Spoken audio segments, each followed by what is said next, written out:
You're watching the second part of Dory Clone, a full-stack Q&A and polls platform. In this part, we are gonna cover all the remaining features that we are left to do, such as real-time polls, notifications, and infinite scrolling. If you didn't see the first part, you can find the link down in the description. Okay, great guys, so we can close all of these tabs that we have open now. And now let's just give a look at a preview of the Pulse page. So the Pulse page is actually similar to the questions page layout. So you can see that we have also tabs navigation in here where we can switch from live polls and closed polls. We have also a refresh button and this button right here for creating a new poll. And then actually we have the poll itself, which is actually obviously very different from a question. And the important thing to remember is that in the live poll tab, only one poll will be active at the time. So in this page will be either no polls or at most one live polls.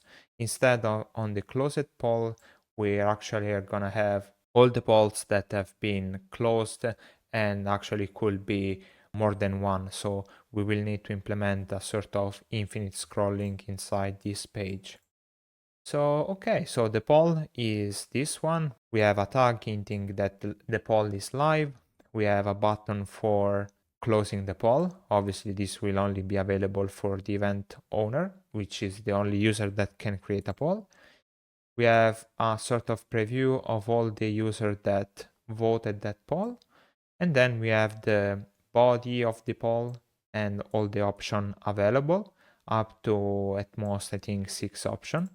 And finally, the total amount of votes that this poll receive. Okay, so now that we have an overall view of the poll, we can start working on the polls page. So let's open up our Explorer. And if we go back under our app folder, alongside the questions, we have our polls page.tsx. So let's go here, let's define our const polls page. This will be a React component that needs to be defaultly exported. So export default polls page. Great. So this page will accept some path param. So path params, and this will be the owner ID.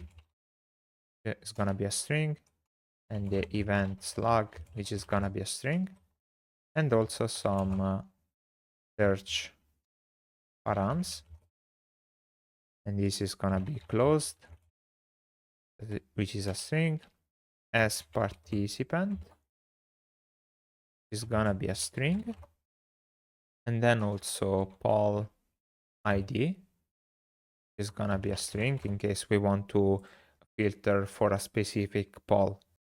So let's go here, and this will be a React server component since we will need to perform some data fetching operation. So inside the props, we are gonna define the params. They're gonna be our path params and our search params, which are gonna be optional and will be of type search params. Great. So now let's go here and let's extract our params, which is gonna be the owner ID and the event slug, and also our search, params. Great. So inside this component, the first thing that we're gonna check if whether we want to show the closed poll or the live poll. So if the search params dot closed is gonna be equals to true, it means that we want to show the closed polls. Then we need also to understand if we are in participant view by looking at search param as participant. And here we need to check if it's true. And then let's see also if we have a poll ID enabled by seeing search param.poll ID. Okay, so the first thing that we need to do here after that is to retrieve some information about the current event, since it's gonna be needed by this page. So let's run await get event detail, and here let's pass the owner ID and the event slug. So if we are not going to have an event, it means that we are searching for an event that was not found. So let's return the not found page.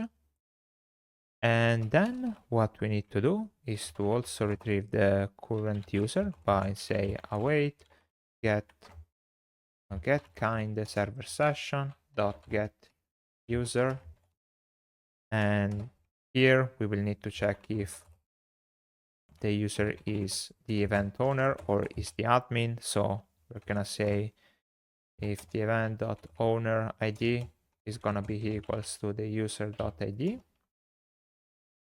And also what we need to check if whether we want to show the new call button.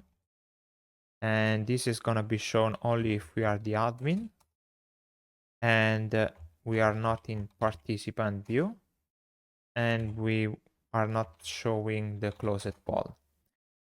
Great. So finally, we have the has filters variable, which is gonna be true only if the poll ID is gonna be defined. Great. Now we can start working on the layout of this page. So here we're gonna return a top React fragment. And inside here, what we're gonna have is a div. This div is gonna have a class name of flex and justify between. In here, we're gonna have our polls, tabs, navigation that we are gonna define soon. Then we're gonna have another div. This div will have a class name of inline flex, items baseline, also gap x of 3. And in here, we're gonna have a refresh button. And after that, we're gonna use some conditional rendering pattern. I'm gonna say if we want to show the new poll button, we are gonna display a new button from components UI button. And this button is gonna render a plus icon from Lucid React. This will have a class name of width for h4 and margin right set to 2. After the plus button, we're gonna have a span which will say new, and then another span which is gonna say poll, but this will be only available on large screen. So mobile will be hidden and on large screen will be inline. Great. So this button is gonna use a variant of type ghost, and we'll also have a class name of background blue 100, text primary. On hover, we are gonna have a background blue 200, and also on hover, we're gonna have a text set to primary. Actually, this is not needed, so we can just remove it because it's duplicated. And here we need to also add the new so we need to add the new poll dialog, which we are going to implement later. Okay, so I think that we have enough, so we can now implement this pulse tab navigation. So let's go under components, layout, and let's define pulse tabs navigation.tsx. And here let's export this component. So this will be a client component, so use client. And inside here, let's first define what type of pulse tab we're gonna have. So here we're gonna have two tabs, live or close it. And the props of this component is gonna be the owner ID, which is gonna be a string, and the event slug, which is gonna be a string. Great. Let's define these props, and let's extract this information like that. Great. So inside here, what we're gonna have, we need the router from use router coming from next navigation. We need the path name from use path name, always come from next navigation, and then all the search params. And we're gonna use search param from next navigation. Then we need to check, does we want to show the closed poll? So search params dot get dot polls page query params dot closed is equal to true. And we're gonna need the const event polls URL, which is gonna be routes dot event polls, and here we're gonna pass event slug and owner ID. Then we're gonna have the current active tab, which is gonna be of type polls tab, and this will be path name is equal to event polls URL and not show closed. It means that we are gonna display the live polls. Otherwise, we are gonna display the closed poll.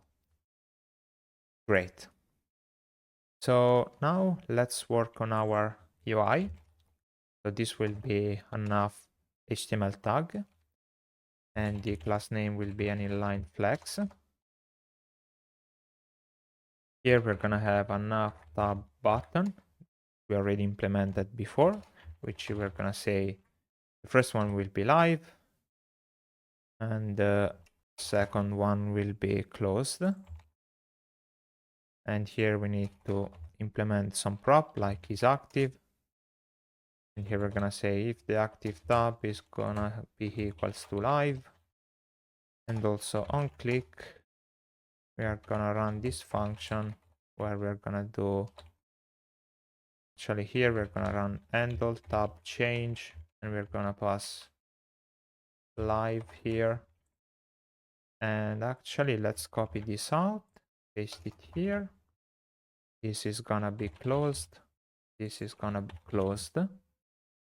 So okay, now let's implement this handle tab change just here. So const handle tab change, this is gonna receive the polls tab as input. And here we're gonna define our new params, which are gonna be new URL search params, like that. And if the tab needs the closed one, we're gonna say new params dot set polls page query params dot closed gonna be equal to true. So if you click on closed, we're gonna set the closed query params to be true. And then what we are going to do is to do a router dot replace. Here we are gonna pass the event polls URL along with all the search params. So we're gonna do new params to string like this one. Okay, so let's go back to our page. Let's import this one. And here we need to pass the owner ID, We need to pass the event slug, which is gonna be the event slug. And let's hit save.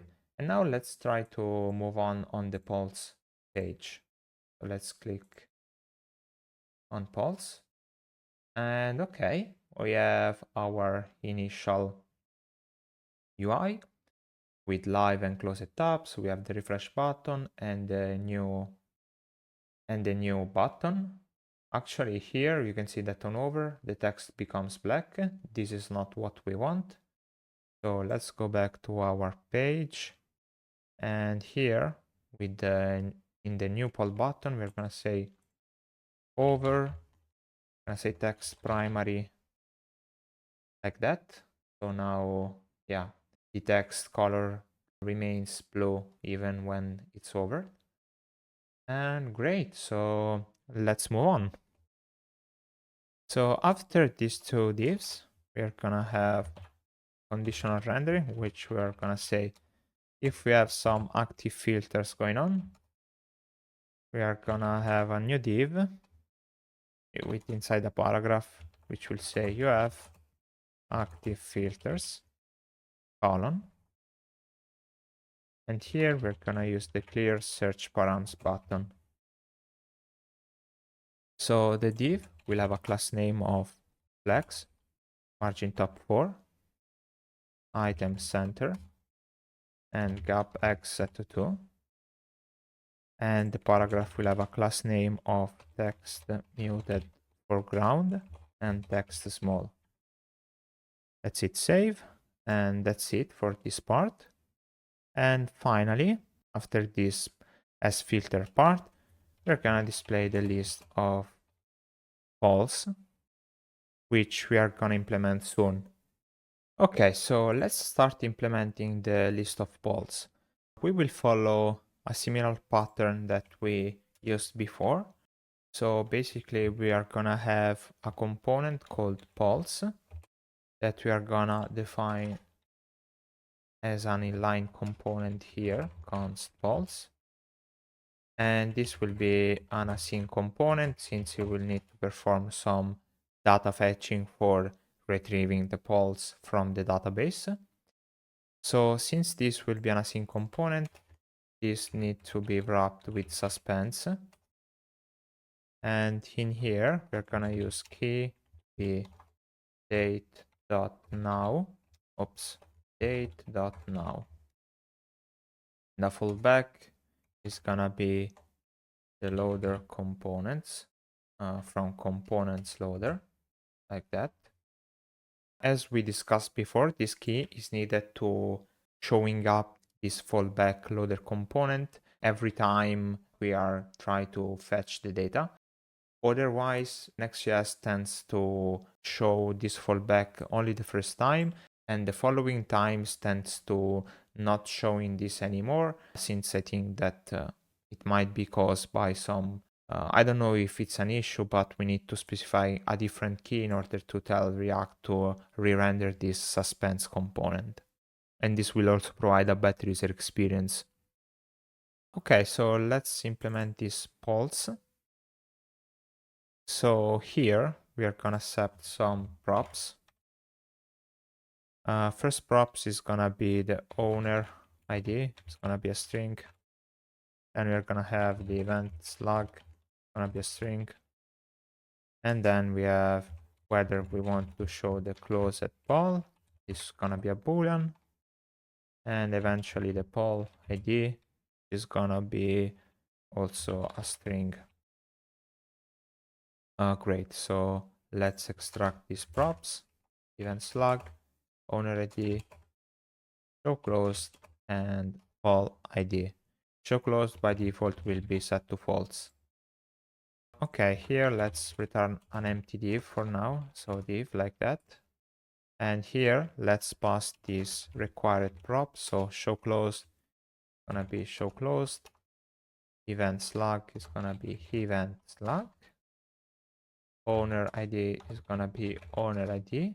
And finally poll ID like that. Nice, let's hit save. So now obviously nothing appears because we have an empty div.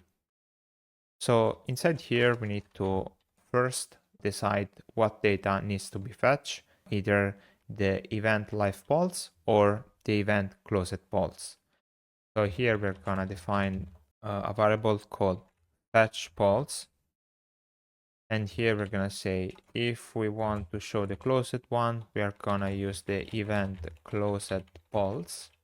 Otherwise, get event live pulse. So obviously now we need to implement these two data fetching function. And let's start with this one first. So let's open up the Explorer, close up the app folder and the components folder, open up the lib folder, and let's go under the server. And here we're gonna have get event live false.yes. Let's remember that this needs to be imported only from server component. So let's import server only. So here we're gonna have export const get event live false. We're gonna use cache from React, define an async function. And so let's also define the params of this function. And there's gonna be the owner ID, which is gonna be a user ID, and also the event slug, which is gonna be event from Prisma client slug. Oops, slug. Great. Let's define these params here like that. Let's extract them and slug and owner ID. And here we're gonna return the result of this query. So await Prisma dot poll dot find many, and the option will be the where clause, where event is gonna be the owner ID like that, and also the slug is gonna be event slug like this. And after the where clause, we are gonna also pass the order by.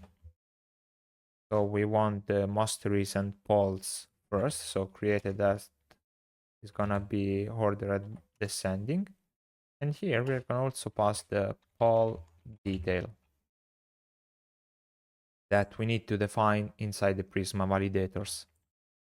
So let's go here and under Prisma validators, let's define a new validator called poll validators.yes. And here we're gonna define our poll detail. This will be Prisma.validator, specifying the type, which is gonna be Prisma, poll default arguments, and then let's define the data needed for the poll detail. So here we're gonna say include. We need information about the event, so we're gonna select the ID to be true. We're gonna select the slug of the event and also the owner ID to be true. Great. So after the event, we are gonna be interested in the option of the poll. So we're gonna select here the ID of every option, the index of the option, the body of the option, the votes of the option. This basically is the list of the user ID that voted that single option. And also the total amount of users that voted that option. So count, select, votes, set to true. Great.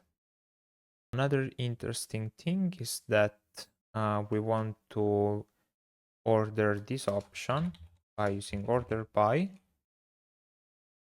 and the index should be set to ascending. So this will return our option ordered by the index property. So first the first option, then the second option, then the option with the index number 2, then the option with the index number 3, like that. Nice. Then we're gonna need also the votes. So here we're gonna select the author, and from the author we're gonna select the ID of the author, the color of the author, and also its display name, like that. Finally, we will need also the total number of votes. So select votes is equal to true. Okay, so that's it for our poll detail. So let's collapse it and let's define also the type. Export type poll detail. This will be prisma.poll get payload. And in here we're gonna define type of poll detail like that. Nice, let's hit save. Let's go back to get event live polls and let's import this. Nice. And our query is ready. An important thing is that this actually will only return a single poll every time because we are gonna check that only a single live poll will be marked as live for an event. Even if it will return an array, that array will always contains a single live poll.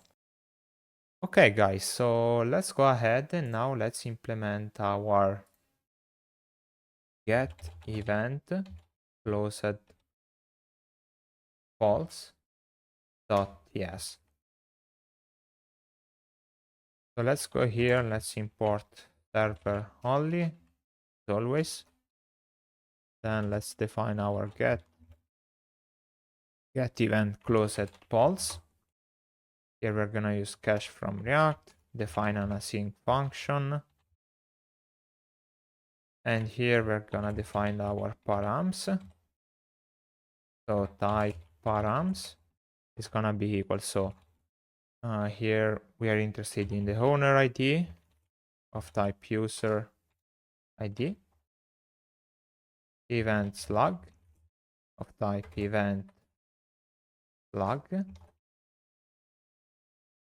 also the cursor, since this will be under infinite scrolling, so we will need also the cursor, which will be of type all ID, and also the filters, which will contain a poll ID optional, and this will be of type poll ID.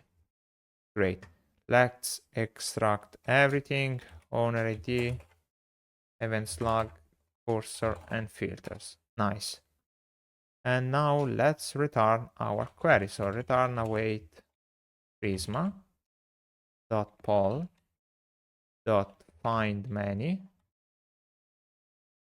and in here we're gonna set the where clause, which is gonna have the event, which inside is gonna have the owner ID, and also this slug to be the event slug. So that was it for the where clause. Actually, we also need to filter for not live false, so is live set to false. And actually, I just figured out that our get event live false does not have this where clause. So here we're gonna say is live must be set to true.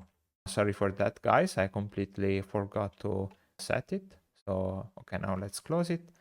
Here we're gonna have is live set to false. And here we're gonna specify our poll detail. And we're gonna also order by created that be descending. Also, we're gonna specify the take to be 10, so 10 records per query. Gonna set skip, so this will be if we have cursor defined, we're gonna set 1, otherwise 0. And then we're gonna have this, so if cursor will be defined, we are gonna apply some conditional rendering. So here we're gonna say cursor, and ID will be our cursor, and let's spread this out. So this will be needed for applying conditionally the cursor property for the infinite scrolling part. Okay, technically we also need to extend this where clause by including eventually the filters poll ID. So let's go here and let's define filters.poll ID, and here applying some ternary operator, initial empty object. And here we're gonna say ID is gonna be filters.poll ID. and we're gonna also spread this parentheses. So this will apply the filtering with by this filters poll ID in case we want to search for a specific poll. Okay, guys, that should be it for get event closed poll. Now we can import these two functions where needed. So let's go back to our polls page and let's import both of them here and here. Okay, after that, we're gonna say const polls is equal to await fetch polls. And here we're gonna pass the owner ID, the event log, and in case we're gonna have the poll ID defined, we're gonna apply the ternary operator, and we're gonna say filters.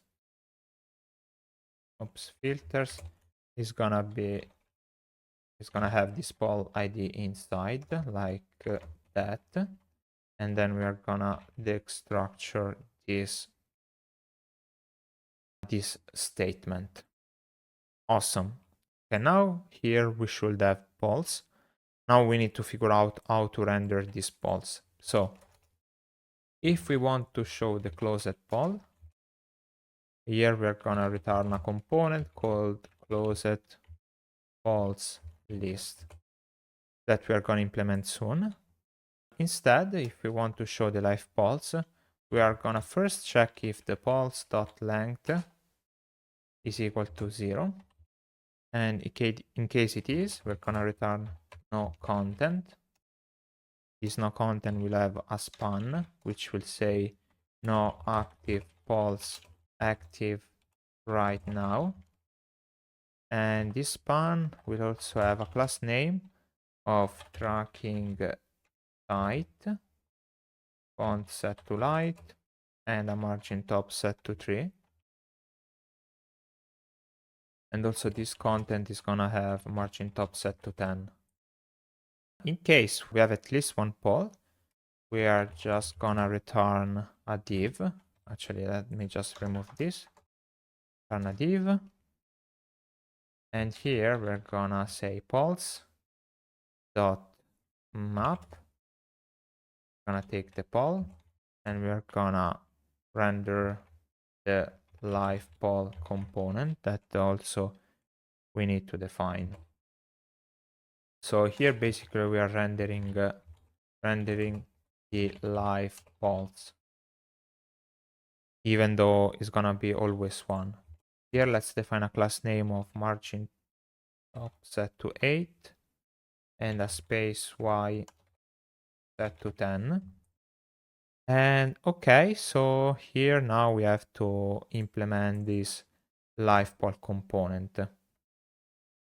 Okay, so you can see that we have some errors, and that's because we are missing both this live poll and closed polls list. So we will start by implementing this live poll component.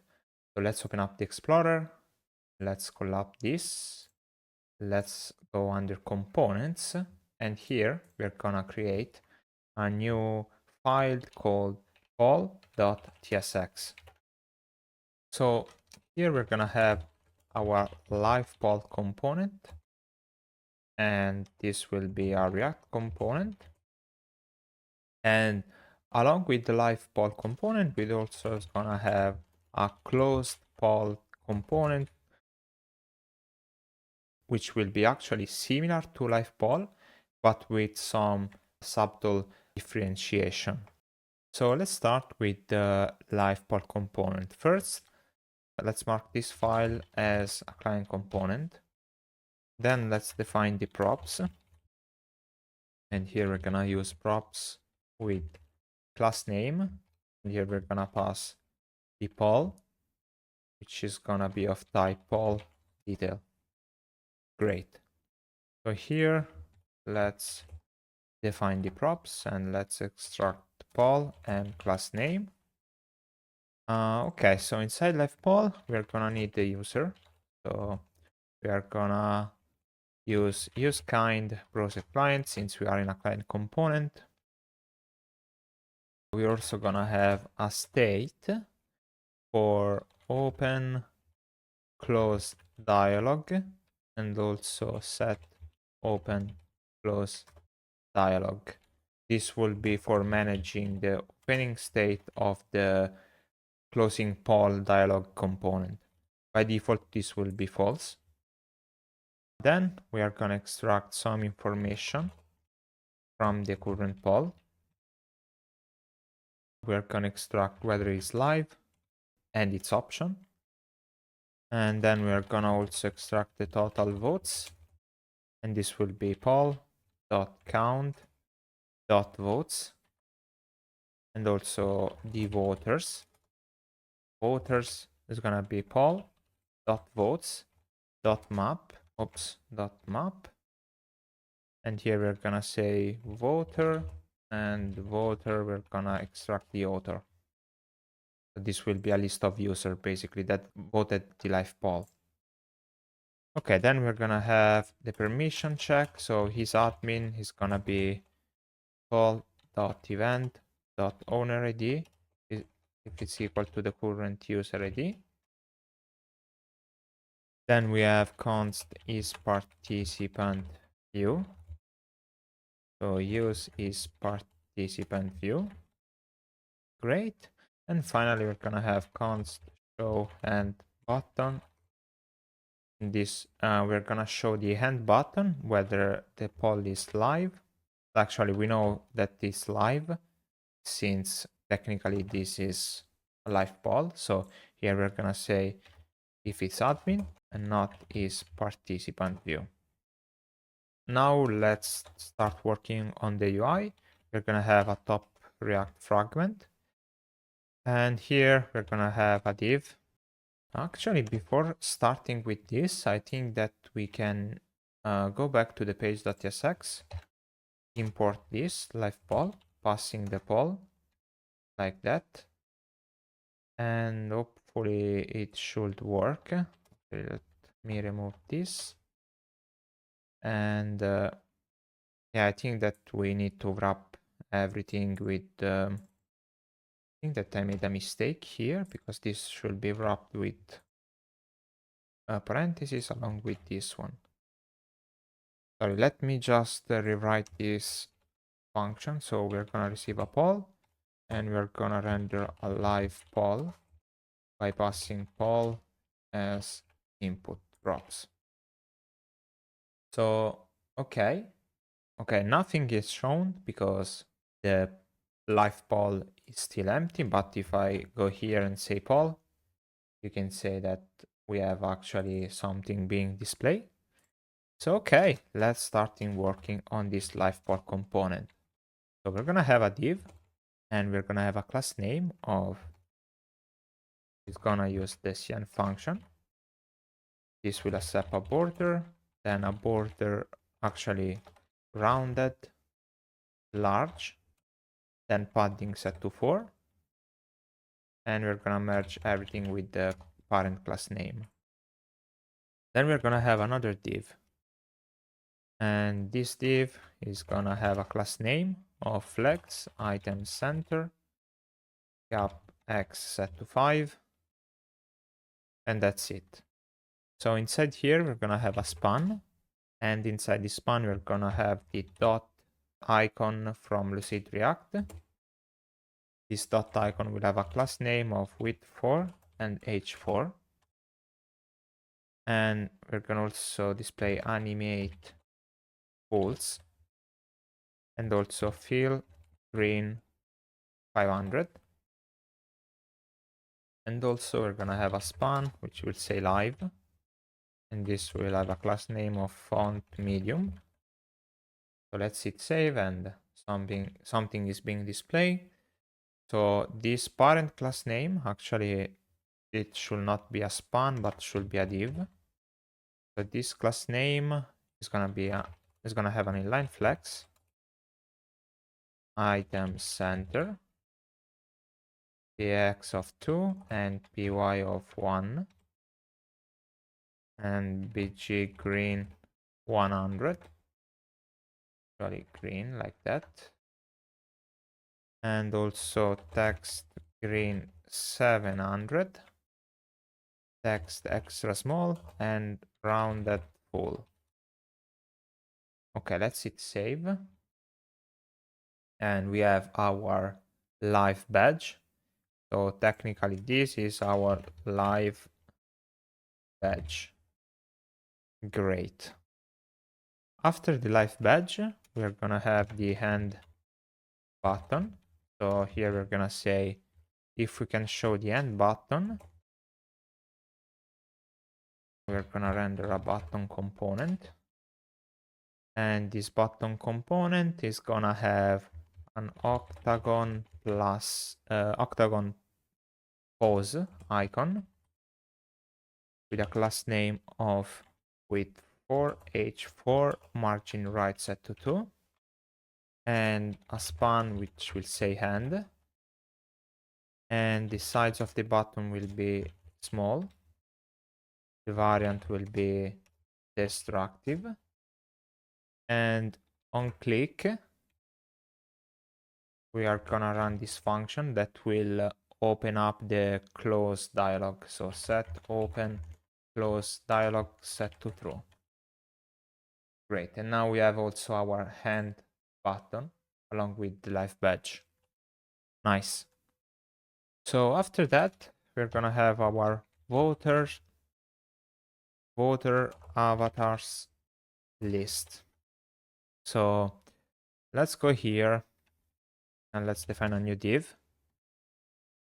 So this div will have a class name of inline flex, item center, gap x3, and margin left set to auto. Inside here, we're gonna have a poll, voter tooltip that we need to implement, with also poll options menu that we need to implement. But for now, let's comment this out because we're gonna do it later on. Let's move on with the poll component for now. So let me also just set to do.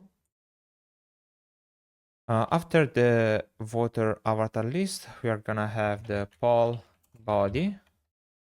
And here we're gonna use the paragraph with the poll.body. And here we're gonna say class name, font bold, margin top set to 4. Save. Here we have it, our body, even though it's being displayed side by side. And because I think that we need to extract this out of this div like that. Yeah, exactly. So this is the body of the poll. Let's go ahead and let's define our poll options. So here we're gonna have a div. This div we're gonna have a role of list, and the class name will be space y of 3 and margin top set to 4. Inside this div, we're gonna take the option, perform a mapping function, take the item option. Here we will return the poll option item, which we are gonna do it soon. So okay, let's leave it like that. So okay, now let's implement this poll option item down there. Let's say const poll option item, and this will be a React component which will accept different props. So we're gonna need the option, which is gonna be of type poll detail of type option, and we're interested in the single item, so we're gonna use number here. Then we're gonna need the is voted, so whether this option has been voted by the user. We are interested in the total poll votes, is a number, and also whether the poll is closed, which is a boolean. And finally also callback function called onVoteChange, which is optional, and which we are gonna do. Actually, it's not optional because we need this one. And here we're gonna say option ID. This will be of type all detail, type option. We're gonna extract the number. Actually, not like that, but like this. We're gonna extract the item, and from the item we are gonna need the ID. And given option ID, we are gonna actually here we can just say all option and then say ID. And here we are gonna return void. So these are the props needed by the poll option item. So let's extract them. So option total poll votes is voted, is poll closed, and on vote change. So let's go here and pass all the props needed, starting from the key, which is gonna be option.id. Then we're gonna pass the option to be option. Then we're gonna pass is voted. So an option will be voted if the option.index is gonna be equals to the voted option index. So for example, let's say for now that the voted, let's say here, voted option index is the first one. So we're gonna set to 0, but let's set a to do. Let's say replace me with a real implementation. We are gonna actually extract a custom hook for handling this type of business logic. For now, let's leave it like this one, and let's go back here. So let's go ahead. Here we need to pass total poll votes, which is gonna be total votes. Then we are gonna pass is poll closed. Actually, we can say false because this is a live poll. And finally, we need to pass on vote change. And here we are gonna execute the function vote option and pass in the option.index. Here it's vote option. I made a mistake, so this will be vote option like that. So also this vote option, we will need to implement it. So let's just define an empty function for now like that. But we need to also implement this one. Okay, let's move on. And yeah, actually this one will accept the index. It's gonna be a number. That. So here say poll option item cannot be used as a JSX component, and that's because we are not returning any JSX. So now it should be okay. Okay, great. Now let's focus on this poll option item. Okay, so the poll option item actually is not a div, but it's gonna be a button. And here we'll need to implement the onClick, which we are gonna do it soon. We're gonna pass a role to be list item to int that is a list item, and we're gonna pass disabled, and an option item will be disabled if the poll is closed. Actually, let me just ordering them, and then also the class name, which is gonna use a ShadCN function. The ShadCN function is gonna take relative, text small, flex, width full, and then also justify between, border, padding 4, rounded small, disabled, we're gonna display cursor not allowed, and disabled, we're gonna say opacity set to 17. And actually, let's display something inside. Let's say option here. On click, So here we need to also pass an on click. So what we can do is take this on vote change, rename it to handle vote change, and just define a function here where we call this handle vote change and passing it the option dot id like that.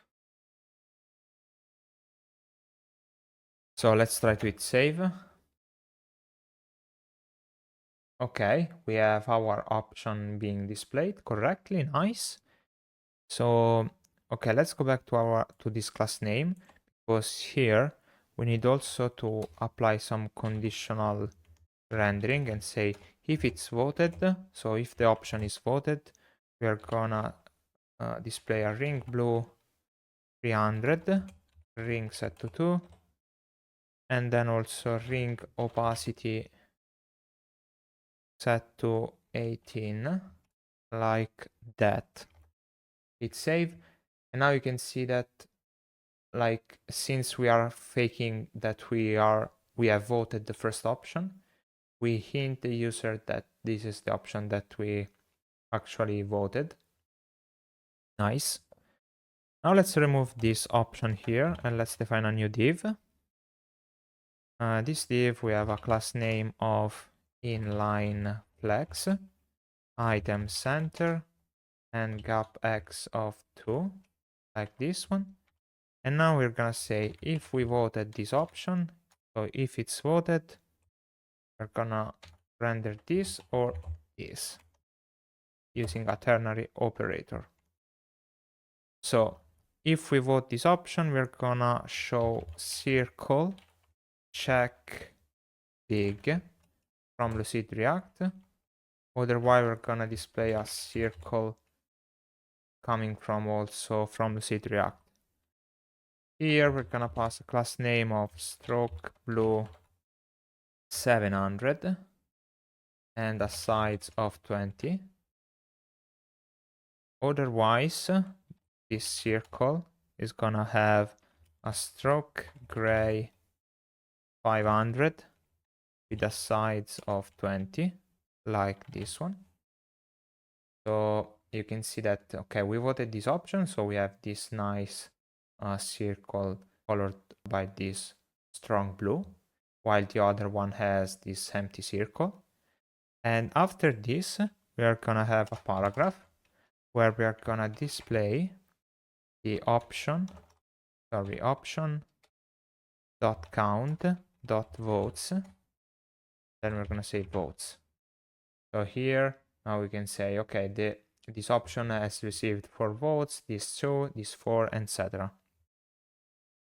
This paragraph will have a class name. Actually, will not have any class name, so we can leave it like that.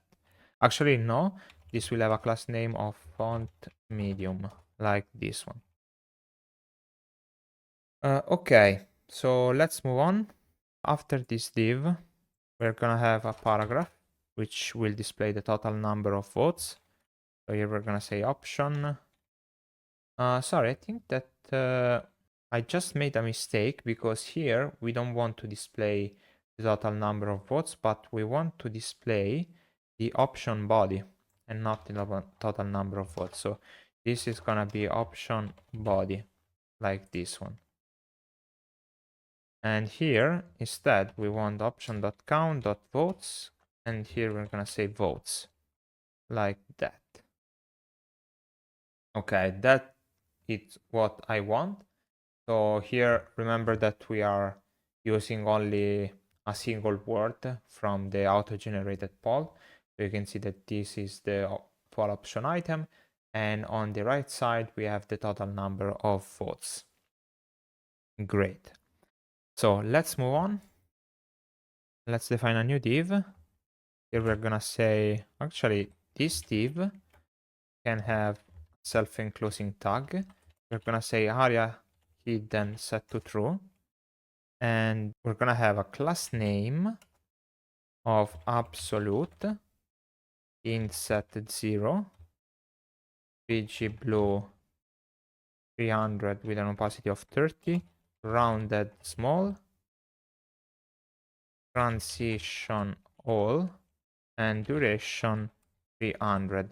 So basically this right here is the overlay of the amount of votes. So for example, if an option has all the votes, this will display a sort of overlay that will cover the entire option. If instead, for example, we have two options and both of them have the 50% of the votes, this overlay will cover exactly half of the option width. This will be clearer sooner. So here, what we need to do now is to also define a style where we say width is gonna be percentage, and here we're gonna set a percentage. So this percentage must be retrieved from somewhere. So let's scroll down, and here let's define our percentage. And let's say, for example, it's 50. Let's hit save. Now you can see that every option has exactly 50% of completeness. So it's like hinting that every option has the same amount of votes. But actually, we don't want to do that. What we want is to define an utility function called getOption as percentage. And here we're gonna pass the option votes, which is gonna be option dot count dot votes, and also we're gonna pass the total votes, which is gonna be the total poll votes. So now let's implement this get option as percentage, and we're gonna implement it inside the lib folder under the util. We're gonna have a new file called pollutil.ts. And here we're gonna have export const get option votes as percentage, and this will take this parameter. So let's go here, and we say that we are gonna receive in input the option votes, and this will be a number, and also the total votes, which is gonna be a number. Let's extract these params, option votes and total votes. And here what we're going to return is if total votes is gonna be equal to 0, we're gonna return 0. Otherwise, we're gonna do math.round, and we're gonna do option votes divided by total votes multiplied by 100, and this will give us the exact percentage of vote. And let's go here, let's import this functionality. Actually, here is get option votes as percentage. Let's import it, let's hit save. And now you can see how we have this nice effect. You can see that here, for example, the first option and the third one has the same overlay width because they have the exact same number of votes, while the second option, which has only 2 votes, has the one with the shorter overlay width, and the last vote, since it does not have any votes, has no overlay. Great. Okay, so I think that that's it for our poll option item. Now we can go back to our live poll component, and after having rendered all the poll option, we need to render also something else, which are the total, which is going to be the total votes. And here we are gonna render a paragraph which will display total votes. Here we're gonna say total votes, and this paragraph will have a class name of text slate 400, text small, margin top set to 5, margin left set to 3, and here actually we are gonna also render the user's icon coming from Lucid React, and this will have a class name of inline block, margin rise at 1, and that's it. Let's hit save. So now you can see that just under the option, we have this icon with the total number of votes. So you can see that here we have 10 total votes. Awesome. And okay, after that, actually here, we're gonna have the dialogues. For example, here, we need to implement the close call dialog, but we're gonna do it later. Now, what I want to focus about is implementing the poll voters tooltip and the poll option menu. So let's do this. Okay, so let's start implementing this poll voters tooltip. So let's open up the Explorer. Let's go under the tooltips, and here let's create all voters tooltip.tsx. And let's start with a sample component. So let me define the props. This will be props with class name. And we'll accept the voters list. What we're gonna do here, gonna use pick from TypeScript, and we're gonna pick from the user model, the display name, and the color, and this will be an array of this object. So basically here you can say that this voter will looks like something like that. Nice. And then we are gonna be interested in the poll total votes, which is gonna be a number. Let's extract the props. So voters and poll total votes and class name. And in here, we're gonna have, let's remove this, and we're gonna have a tooltip provider. Inside here, we're gonna have a tooltip. And inside this tooltip, we're gonna have a tooltip trigger. And this will receive a class name equals to the parent class name. Also in here, we're gonna have a div.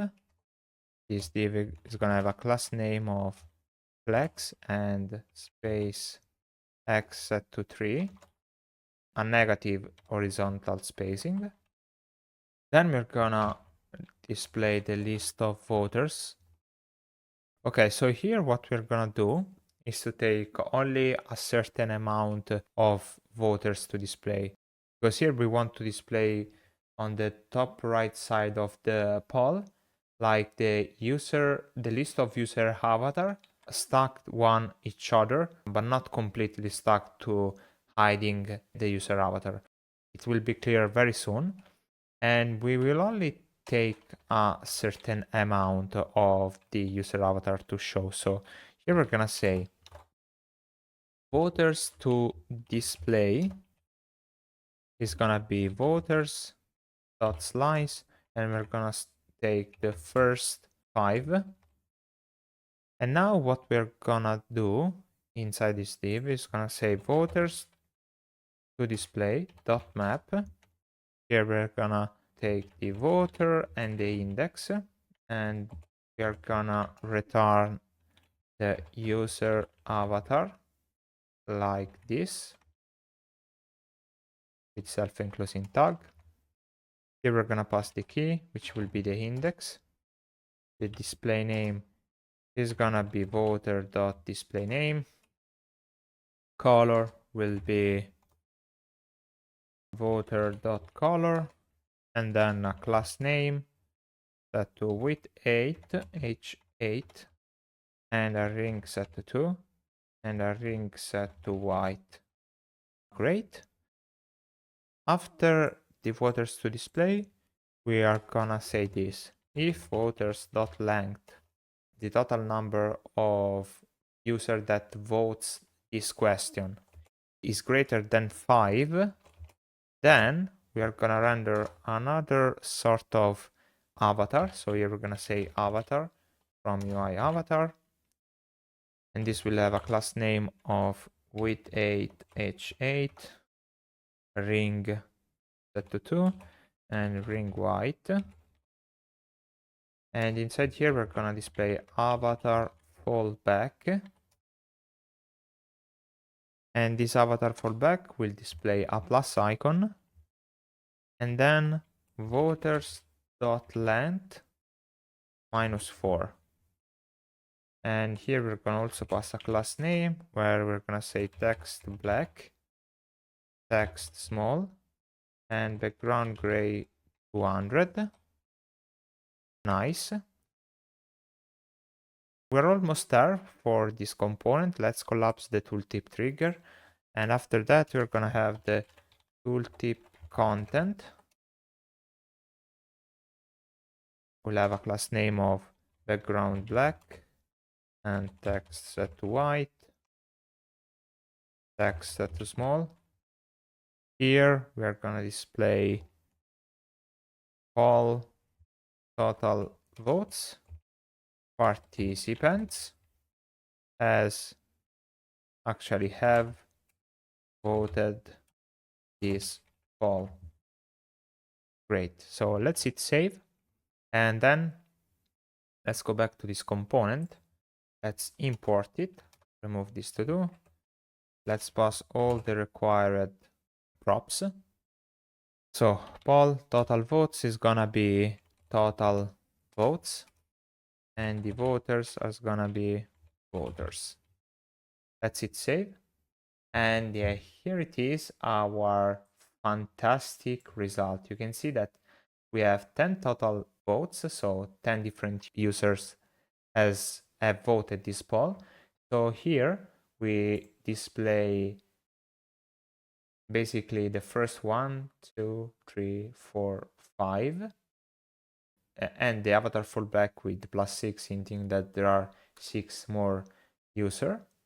And here you can see that we have also this tooltip that indicates how many users have voted this poll. Actually, the sum does not equal 10 because 6 plus 5 is equal to 11 and not 10. So I think that here we need to do, inside the tooltip trigger, we need to do -5. And now we can see that is correct. Nice, so this is our poll voters tooltip.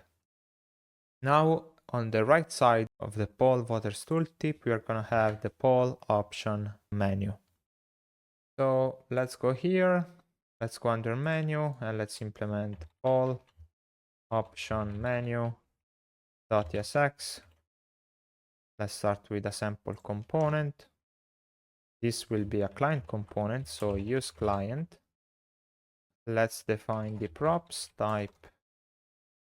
Props is gonna be props with class name, and here we're gonna take an input the poll, which is gonna be of type poll detail. And let's define the props here. Props extract prop and class name. Let's remove this return for now. So here we're gonna be interested in the current user. So we're gonna say use Kinde browser client like that. We're gonna also define a new state, which is going to say open delete dialog and set open delete dialog. So this is for managing the visibility of the delete dialog that we are going to implement soon. By default, won't be visible. Then we're gonna check the permission. So is admin if the poll.event.owner ID is equal to the current user ID. Then we have the const is participant view, and here we're gonna use participant view. And now we're gonna say if this participant view, or we are not the event owner, so we are not the admin, we want render this component because this is available only to the event owner, which will have the right permission to delete a poll. So let's go here and let's define our drop-down menu. So let's start with a empty fragment, and here we're gonna declare the drop-down menu from UI drop-down. Let's set modal to false. Actually, here we need to define a drop-down menu like that. Then we're gonna have the drop-down menu trigger, and this will be defined as child. Oops, as child. Inside here, we're gonna have a button with class name taken from the parent props. Inside this button, we're gonna render ellipsis vertical from Lucid React. The size of 20, nice. And after the trigger, we're gonna have a drop-down content. Inside here, we're gonna have a drop-down menu item where we're gonna display a trash icon and a span which will say delete all. And here actually we're gonna set some class name to this menu item. And we're gonna say text set small, text set destructive. And also the content is gonna have a class name of padding 2 and a space y set to 1. And actually, when we are going to select this option on select, we're gonna run this function where we say set open delete dialog to true. Let's hit save. And now what we miss is the delete open dialog that will go just right here. So here we're gonna have delete open dialog that we need to implement. So for now, let's comment this out. Let's hit save. Let's import this component. So we should be able to import it. Probably we didn't export this one. So export const. This is poll option actually. And this actually should be renamed to poll options, even though we have only a single option.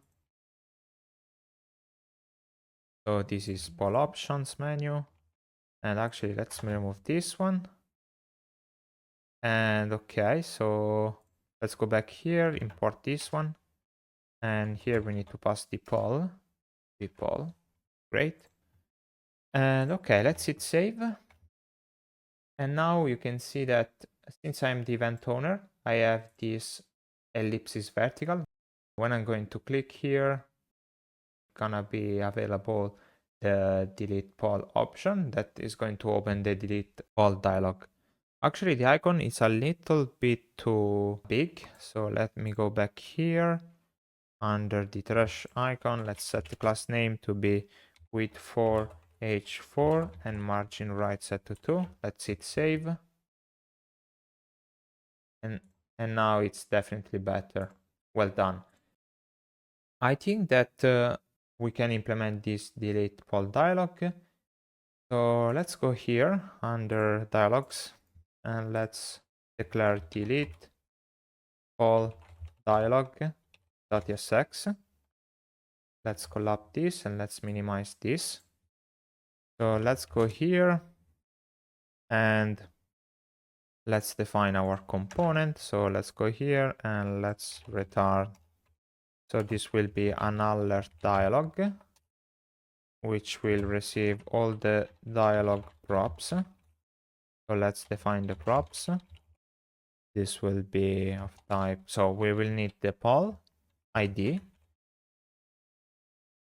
This will be of type poll ID. And also a non-success, which will be optional. So like that. And all the alert dialog props like that. Let's take the props. And here we're gonna have poll ID on success. This will be handled success. And all the dialog props like this.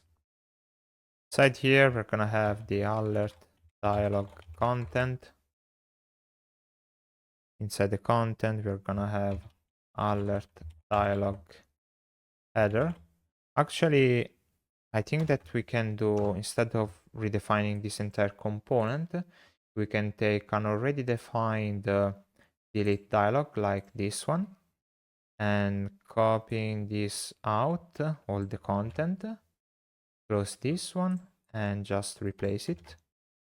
And then just iterating over what we already have implemented. So here let's type add all missing imports. Let's check that everything is correct. It's not, because we are importing from Radix UI. So this stuff must go.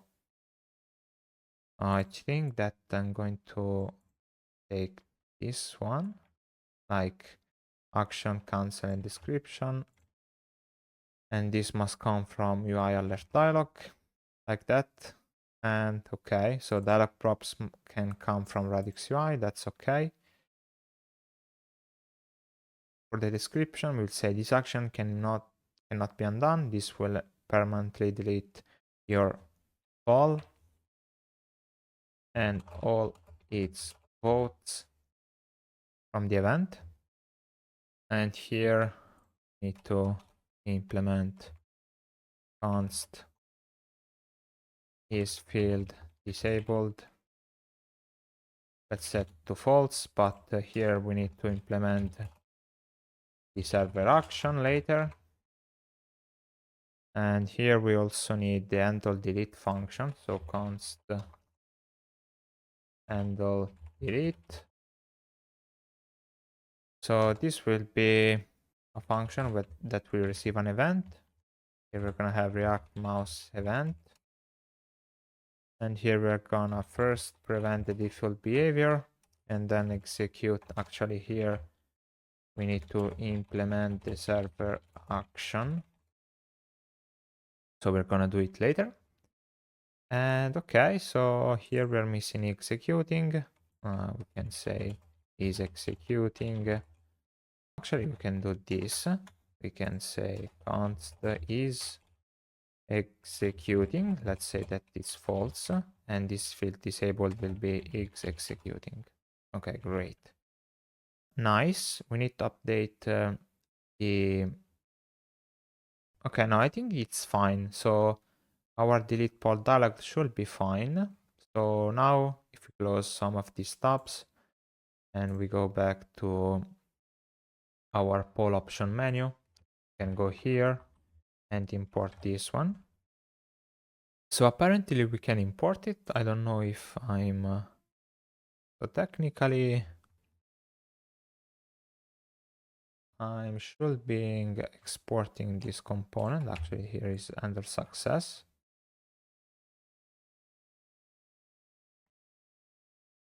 That's super weird. Let me try to import it manually from components, dialogues. Here we're gonna have delete poll dialog, and here delete poll dialog. Found the mistake. This is delete poll dialog. Here we need to pass the poll ID. This is going to be poll.id. Then we need also to pass open. And here we're gonna pass open delete dialog. Also on open change, we're gonna pass set open delete dialog. And finally on success, we're gonna say set open delete dialog set to false. So we are gonna close the dialog when the delete operation has been successfully executed. Okay, great. So let's quickly test if it's working. So if I go here and I click on delete poll, okay, great. We have our dialog popping up correctly. So great. Okay, another dialog that we will need is the close poll dialog, which is actually gonna be a dialog very similar to the delete poll dialog, which means that it's gonna be an alert dialog. So what we can do here is, for taking a sort of shortcuts, is going back to this delete poll dialog here, press Command C and then Command V to create a copy of the delete poll dialog. Rename this to close poll dialog. Then go here and start renaming all the place where we are referencing the close poll dialog. So here this will become close poll dialog, and the props should remain the same. Here also we will need to implement the server action. Here this is not handle delete but will be handle close. Let's scroll down. Title will be remain the same. The description will be this action cannot be undone, and here we're gonna say the poll cannot be reopened afterwards. Okay. The cancel button will remain the same. Here we're gonna say handle close. And here we're gonna, instead of deleting, we're gonna say closing. And here we're gonna say close. And now let's go back to our all component. More specifically, we're gonna go under our live poll component, scroll down, and here we have this to do. So let's remove it and say close all dialog. And now let's pass all the props. So here we're gonna say, we're gonna pass the poll ID, which is gonna be poll.id. We're gonna pass open, which is gonna be open close dialog. Then we're gonna pass on open change, and here we'll say set open close dialog. And finally on success, we're gonna pass this function where we're gonna say set open close dialog to false. So I think that we can immediately test it. So if I click on hand, are you absolutely sure this action cannot be undone? The poll cannot be reopened afterwards, and then we can close or cancel. Great. So, okay, I think that our live poll in terms of UI is almost completed. I mean, we are still missing the interactiveness, like closing the poll, deleting the poll, or voting the an option. But we are gonna do this soon. First, I want to complete the polls page and also complete the closed polls tab. So let's minimize this one. And if we go back to the page, you can see that we have some error because we didn't implement the closed polls list. So let's go here under the Explorer, and under the component, we are gonna have a new component called closed polls list.tsx. Let's start with a pattern component, and this will be a client component, so use client. And so we need to define the props. So type props is gonna be props with class name, and in here we're gonna need the initial polls. This will be poll detail, and a list of poll detail. The owner ID, which is gonna be the user ID. Also the event slug, which is gonna be event flag.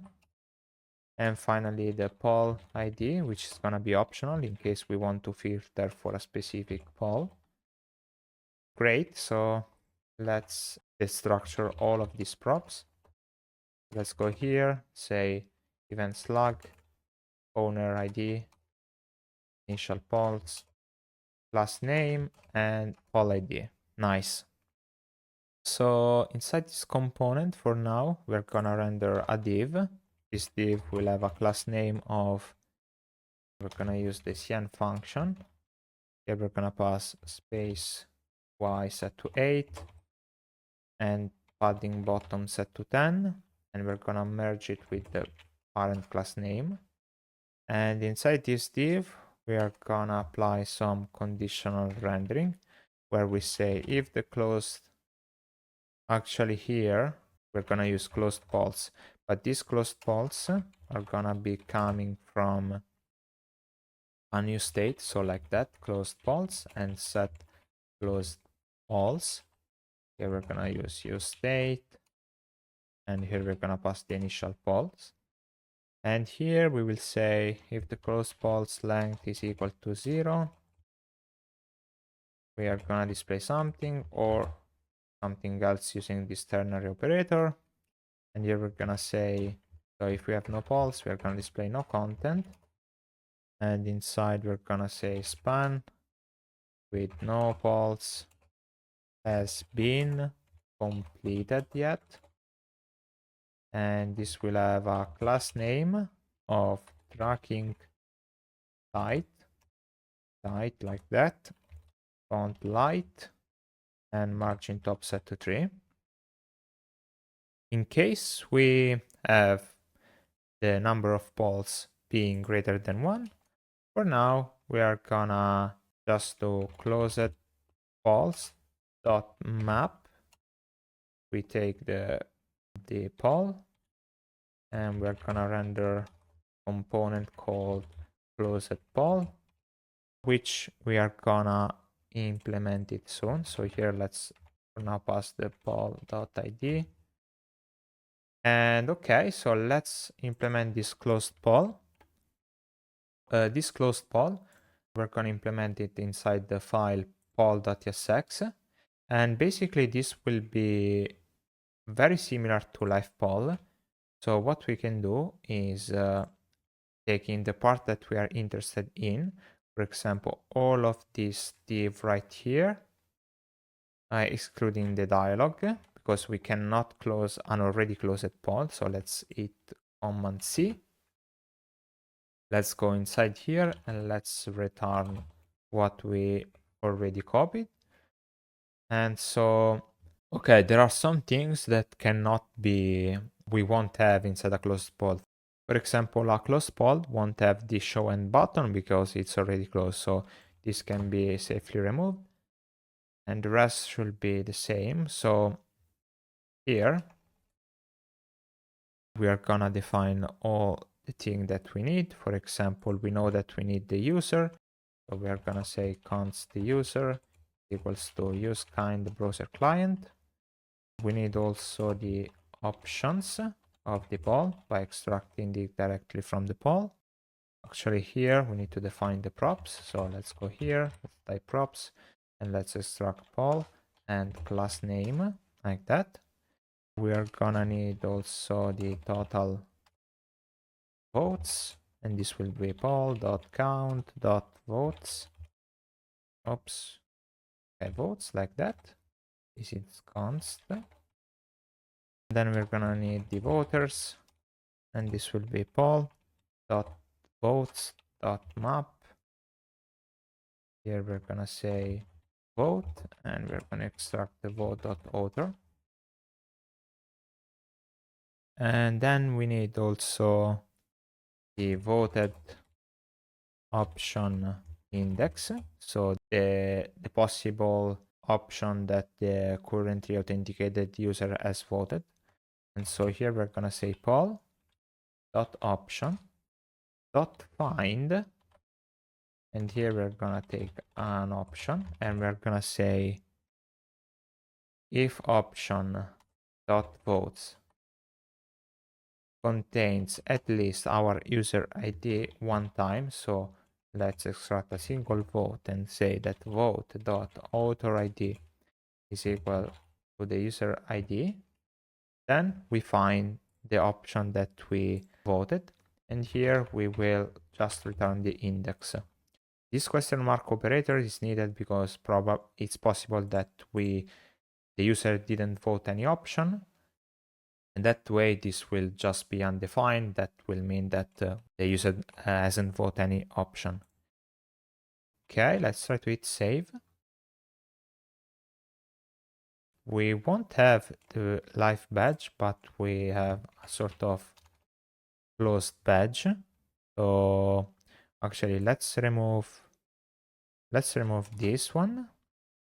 And here, let's say span, which inside we'll have closed. And let's set a class name of margin left 2, dx of 3, dy set to 1, background set to gray 100, text gray set to 700, text extra small, and rounded set to full. Great, it's safe. And the other parts, like the voter avatars list, will keep being the same. We'll have the poll body, we have the poll options. Technically, we won't pass the onVote change because technically a closed poll cannot be voted. So here inside poll option item, the onVote change will be optional because a closed poll cannot be voted. So, okay, let's go back to our closed polls list and let's import this closed poll. And here I think we will need to pass also the poll. So like that. Let's go back now inside the closed poll. Let's see if there are any other error. For example, here inside poll option item, we have this that cannot invoke an object which is possibly undefined. So I think that here we need to add a question mark operator to execute the function only if it's defined. And okay, I think that's it. So let's see if everything works. Let me try to go on the polls page. Let me import the closed polls list. And here we will need to pass some information like initial polls is gonna be polls. The poll ID is gonna be poll ID. The owner ID is gonna be owner ID. Then we're gonna have the event slug is gonna be the event slug. And finally a class name of margin top set to 5. And that hopefully it's it. So let me go here. Let me clear the console. Let me run a TypeScript compile. Let's see if there are any errors. There aren't. So let's try to go on the close tab now. And hopefully what we are seeing right now are some closed poll. For example, this one. And you can see that there are any hint on voting this poll. Actually, I was expecting to have a cursor not allowed when we are hovering over an option that is closed. But at least I know that we are almost there. So I think that if we go back to our poll component, more specifically to our closed poll. Okay, here's the error. We need to set this poll close to true. So let's hit save. Okay, now you can see that all the option has been slightly obfuscated. And if I try to over them, we have also this nice cursor not allowed, hinting that since it's a closed polls, no other action could be performed on this poll. Very, very nice. I think that we have all that we need for now. And I think that now we can start implementing all the server action needed to implement the final interactive part of the polls page. So great job reaching this point of the course. Okay, so what I want to do now is implementing the voting poll action. So basically, when we are gonna click on one of these options, we are gonna we're gonna first update the UI and then run at the same time the server action that will actually perform the database mutation and will set the vote for that specific option from the current authenticated user. So what we need to do is to first minimize the screen. And for now, let's close all of the tabs open. The first thing that we are going to define is going to be the voting poll action. So let's go here and let's define the vote poll option action.ts. And here we're going to declare use server directive since this is a server action. And here we're going to export vote poll option action. This is going to be action client, and we're going to use the schema, and we're going to use the vote poll option schema that actually we need to define. So let's open the Explorer. Let's go under validation, and here let's define a new file called poll schemas.ts. And here let's define some schema that we're going to use for all the poll action.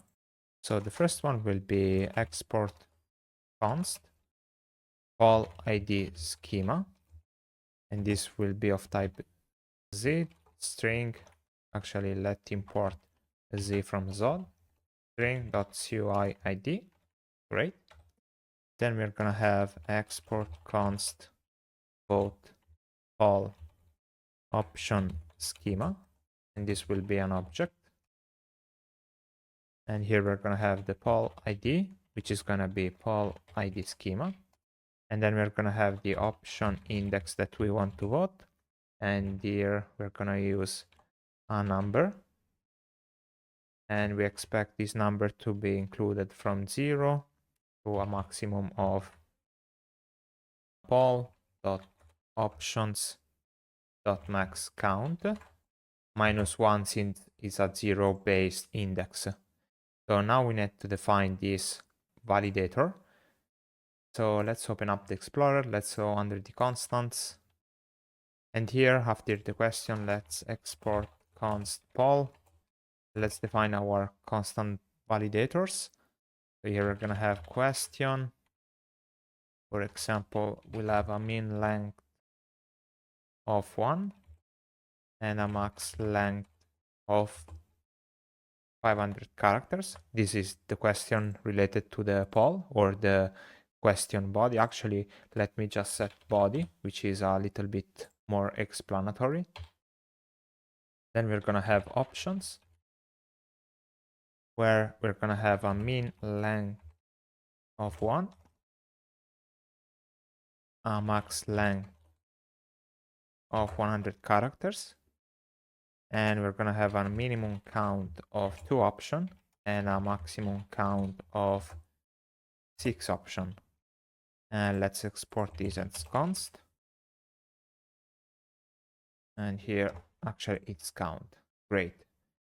Let's close this. Let's go back to our poll schemas and let's import this poll option from constants. Great. Actually, this is number, and then we are missing minimum, which is 0, like that. Great. So now let's export some type. So export type vote poll schema, and here we're gonna use the dot infer type of vote poll option schema. And alongside this vote poll option schema, I'm gonna also define another schema, which we're gonna call get poll schema, which is gonna be an object. Will contain only the poll ID. And here we're gonna define the poll ID schema. And here, same way, we're gonna have the get poll schema. And here we're gonna use the get poll schema. Actually, here we are getting an error because we need to wrap all of this with curly brackets, and it's saved. Nice. So, okay, then now that we have our schemas, let's close this one and let's import this vote poll option schema from the vote poll option action. Here, let's define our action to be an async function. Let's extract the input. So parse the input. Here we're gonna have the poll ID and the option index to vote. So first, let's check that the user is authenticated. So await get Kinde server session dot get user. And if we don't have the user, we are gonna throw a new error where we're gonna say not authenticated, like that. So now that we check that the user is authenticated, let's first find the poll that we want to vote on. So const poll is gonna be equal to await prisma dot poll dot find unique, and here we're gonna pass the where clause, where we're gonna set the ID to be poll ID, like that. And we're gonna also include some information. For example, we're gonna need all the options, so option true. We're gonna need some information regarding the event, like this log, and the owner ID, like that. And after the event, we are gonna be interested in votes, where the author ID is gonna be the user.id. So this is important to understand if the current user has already voted an option and which option he is voted. So this will be super, super important. Great. Let's collab this. And now let's say if not poll. So we are gonna throw a new error. Wait, this is so. And here we're gonna say, oh, actually here I made a mistake. Sorry. This is curly brackets. And here we're gonna say poll not found, like that. Nice. Then we are gonna also check that if the poll is live, or actually if the poll is not live, we are gonna return, because a poll which is not live cannot be voted anymore. And that makes absolutely sense for me. And let's go ahead, and then we're gonna extract the previous user vote. And here we're gonna say poll.votes.find. Let's get the vote, and let's check voter.author ID is gonna be equal to the user.id. So here we're gonna retrieve the previous user vote if exists. And now we're gonna say this: if previous user vote dot poll option ID is equal to the poll options, and we're gonna select the current option index that we want to vote .id, we're gonna return. So basically here we are trying to vote the same option twice, which is not possible. So we're gonna return like that. Now we're gonna say this. So now here we know that we are voting, the user is voting an option which is different than the previous one. So we're gonna do this. If we have a previous user vote, we're gonna remove it. So await prisma.transaction. And here we're gonna run this. First, delete the previous vote. So we're gonna say prisma.poll vote.delete. And here we're gonna pass a where clause. Inside this where we're gonna pass the composite author poll ID primary key. Here we're gonna pass the poll ID, and the author ID is gonna be the user.id, like that.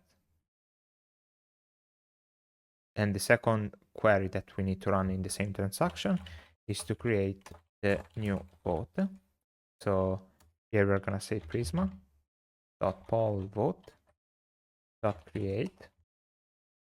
Let's go here. Let's specify the data needed. Here we're gonna specify the author ID. It's gonna be the user.id. Then we're gonna specify the poll ID. And finally, the poll option ID is gonna be equal to poll.options, the option index that we want to vote, .id. Great. Let's hit save. But it seems that we have some kind of error. Here we're missing a comma. That was the error. Okay. So nice.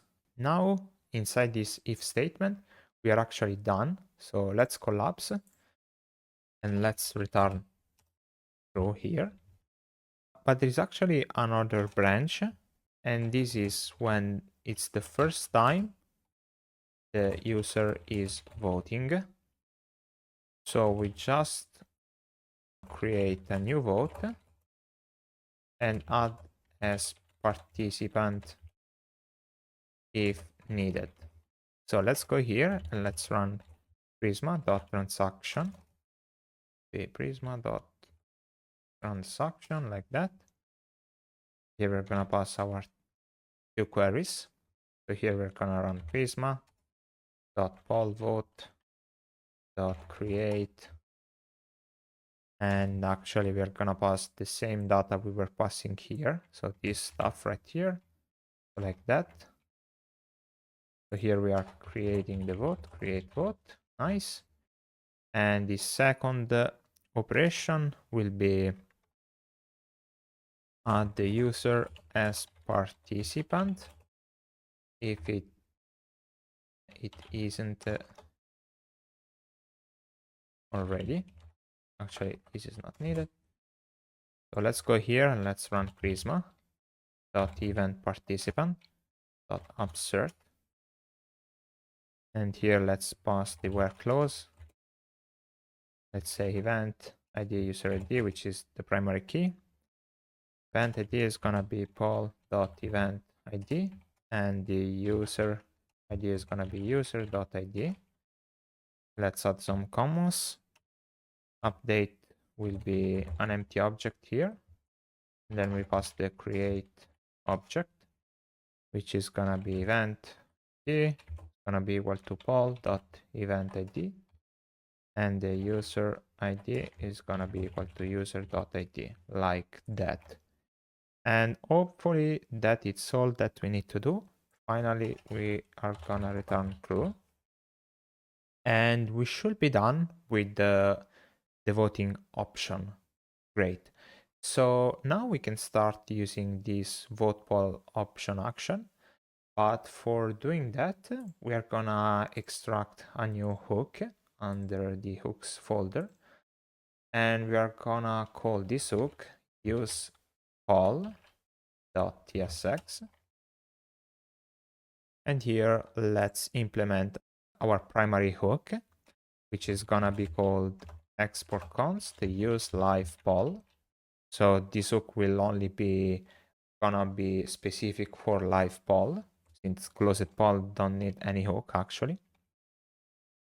So let's see what we need to do here. First, we need to define a type called vote event. And here we're gonna say we're gonna need the poll ID. And this will be of type poll ID. Then we're gonna need the author ID, which is gonna be of type user ID. And finally, poll option ID, which is gonna be of type poll option ID. Okay, great. So this is our utility types that we're gonna use it later. So okay, the parameters that is gonna be taken by this use live poll gonna be poll, which is gonna be a poll detail. So we are gonna set the poll as input, and here we're gonna first retrieve the current authenticated user by using use kind browser client. since we are inside a hook. Then we're gonna need also the router. So router, use router from next navigation. Nice. Then we're gonna also specify a new state with the poll inside. So poll and set poll. And here we are gonna say use state. We type poll detail. And we're gonna pass in here the initial poll. So this poll here will be our initial poll, like that. Nice. And then we're gonna also have another state called voted option index and set voted option index. And this will tell us what option the current user has voted. And here we're gonna say use state. We're gonna specify the type to be a number or undefined. We will initialize it as undefined. And then what else we are gonna need? We are gonna need the function to vote the option. So const vote option. And this will be, we are gonna set in input a new vote option index, which is gonna be a number. And this will be a function. Before moving in with the implementation of vote option, we are gonna also declare the use action hook to make use of the action that we have just created for voting an option. So let's go here and let's run const use action. Here we're gonna pass vote poll option action, and we're gonna pass some callbacks function. For example, on success, we're gonna run console.log, and we're gonna say successfully voted, like that. And on error, we are gonna say, we are gonna take the error, and we are gonna console log the error, like that. So here we are gonna just console log the error, and we won't perform no optimistic update revert here. Actually, this is optimistic, like that. Okay, nice. So now let's focus on implement this vote option. Actually here, we're gonna extract execute, and which we're gonna rename as execute vote. Great. Okay, inside the vote option, we're gonna do this. If the user is not authenticated, we are gonna return router.replace. And here we're gonna pass routes. Okay, let me import routes. Dot register. And after that, we are gonna also pass a query param called post login redirect URL. Here we are gonna pass the current base URL, and then also the routes dot event pulse. Here we're gonna pass the event slug and the owner ID. Actually, the event slug will be poll.event.slug. That, and the owner ID will be poll.event.owner ID. Let's add a comma and let's hit save. So this will redirect the user to the register page, and after the login, we will be redirected to the pulse page if the authentication flow is completed correctly. Great, so let's move on. And now we know that the user is authenticated, so we're gonna say const as voted. So we're gonna check if the user has voted an option, and this is gonna be checked by say if the vote option index is not null or undefined. Also, we're gonna define old voted option index is gonna be the current voted option index. This is for saving the previously voted option. from the user. And now what we are gonna say is this one. If new voted option index is equal to the old voted option index, we're gonna do nothing because we are trying to vote the same option. So we're gonna do nothing here. Otherwise, we are just trying to vote a new option. So we're gonna say we are gonna update the current poll. And we're gonna say const updated poll.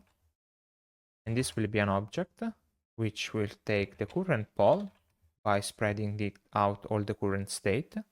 And then we're gonna update some of its variable. So first we're gonna update the count. Actually here we can just say that this will be of type poll detail like that. So here we're gonna update the count and we're gonna update the votes. And so if we have previously voted, we're gonna say polls.count.votes.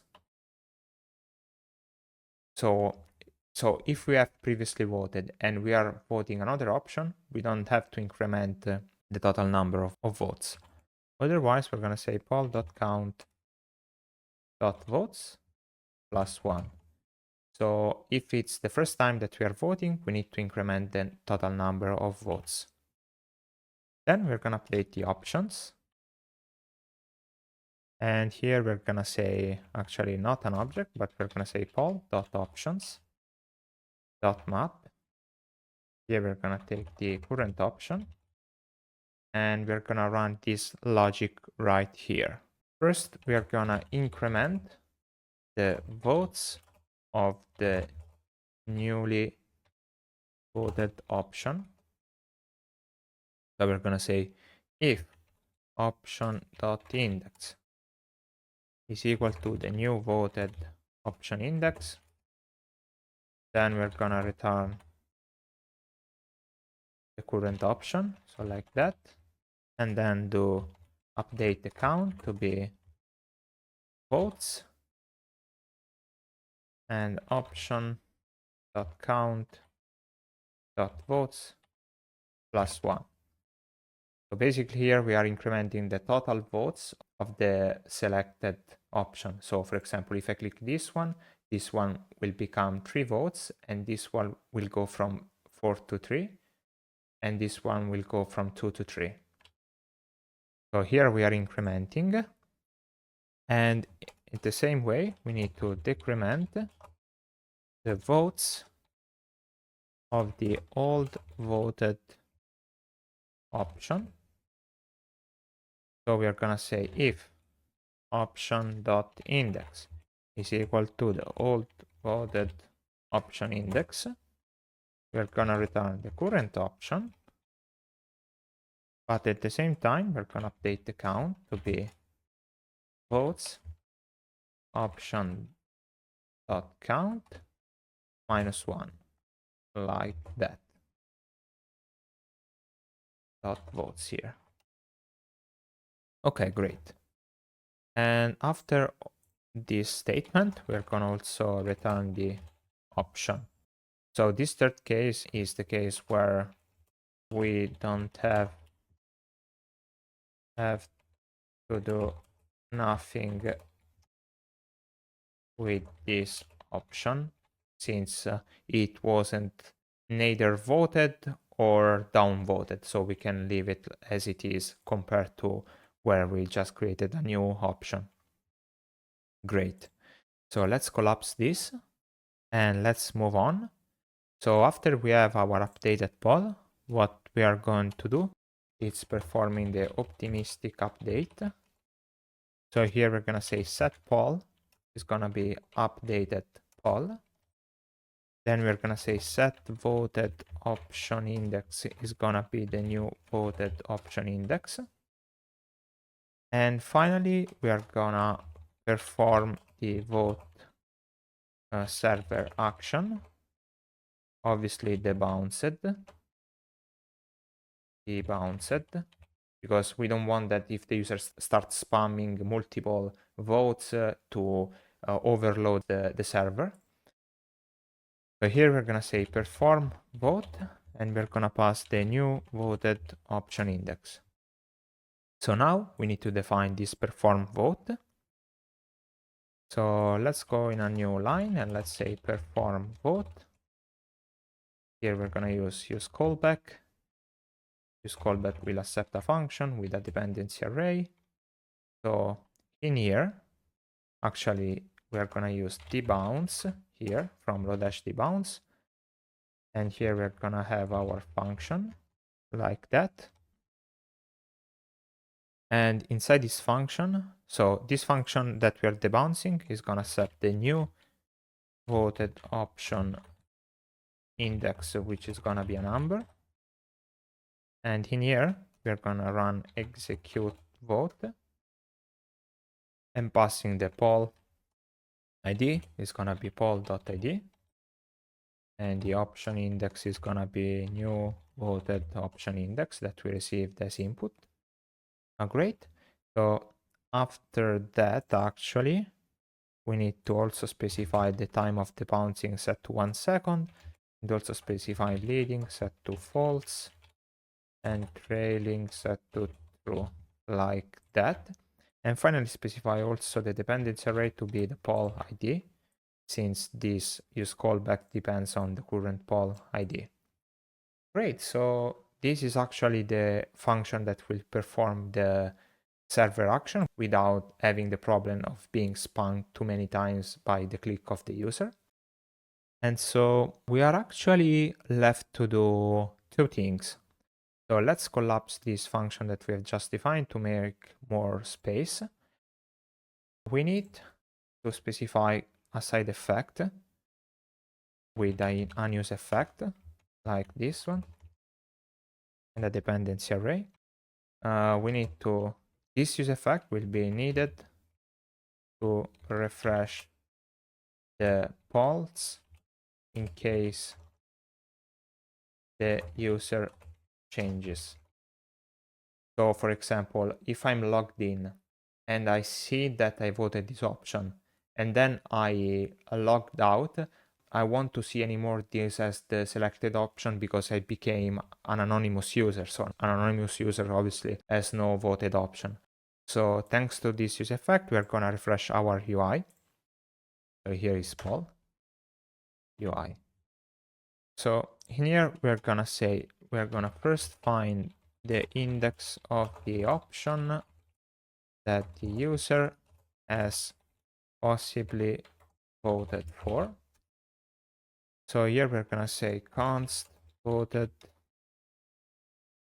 option index is gonna be, here we're gonna use the initial poll dot option dot find.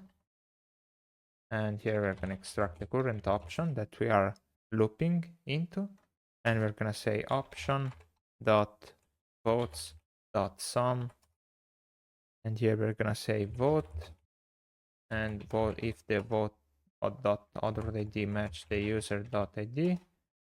Basically after that we're gonna take the current ID.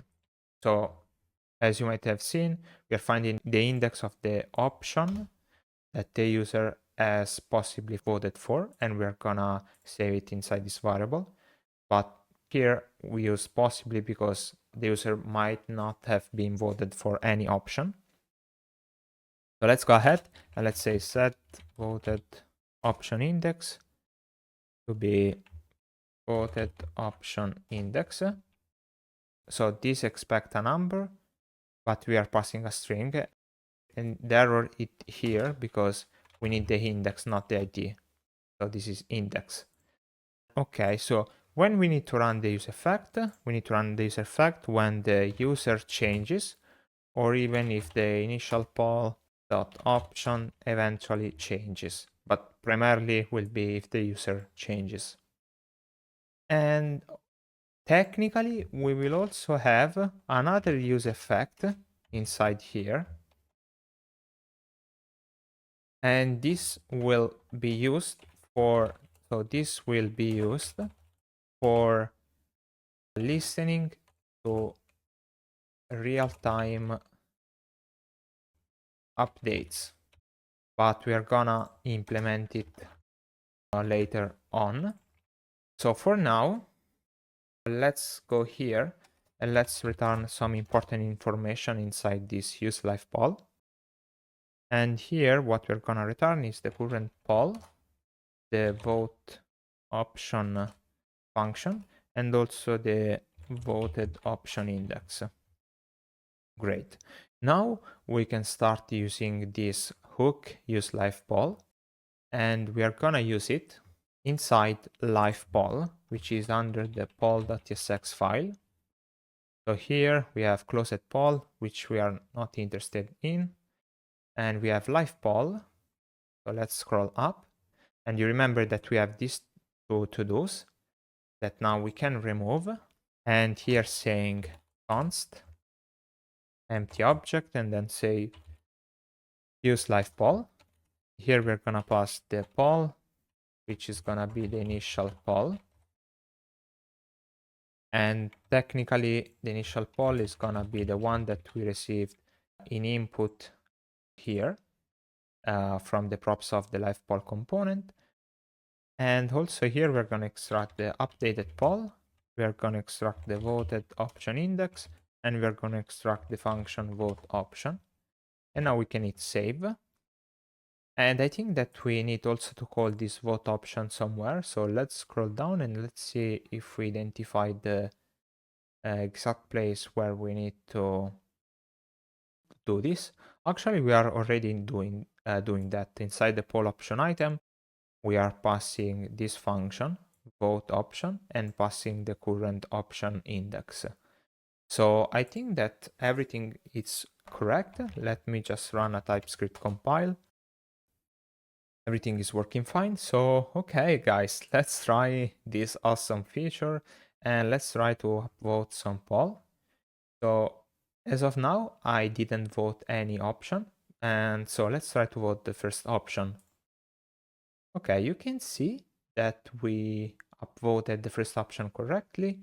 And I think that if we open up the console, we also get the successfully voted. So that means that the database has been updated correctly.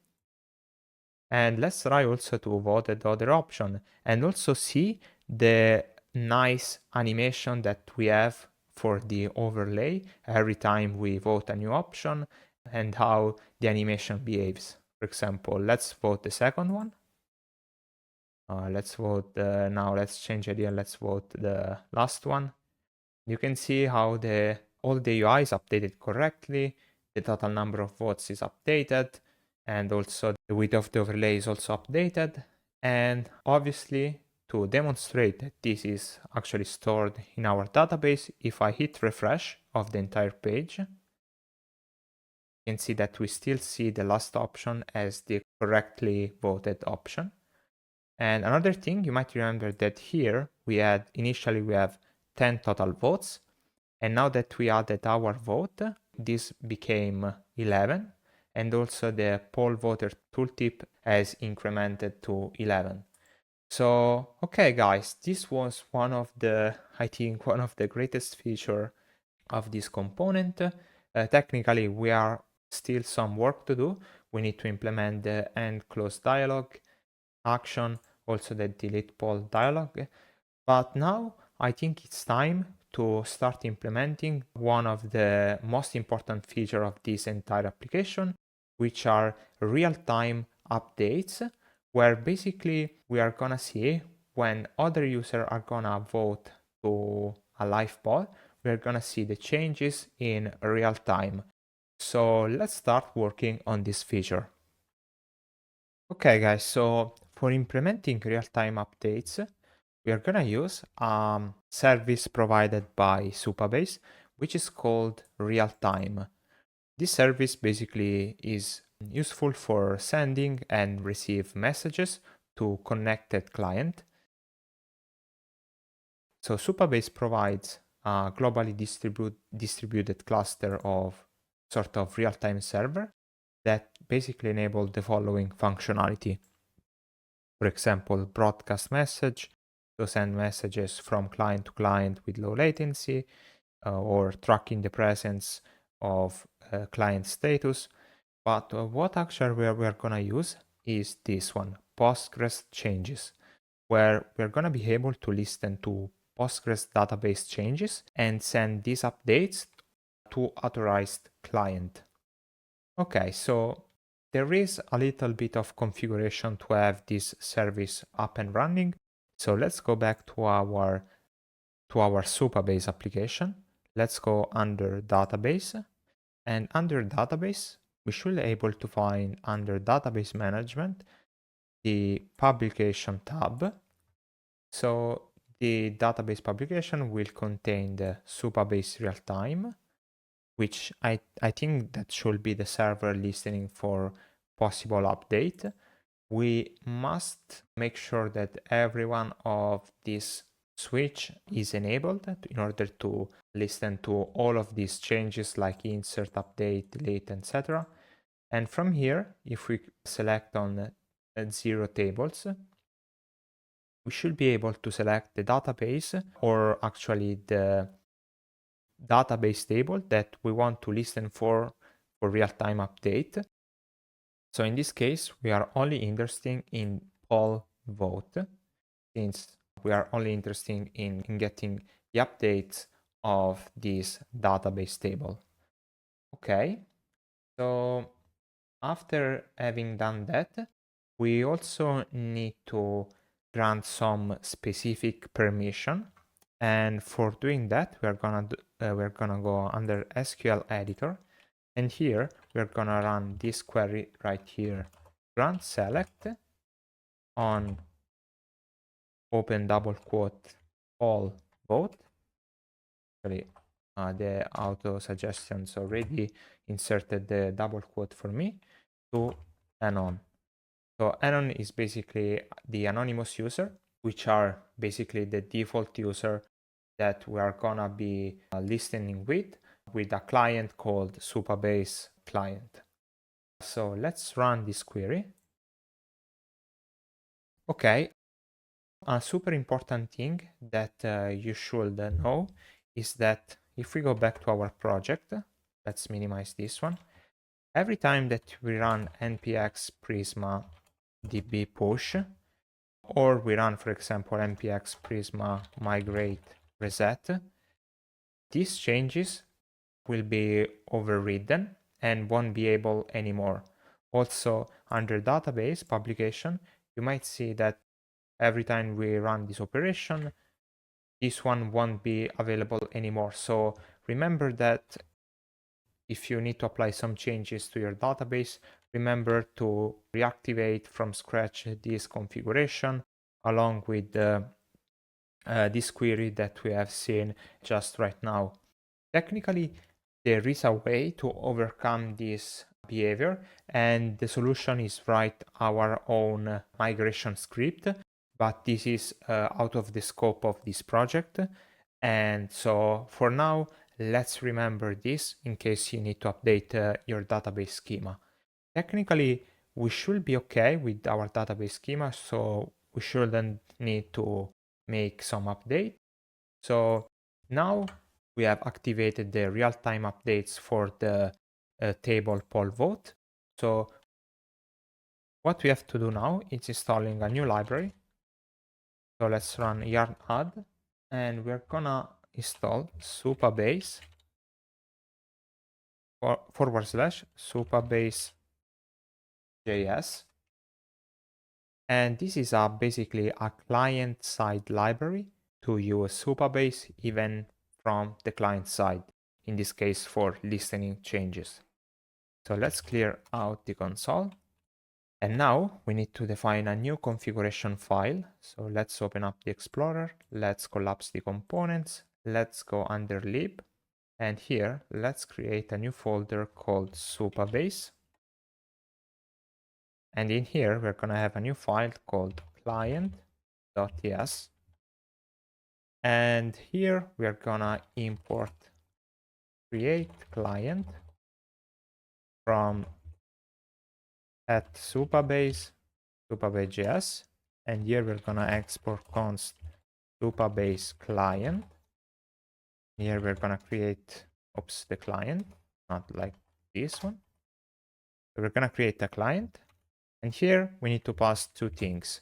First, we need to pass the project URL, and here we need to pass the Hanon key. So where do we find these two values? We should be able to find them under our Supabase dashboard. So technically, if we go on the sidebar, we scroll down up to this project setting, and then from here we click on API. Okay, so we can see that here we find the project URL, which is a RESTful endpoint for querying and managing our database. So let's copy this out. Let's go back here and paste it here like that. And then we need the anon key, which should be under project API key. And it should be this one, anon public. And this key is safe to use in a browser if you have enabled row level security for your tables and configured policy. We actually are skipping this part, but I encourage you to reading the part related to the row level security. So let's copy this out and let's paste this in.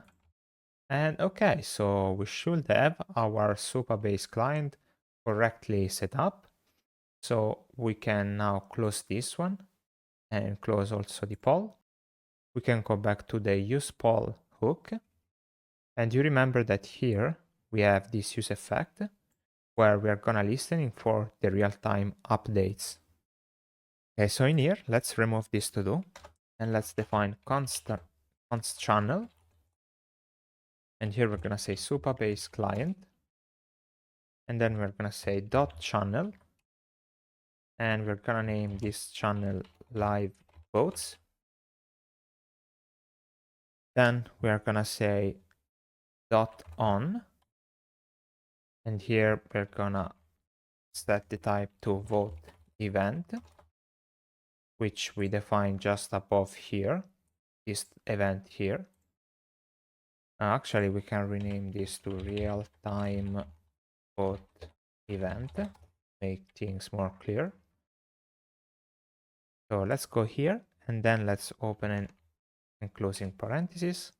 And here we're gonna select Postgres changes between double quotes, add a comma, and then we're gonna pass an object where we're gonna say event. Here we're gonna select set a star, so we are interested in all the events. Schema will be public, and table will be all vote. Okay, then we need to pass another object. And actually, this is not an object, sorry, this is a function. Is a callback function executed every time we're gonna receive a new event. So let's define an arrow function here. Here we're gonna extract the hold, which we're gonna rename to hold vote. And we're gonna receive an event type. And also we're gonna receive a new, and this is gonna be the new vote.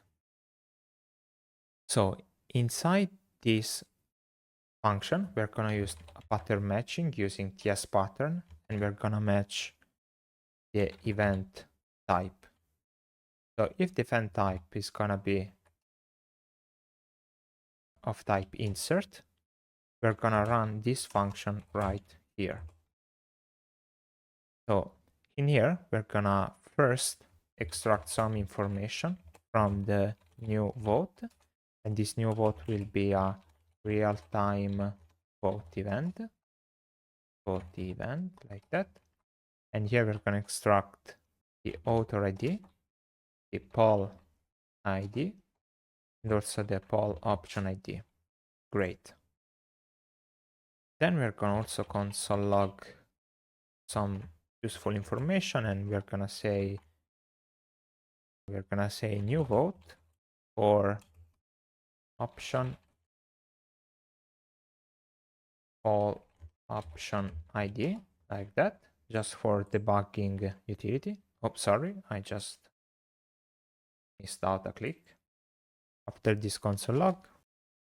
So here we are going to check if the event that we received was generated by us that, for example, clicked on an option. So we are not going to be interested in the events that are generated by us, since we are going to use the optimistic update to make to update the UI in that case. So if the author ID is going to be equal to the user ID, we are going to just return, since we are not going to be interested. And so here we can actually say optimistic update will take care of updating the UI. Great.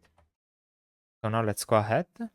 And here we actually received a new event, so we need to update the UI accordingly. So now we need to update the current poll. And here we're gonna say, we're gonna take the previous poll and we're gonna return a new poll where we're gonna merge the information from the previous poll and also adding some new information. For example, we're gonna update the total number of total votes by saying votes previous poll dot count dot votes plus 1. And then also we are gonna update the options. So here we're gonna say previous poll dot options dot map. Here we're gonna take the Here we're gonna take the current option. And if the option ID is gonna be equal to the poll option ID that is gonna be voted, we are gonna return the current option along with the new vote. So we're gonna add a new vote to this option. So here we're gonna take the votes, declare a new array, and inside this array we're gonna merge the previous option votes alongside the new vote, which is gonna be a new object with the author ID, the poll ID, and the poll option ID, like that. So let's call up these votes. Let's add a comma here. And then we're gonna also increment the votes count. So here we're gonna say count votes will be option dot count dot votes plus 1. Okay. So this is the case where we update the option that has been voted, but otherwise we're gonna return the current option for all the other parts. Let's hit save, and now we should be good to go. So this is the case in case we were inserting, so we received a new vote. Obviously, there is also another case after the insert, which is gonna be the delete case. So when basically a vote gets removed. So let's go here and let's say with delete. And here we are gonna say, we're gonna define a new function. So from here, we're gonna extract the hold vote as, so technically this will also be a real-time vote event. And from here, we're gonna extract the author ID. And let's also console log vote removed from user. Here we're gonna say author ID. So here we have to do the same check. If the author ID is the same of the current user ID, we just need to return, because so basically we received an update from ourselves, so we can skip it. Otherwise, we're gonna update the current poll. So set poll, that's gonna get the previous poll. And then let's return, basically we're gonna merge the previous poll. And here we're gonna update first the count of total votes. So we're gonna say previous poll dot count -1. And then also options. We're gonna take the previous poll dot options dot map like that. Here we're gonna extract the current option and we're gonna say, so first we need to check if the current option was voted by the current user. And so for extract these logics, we're gonna say option.votes sum. So we need to check if it does contain the user ID amongst all the votes of that option. I'm gonna take the vote and check if the vote.author ID is equal to the author ID. And okay, let's hit save. So here, if the option was voted by the user, we are gonna do something. Otherwise, we're gonna just return the current option as it is. So here we are gonna return a new option, or actually we're gonna update the current option since this was voted by the user. And we're gonna merge the previous option with, we're gonna update the votes. So we're gonna say option.votes and we're gonna filter the previous vote. So vote.author ID is different than author ID.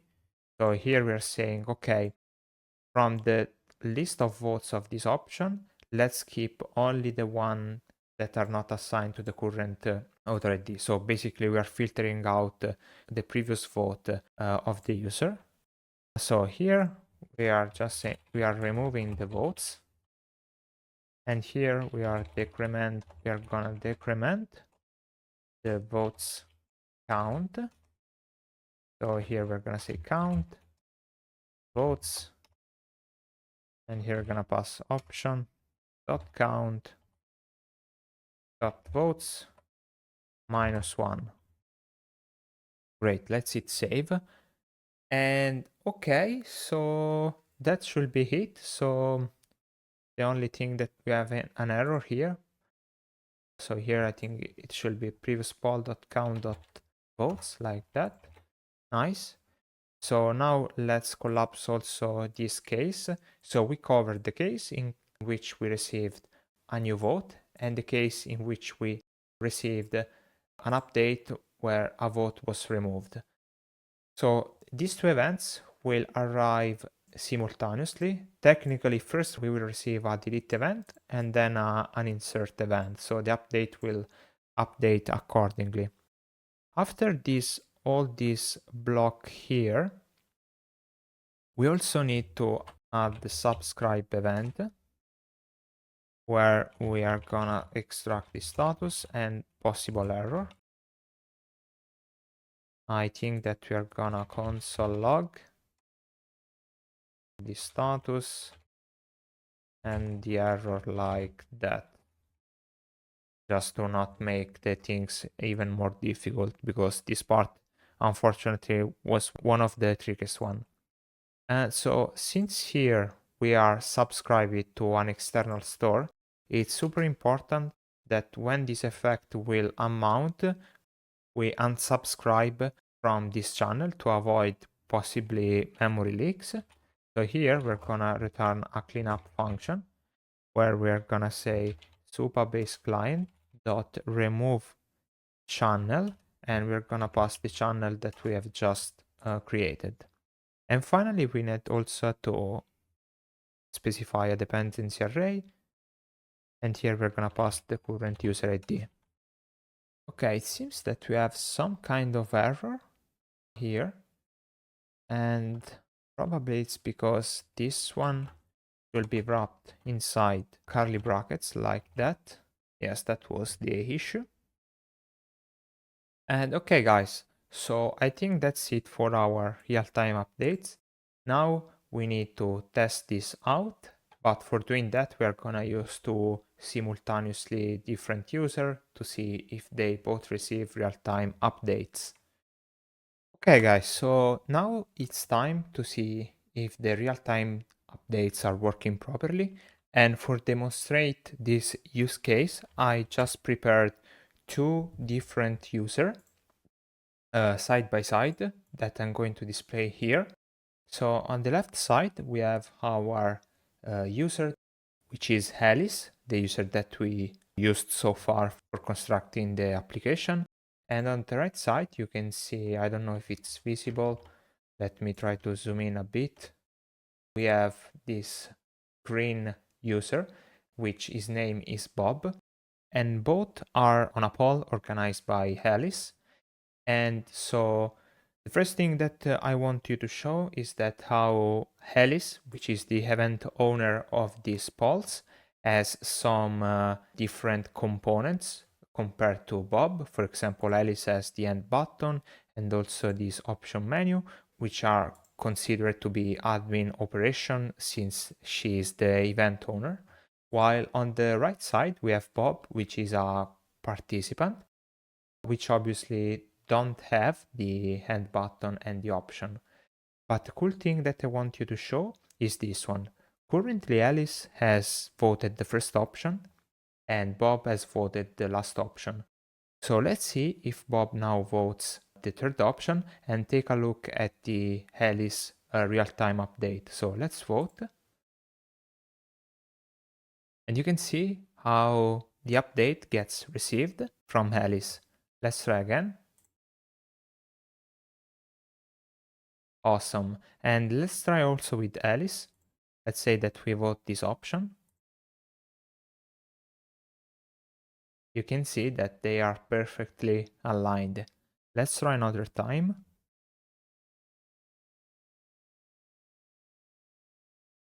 Great. Real-time updates are working fine, it seems. And now we can go ahead and let's try to implement some of the missing action on this page, like the hand button, the delete poll, and also the new poll form for creating a new poll. But before moving in, guys, I unfortunately just discovered a very annoying bug with authentication. And the bug that I discovered is related to the property post login redirect URL, which we are using in multiple places. So if we go inside our search functionality of VS Code and search for post login redirect, you can see all the places where we define this property. So what we need to do is to remove this property from all the places where we declare it, because it's overriding the expected authentication flow that should be performed during the authentication process. So let's start by going here and let's remove this post login redirect URL. Let's reopen it. Let's go here. And here I already commented out, but let's remove it. So here we are inside public out button. And let's see the other place. Here we are in question vote button. Let's remove it. And what else do we have? We have this create question form. And also remove it from here. And now we should be good to go.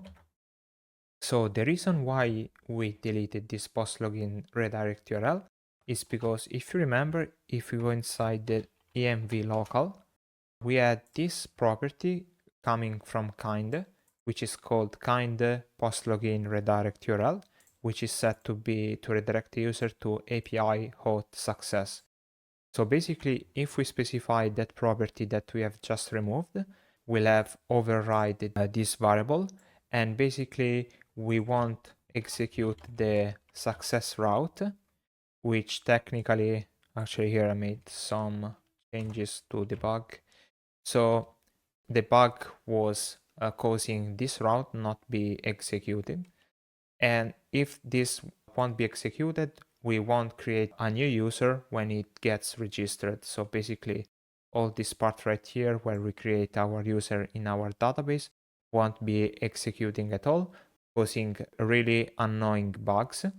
So yeah, make sure to not use that property and to only rely on this Kinde post login redirect URL. Great.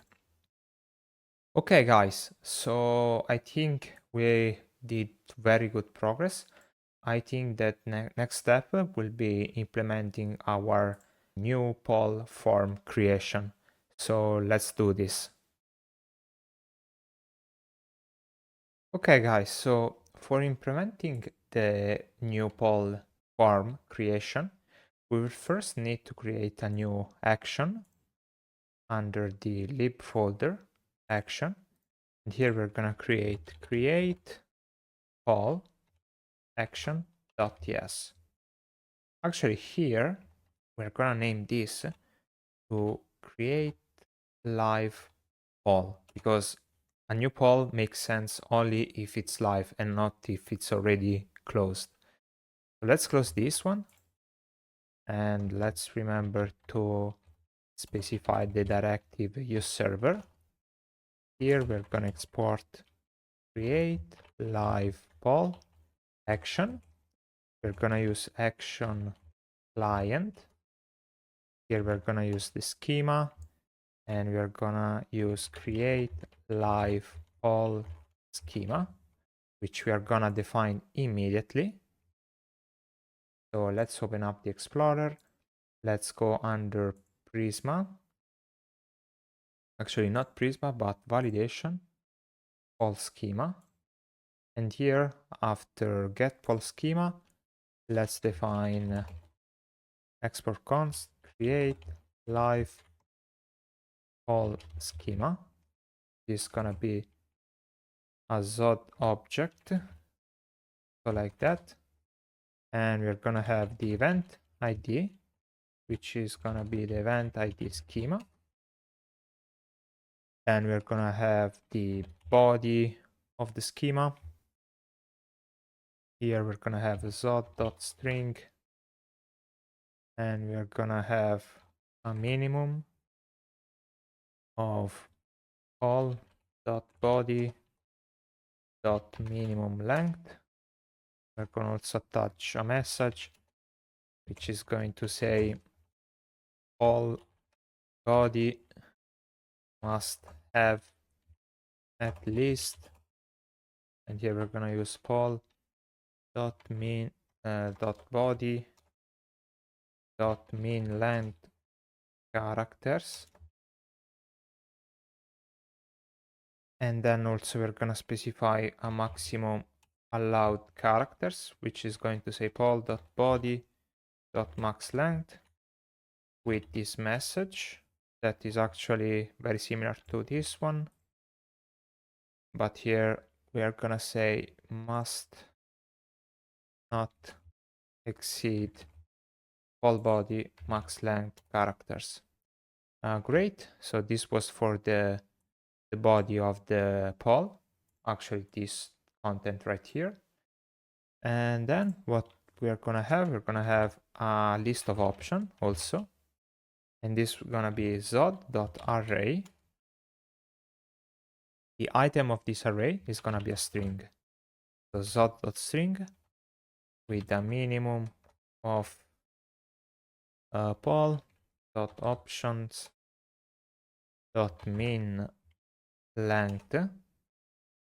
And we're gonna also specify a message. Let's reuse this one.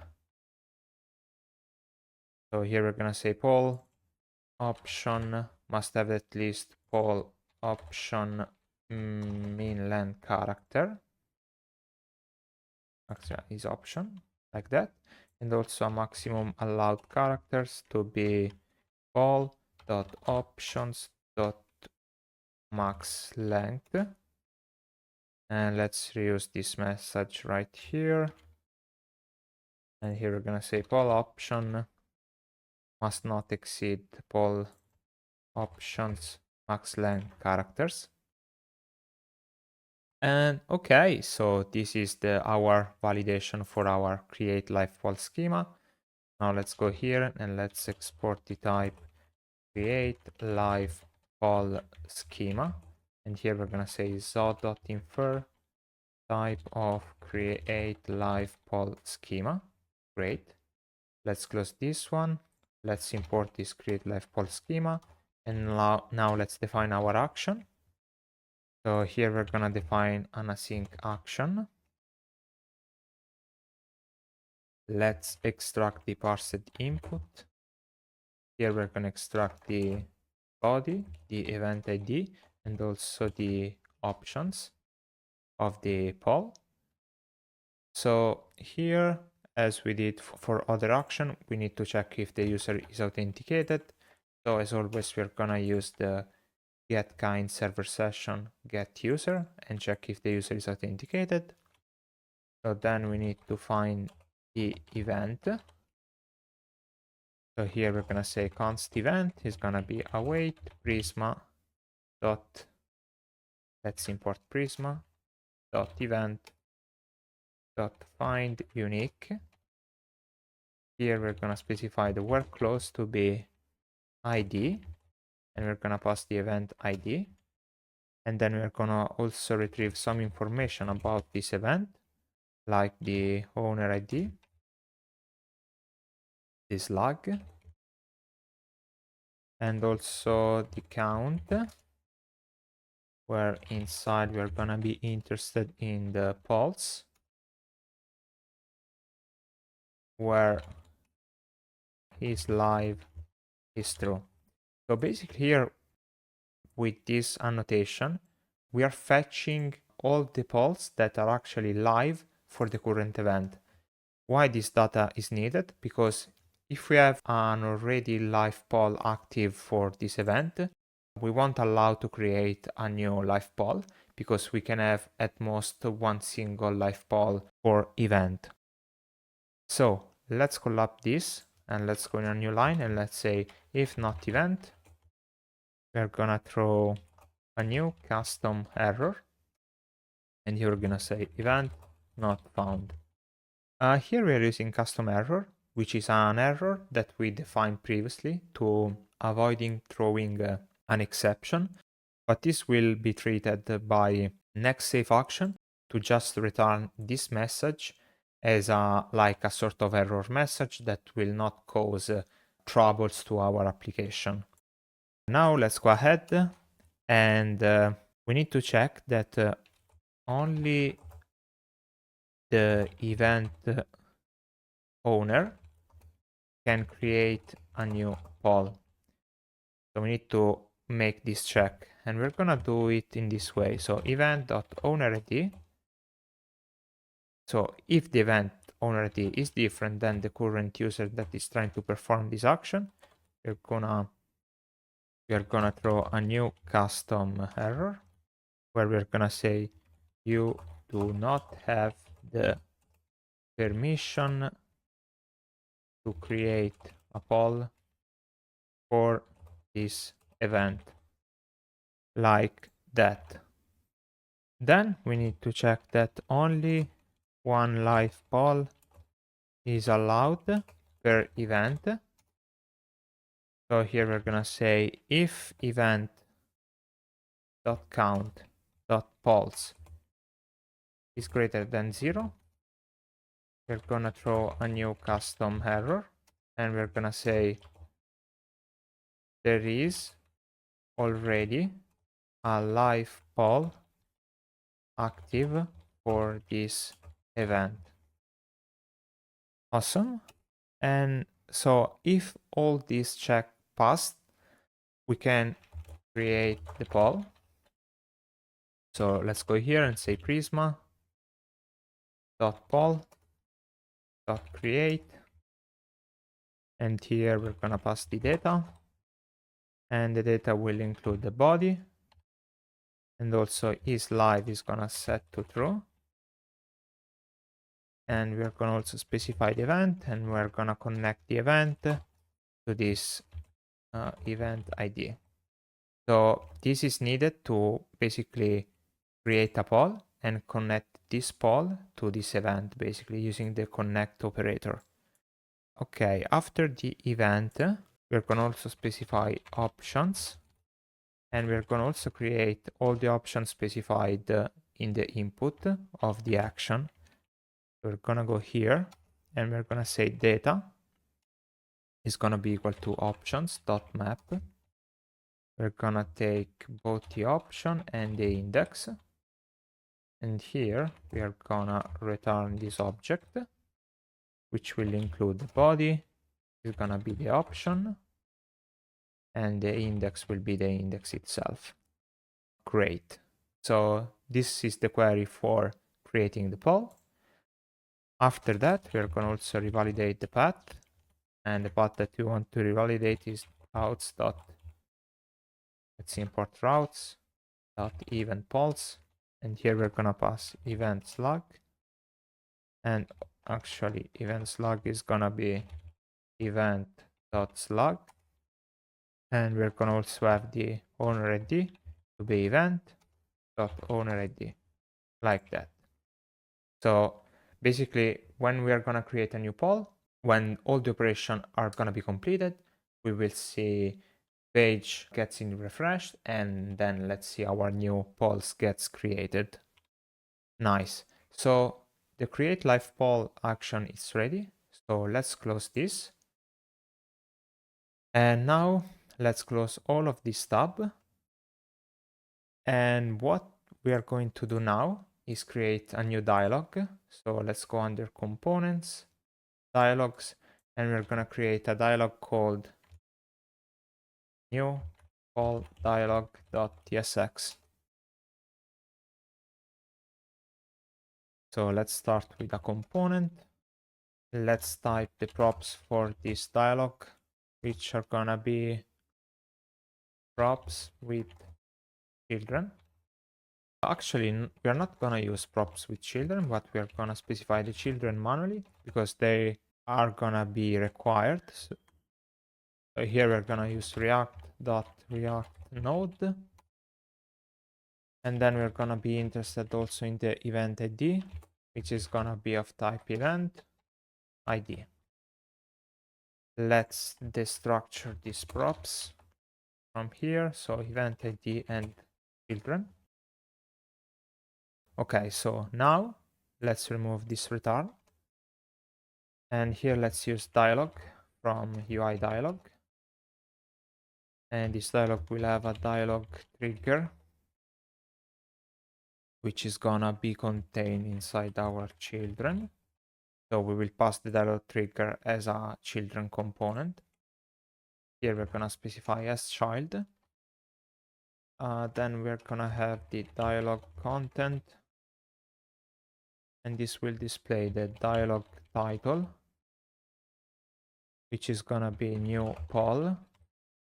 And we're gonna also have new poll form here with some props that we're gonna pass.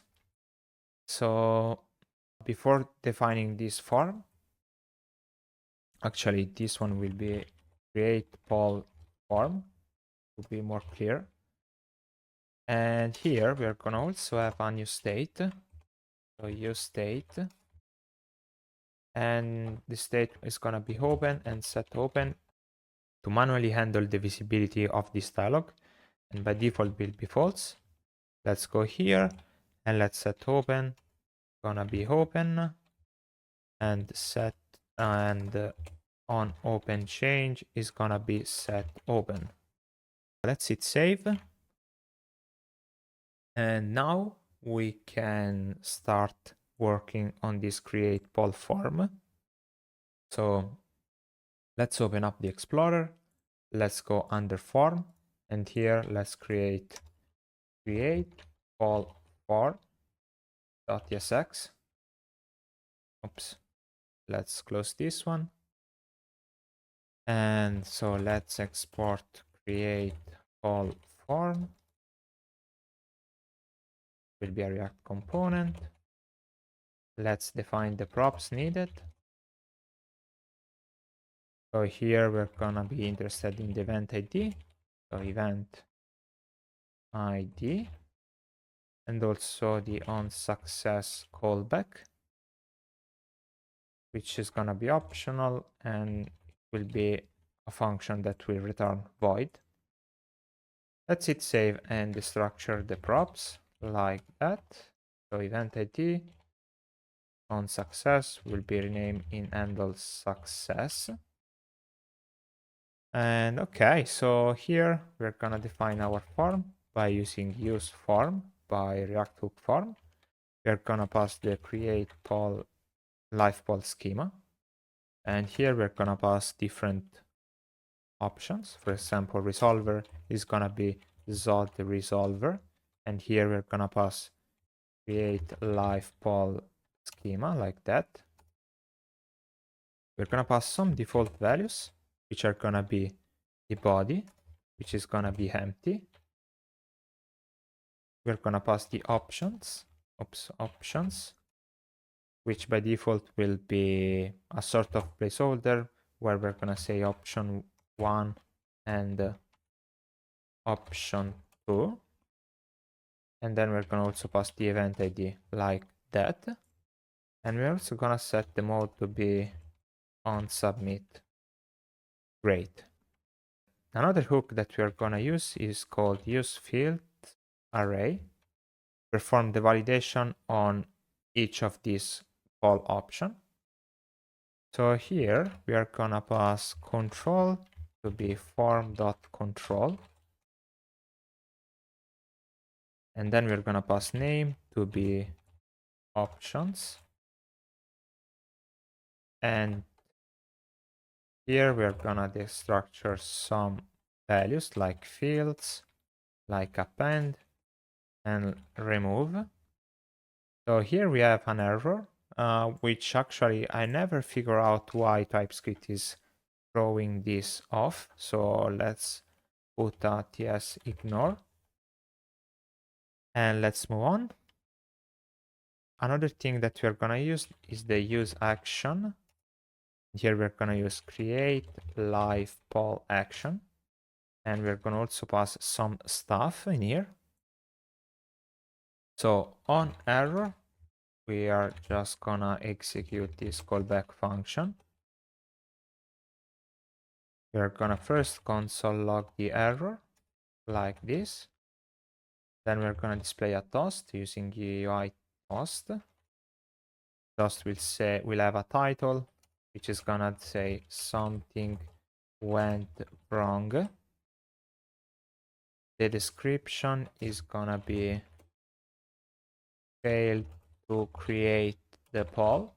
And here, since we were using the custom error, we can even say error server error.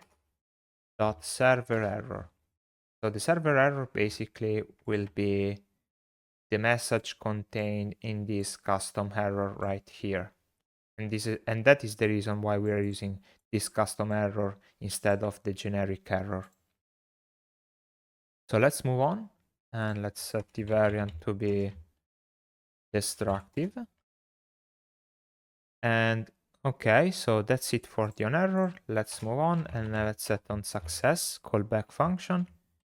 Here we are gonna run the handle success, which is gonna be optional, so we need to put this question mark operator.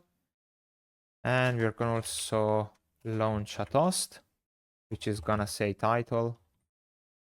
And here we're gonna have your poll has been created with a party emoji.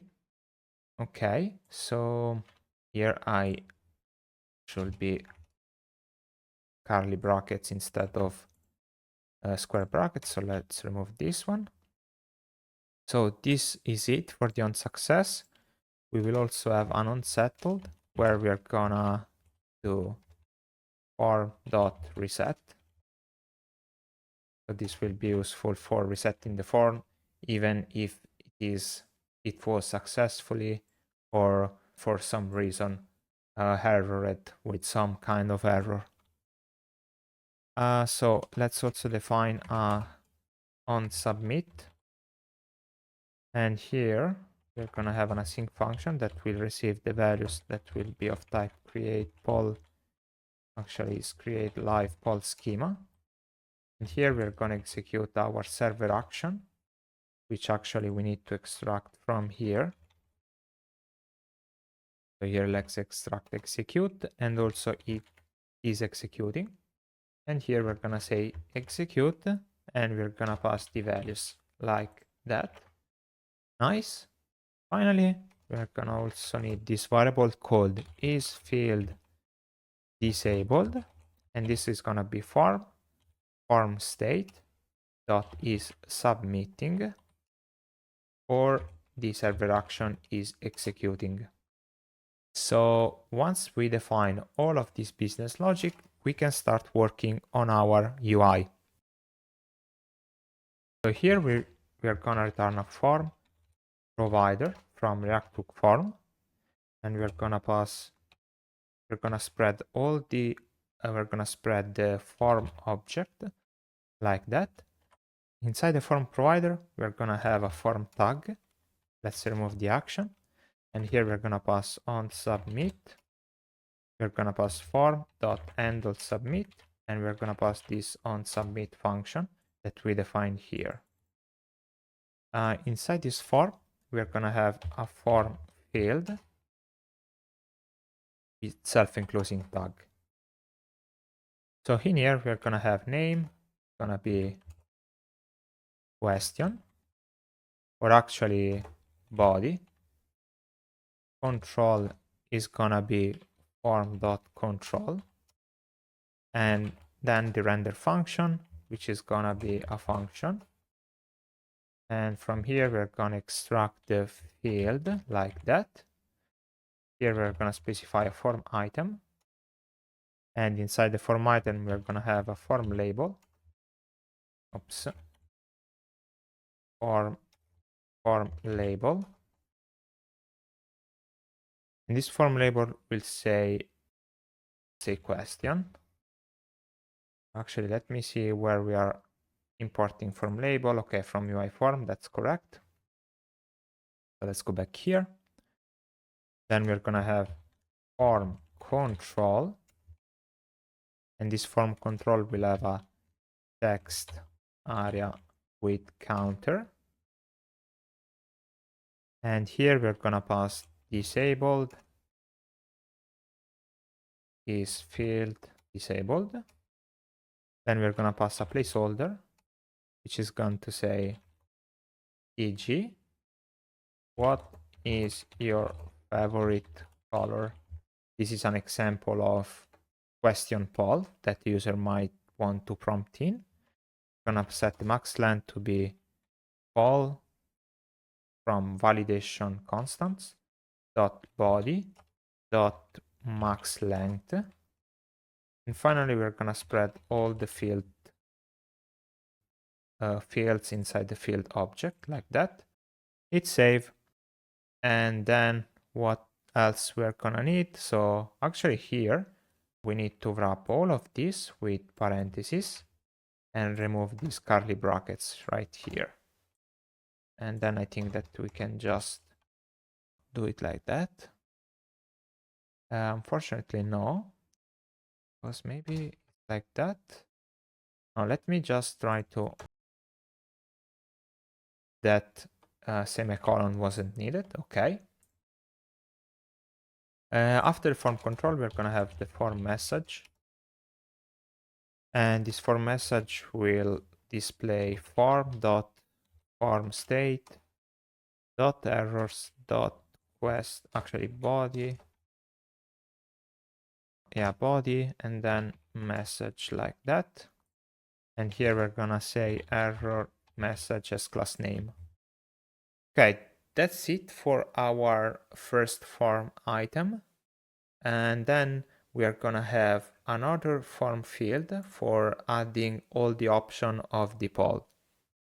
So after that, we are gonna have a div. This div will have the role set to list and a class name of margin top set to 8, base y set to 4. And inside this div, we're gonna have a form label.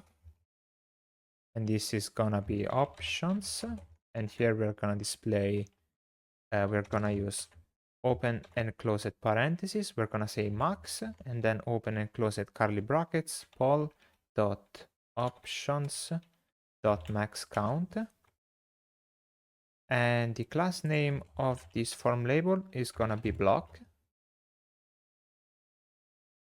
Then we have a form message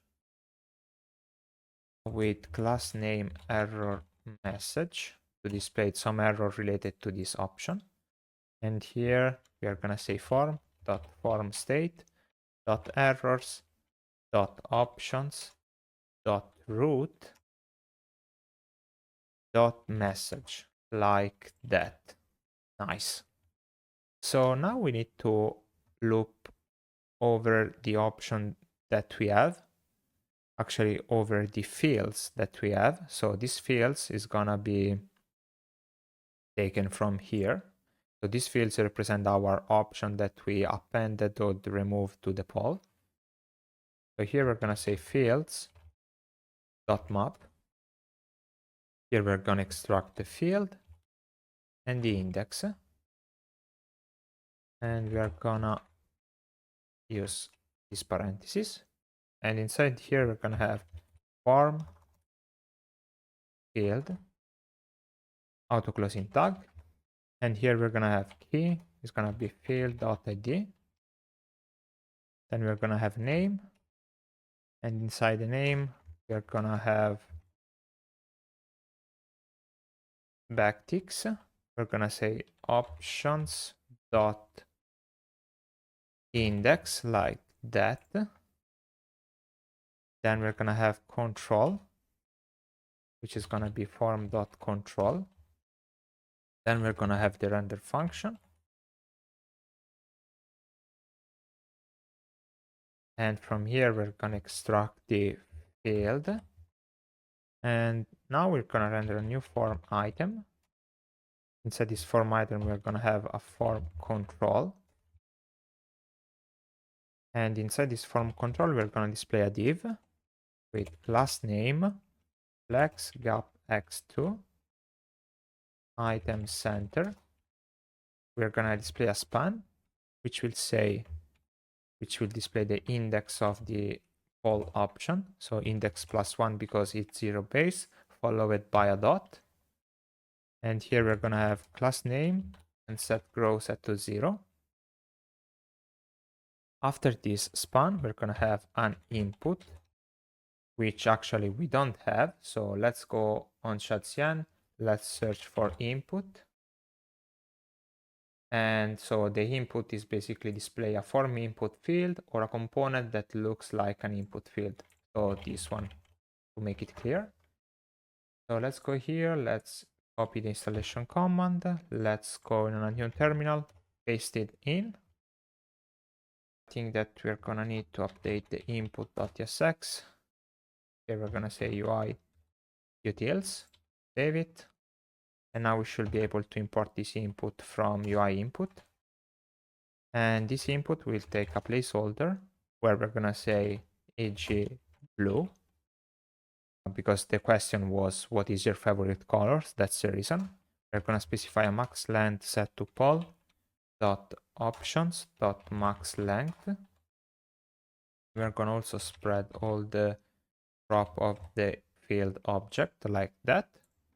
Then we're gonna have a button from UI button. This button is gonna display a trash icon. This trash icon will come from Lucid React and will have a size of 12.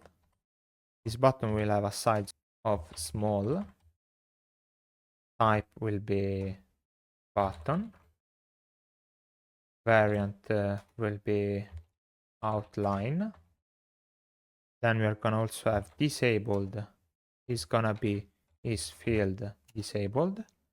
And also on click, oops, none on can play, on click, we are gonna run this function where we're gonna say remove and we're gonna pass the index.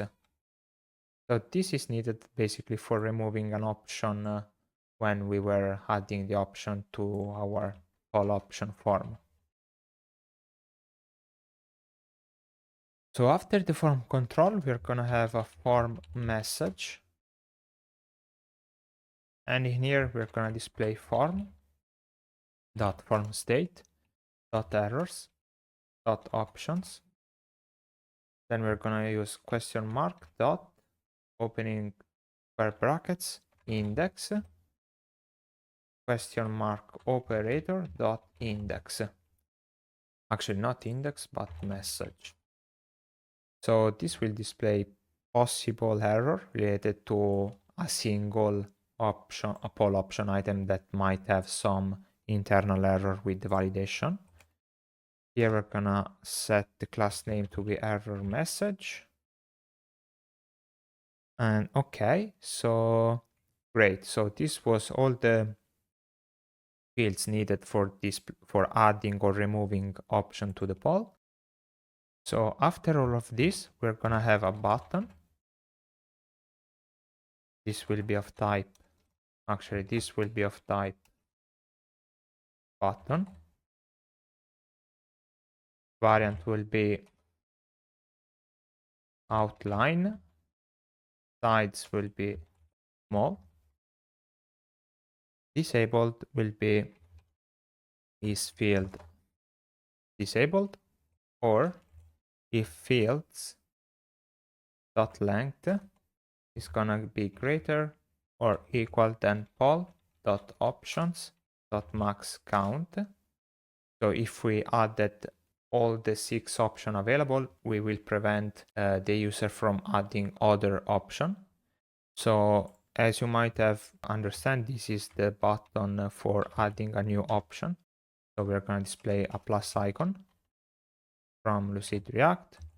Class name will be width for h4, margin right set to 2. Also here we're going to have a class name with margin top set to 4. And finally, we're gonna have here the label add option. Great. So, okay, we are right at the finish of this long form. And here we're gonna have a final button, which will display. So if it is being executing the server action, we're gonna say launching all. Otherwise, we're gonna display launch all.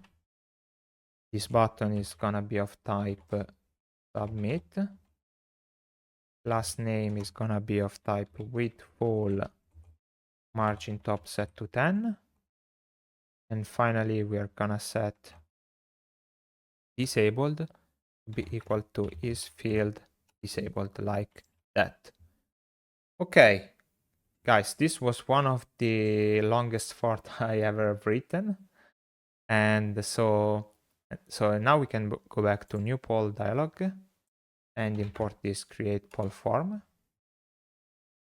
And here we're gonna pass the event ID, which is gonna be event ID. And we're gonna also pass on success, where we're gonna execute this function, where we're gonna set open to false.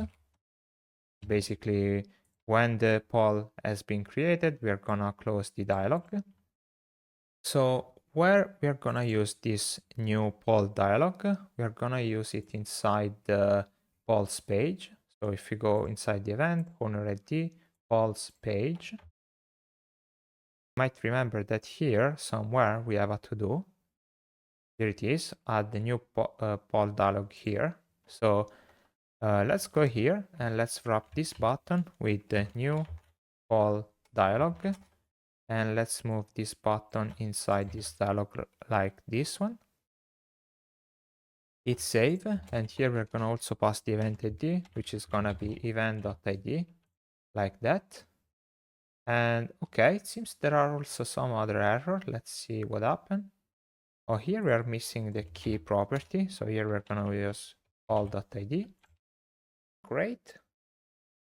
And okay, I think that will be it. So now let's run a TypeScript compile.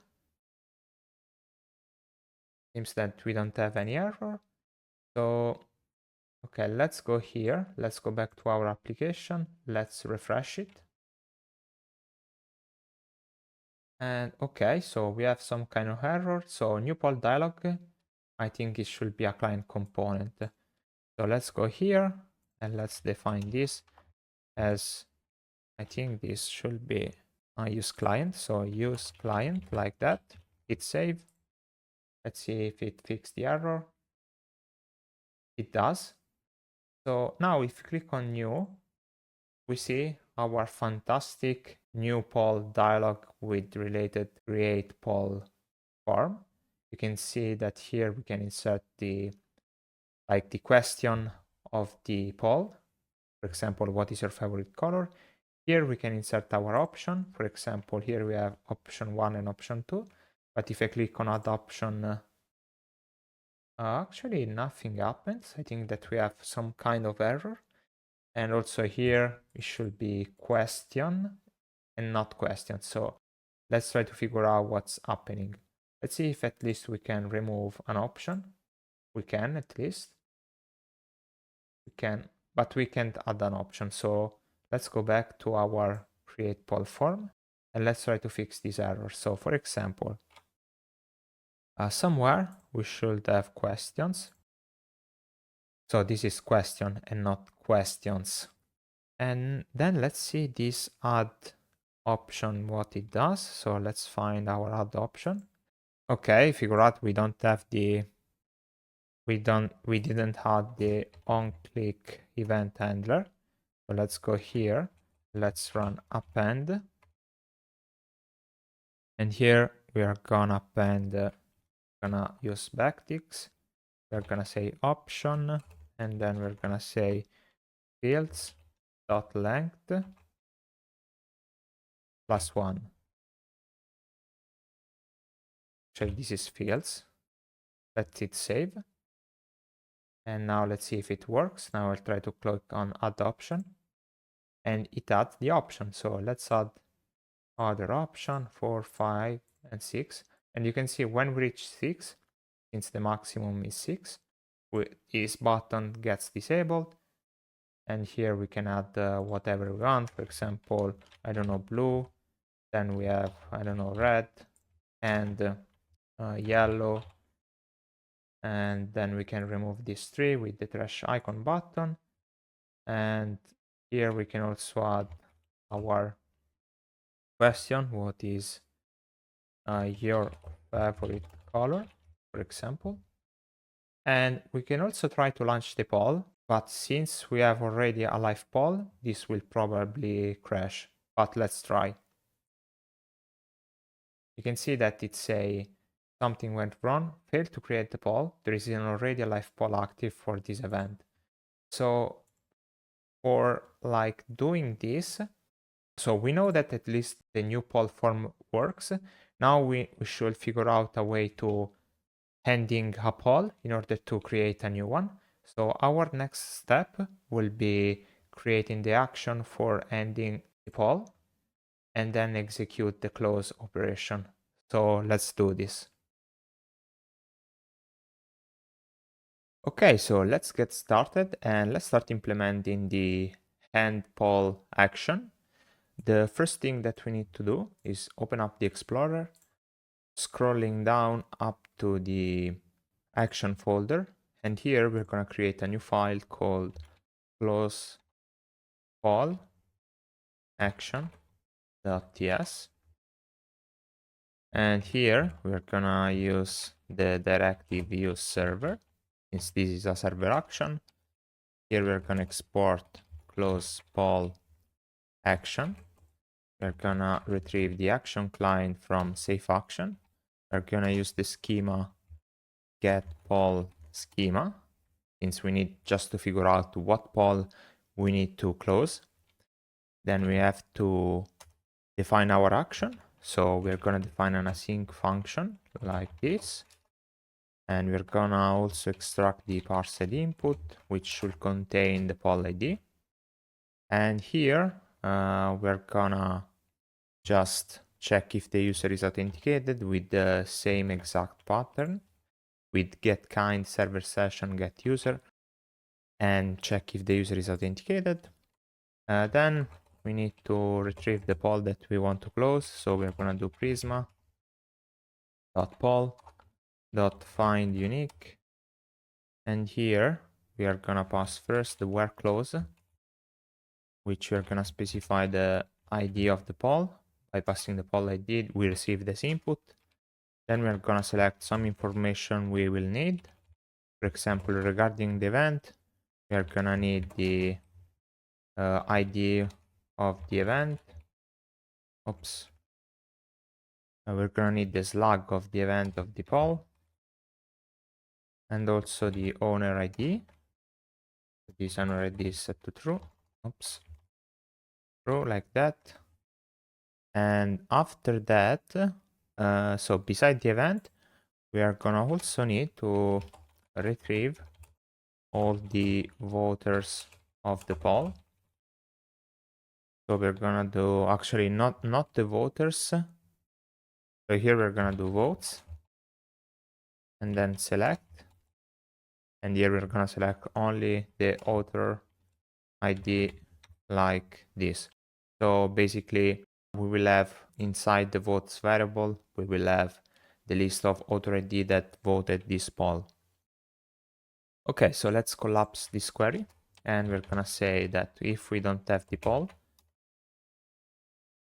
we're gonna throw a new error where we're gonna say poll not found. And then we also need to check the permission for doing this operation. So we're gonna do if poll.event.ownerID is different than the user ID who is trying to perform this operation. We're gonna throw a new error. We're gonna say you do not have the permission to close this poll, like that. Great. So after having checked all of this, we can perform our query for closing the poll. So we're gonna do await prisma.poll.update, and here we're gonna pass the where close. We're gonna pass the ID to be the poll ID, like that. And we're gonna also pass the data that we want to update. So first thing, we're gonna pass is live set to false. And also, actually here, we're gonna also need to send notification to all the voters. And this will be a to-do for later on. And to basically notify the voters that a poll that they were actively participating have been closed. But we're gonna do this later on. So after having done that, we're gonna also revalidate at routes dot event polls, and here we're gonna pass the event slug. It's gonna be poll dot event dot slug, and also the owner ID, which is gonna be poll dot event dot owner ID. That's it saved. And okay, that's it for our close poll action. Now what we need to do is to go inside our close poll dialog that we implemented later. And here, if you remember, we need to implement our server action. So here we can remove these two variables and basically go here and define use action. Specify the close poll action right here. Specifying all the callback. So on error, we are gonna, we're gonna take the error. We're gonna console log the error. And we're gonna also display a toast. And in this toast, we're gonna display the title to be something went wrong. Description will be failed closing the poll. Let's say please retry again. And the variant will be destructive. And that's it for our on error callback function. We're gonna also have an on success. And in this on success, what we're going to do is to run the handle success function that we take as input. So if you remember here, close poll dialog has this on success. So we're gonna execute it, and we're gonna also display a toast where we're gonna say, can display the title, and here we'll say your poll has been closed with an exclamation mark. And finally, under ender close, we're gonna run the server action. So we're gonna go here and let's run execute, which we are gonna extract from here. So execute here, and also is executing. So here we're gonna execute the server action, and we're gonna pass the poll ID. And finally, we're gonna also need to define our is field disabled, and it's gonna be equals to is executing. Let's hit save. Let's scroll down. And okay, I think that should be it for our close poll dialog. Let's see if we have any kind of TypeScript error. We don't have it, so let's go in our application. Let's hit refresh. And now let's try to close this active poll. So let's hit end. Let's hit close. Let's say closing. Now let's say your poll has been closed. You can see that the UI has been updated correctly. It say no active polls. No active polls active right now, which is not really correct. So let's find where we are defining that label. So no active polls are here. So let's say no active polls right now, which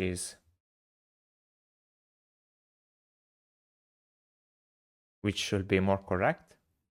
And now that we don't have an active poll, we should be able to create a new one. So let's create new. And here I'm gonna say, what is your favorite color? And here I'm gonna pass red, blue, I'm gonna an option, I'm gonna say green. And I'm gonna launch the poll. And our poll has been created. So yeah, it worked. So you can see that we don't have any vote. So great, it worked perfectly fine. We can also leave a vote. For example, I will select blue, and you can see that the entire bar is filled since we have only one vote. So the predominant option will be the second one. Great, guys. This is an awesome step for us. And now we can go ahead and let's start implement the delete poll operation. Okay, guys, so let's move on. And now let's implement the delete operation. So as always, let's go under our actions. And here let's define delete poll action.ts. Let's go inside. Let's define the use server directive. Here let's export delete poll action. Here we have some kind of error. I don't know what it is.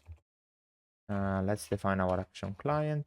Let's say let's define the schema, which will be get poll schema. And let's now define our action. We'll need an async function. Let's extract the parsed input. Here we're going to extract the poll ID. As always, we need to check the user is authenticated. So we're going to use the exact same pattern we always used. And then we need to retrieve the poll that we want to delete. So await Prisma dot poll dot find unique. Here we're gonna pass the where clause. The where clause is gonna be the ID of the poll, and we're gonna also select some important information regarding the event of the poll. For example, we're gonna select the owner ID and the slug of the event, like that. Nice. So this is our query for retrieving the poll. After having done that, we're gonna say if not poll we're gonna throw a new error where we're gonna say poll not found in case we didn't find the poll. And we also need to check the permission. So here we're gonna say if poll.event.owner ID is different than the user ID, we're gonna throw a new error. And here we're gonna say you do not have the permission for deleting this poll, like that. And if all of this check passed, we can delete the poll. So let's go here and let's say await Prisma dot poll dot delete. And here we're gonna pass the where close. Gonna pass the ID of the poll that we want to close. And that's it. This is the query for deleting the poll. After having done that, we're gonna do revalidate path. This error skips, I don't know what it is. It's ESLint that has some kind of error, but I don't know what it is. So here we're gonna revalidate the path routes dot event polls, and here we're gonna pass the event slug to be poll dot event dot slug. Here we're gonna pass owner ID, and we're gonna pass poll dot event dot owner ID, and that should be it for our delete poll action. Now let's close some of the tab we have open here, and let's search for delete poll dialog that we implemented before.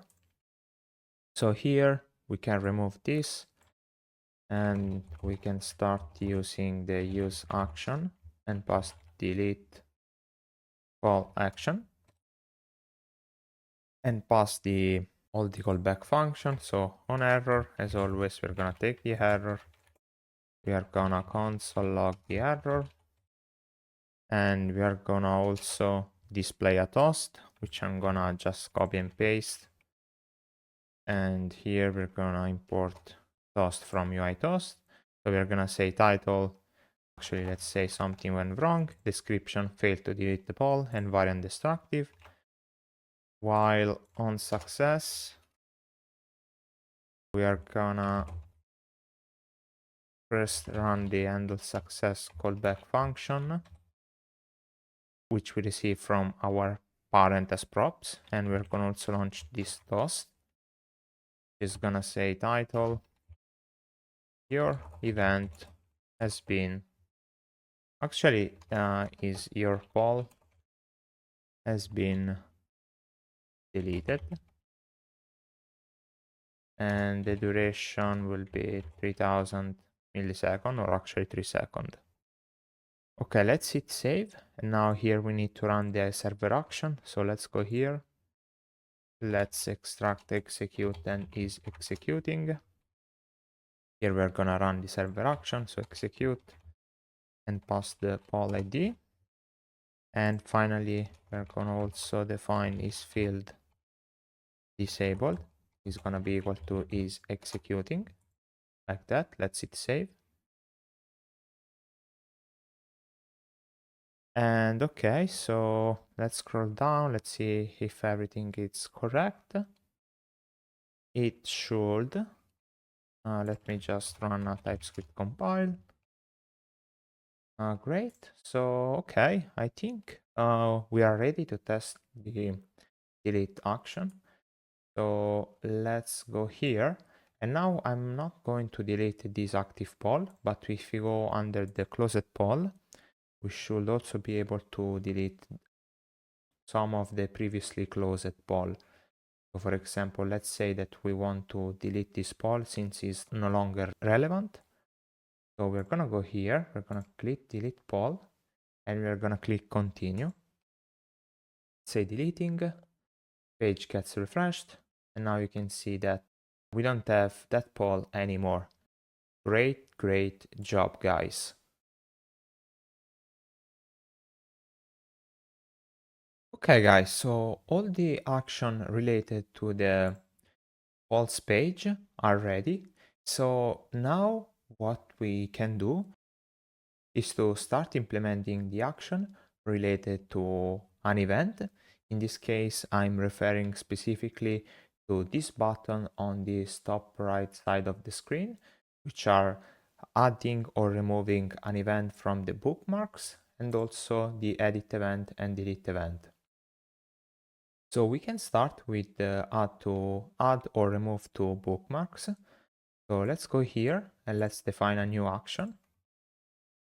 So here we're gonna have bookmark event action.yes.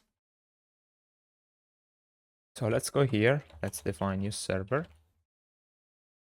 And here we're gonna export const bookmark event action. We're gonna use the action client. And here we are gonna use this schema.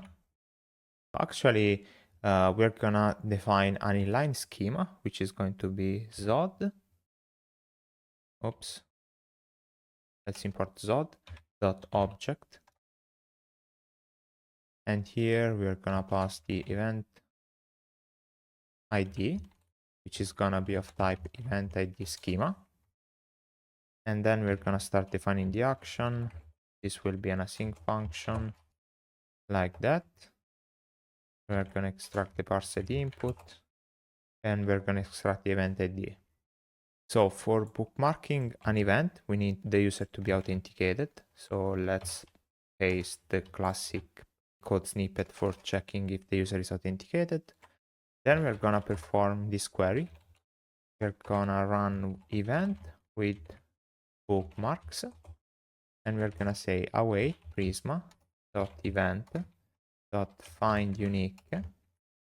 And here we're gonna search for the event that we want to bookmark. So we're gonna say where ID is gonna be the event ID, like that. And then we're gonna also select some information. For example, we're gonna select the bookmarked by, and here we're gonna select the ID of the user that already bookmarked that event. Great, so let's collab this. And now let's say if we identify our event with bookmarks, we're gonna throw a new error. And we're gonna say event not found, like that. Nice. Then we need to understand if the event was already bookmarked by the user. So we're gonna say was bookmarked by user, and this is gonna be event with bookmarks dot bookmarked by dot sum. And here we're gonna say we're gonna extract the bookmarked user, and so basically we're gonna check if we have an ID that match the current user.id. So this variable will be a boolean, true or false, whether or not the user already bookmarked this event. And now we're gonna perform some conditional logic. So if the event was already bookmarked by the user, we're gonna remove the bookmark like that. And so we're gonna run prisma dot event dot update, and here we're gonna say where ID gonna be the event ID. So we are updating this event, and here we're gonna pass this data, and we are gonna update the bookmark by, and we're gonna disconnect the current user.id. So basically we are removing the user ID from the list of bookmarked by, and otherwise we need to bookmark the event for the user. Let's go here, let's run await prisma.event.update. So basically it will be the exact same query we run here, so we can copy it out and paste it here. And instead of doing disconnect, we are gonna do connect. So we're gonna connect the current user ID, the list of bookmarked by. Great. Okay, so now we can go back to our bookmark event button. And here, if you remember, we had some to-dos left where we need to run our server action. So let's go here and just after this use state, we're gonna use the use action hook and we're gonna pass the bookmark event action and we're gonna pass this callback function. So on error, we're gonna take the error, we're gonna console log the error, and then we're gonna also revert the possible optimistic update. So we're gonna toggle the client bookmark. Great. Instead, on success, we are gonna just console log. Actually here, we're gonna display a toast from UI toast, and we're gonna say, we're gonna display the title, event. Okay, actually here, we need to figure out whether we are adding or removing the event from the bookmarks list. So here we're gonna say we can use this date is bookmarked. So we're gonna say this. If it's bookmarked, we are gonna say event removed from the bookmarks. Otherwise, we are gonna say event added to bookmarks, like that. And okay, so here we're gonna extract some values like execute, and is executing. Actually, is executed is not needed. And we're gonna execute the function inside the perform bookmark operation. So here we're gonna do execute, and we're gonna pass event ID to be event.id, like that. Let's scroll also down. And okay, I think we should be ready to test this out actually. So as always, let's run a TypeScript compile. Everything is okay. Okay, so guys, let's try to bookmark this event. So let's click add to bookmarks. It's a event added to bookmarks. Actually, two toast appears, so I think that is on success. It's not needed because we already have one. I completely forgot it. So here, let's say just console log success bookmark, like that, because we already had a toast. I didn't remember. So now you can see that the event has been bookmarked. So technically now, if we go back to our dashboard by clicking the user avatar, now if we go under the bookmarked, we see that the current event that we just bookmarked now is being displayed under the bookmark events. Now let's try to remove it from the bookmarks list, and let's see if it gets also removed. So let's remove it. Okay, seems that it happened. Close this. Let's go back to our dashboard, back to bookmarked. And you can see that we haven't any bookmarked events because the only one that we had was just removed. So great job, guys. We had the bookmark operation works correctly. Now we can start working on the edit event and delete event operation.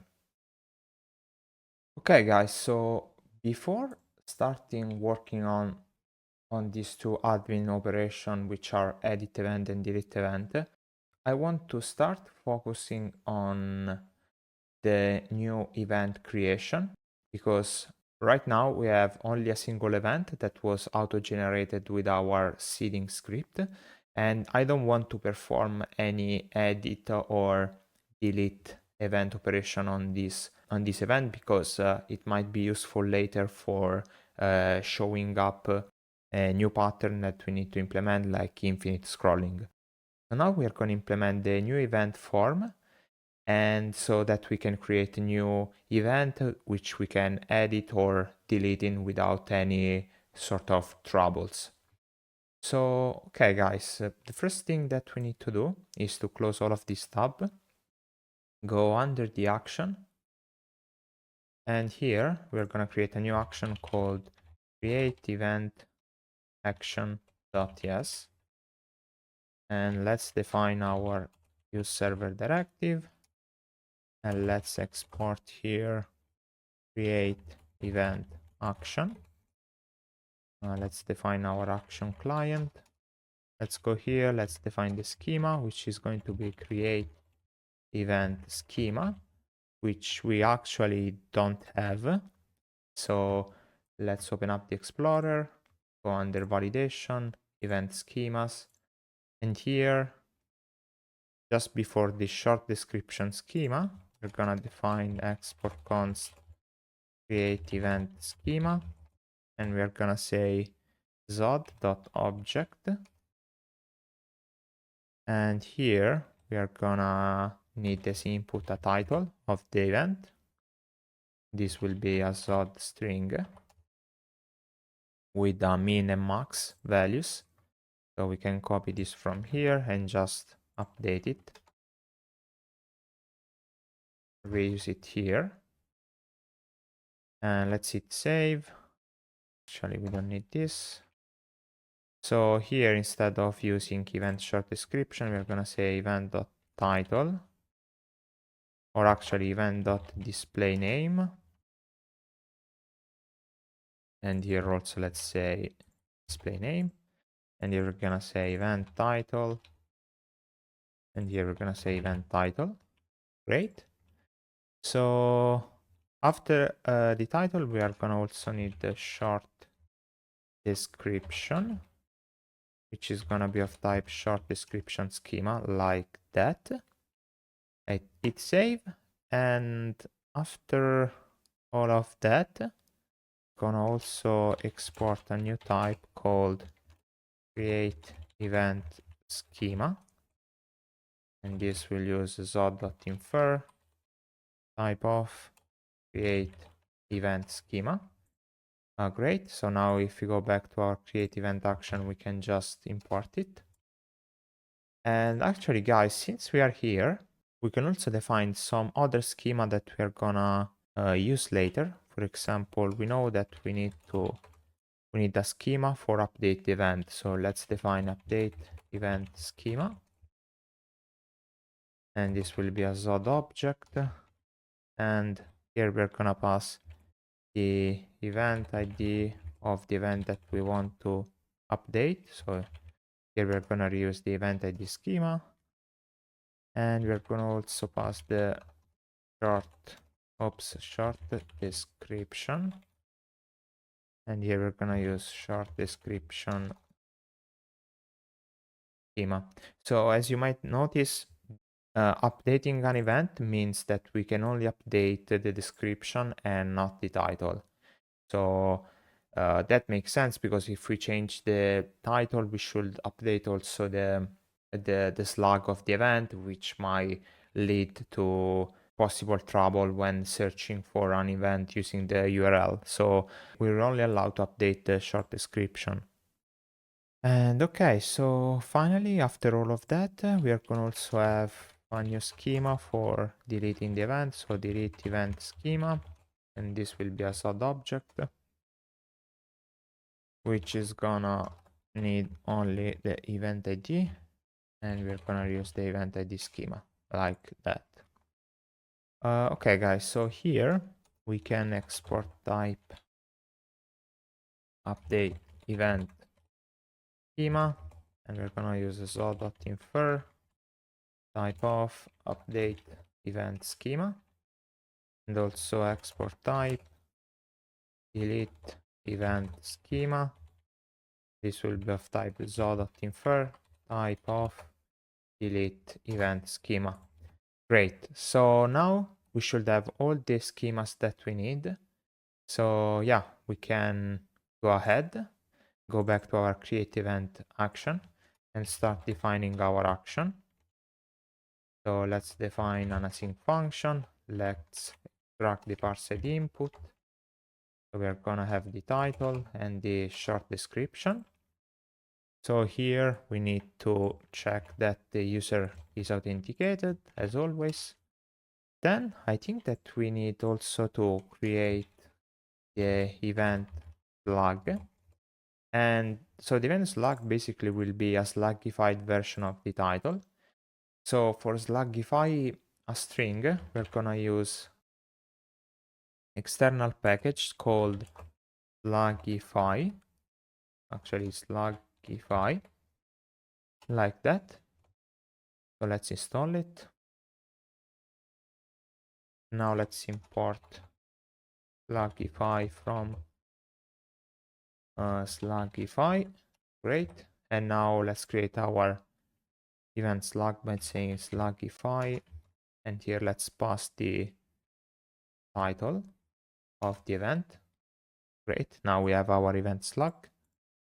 And here we're gonna say await Prisma dot event. Let's import Prisma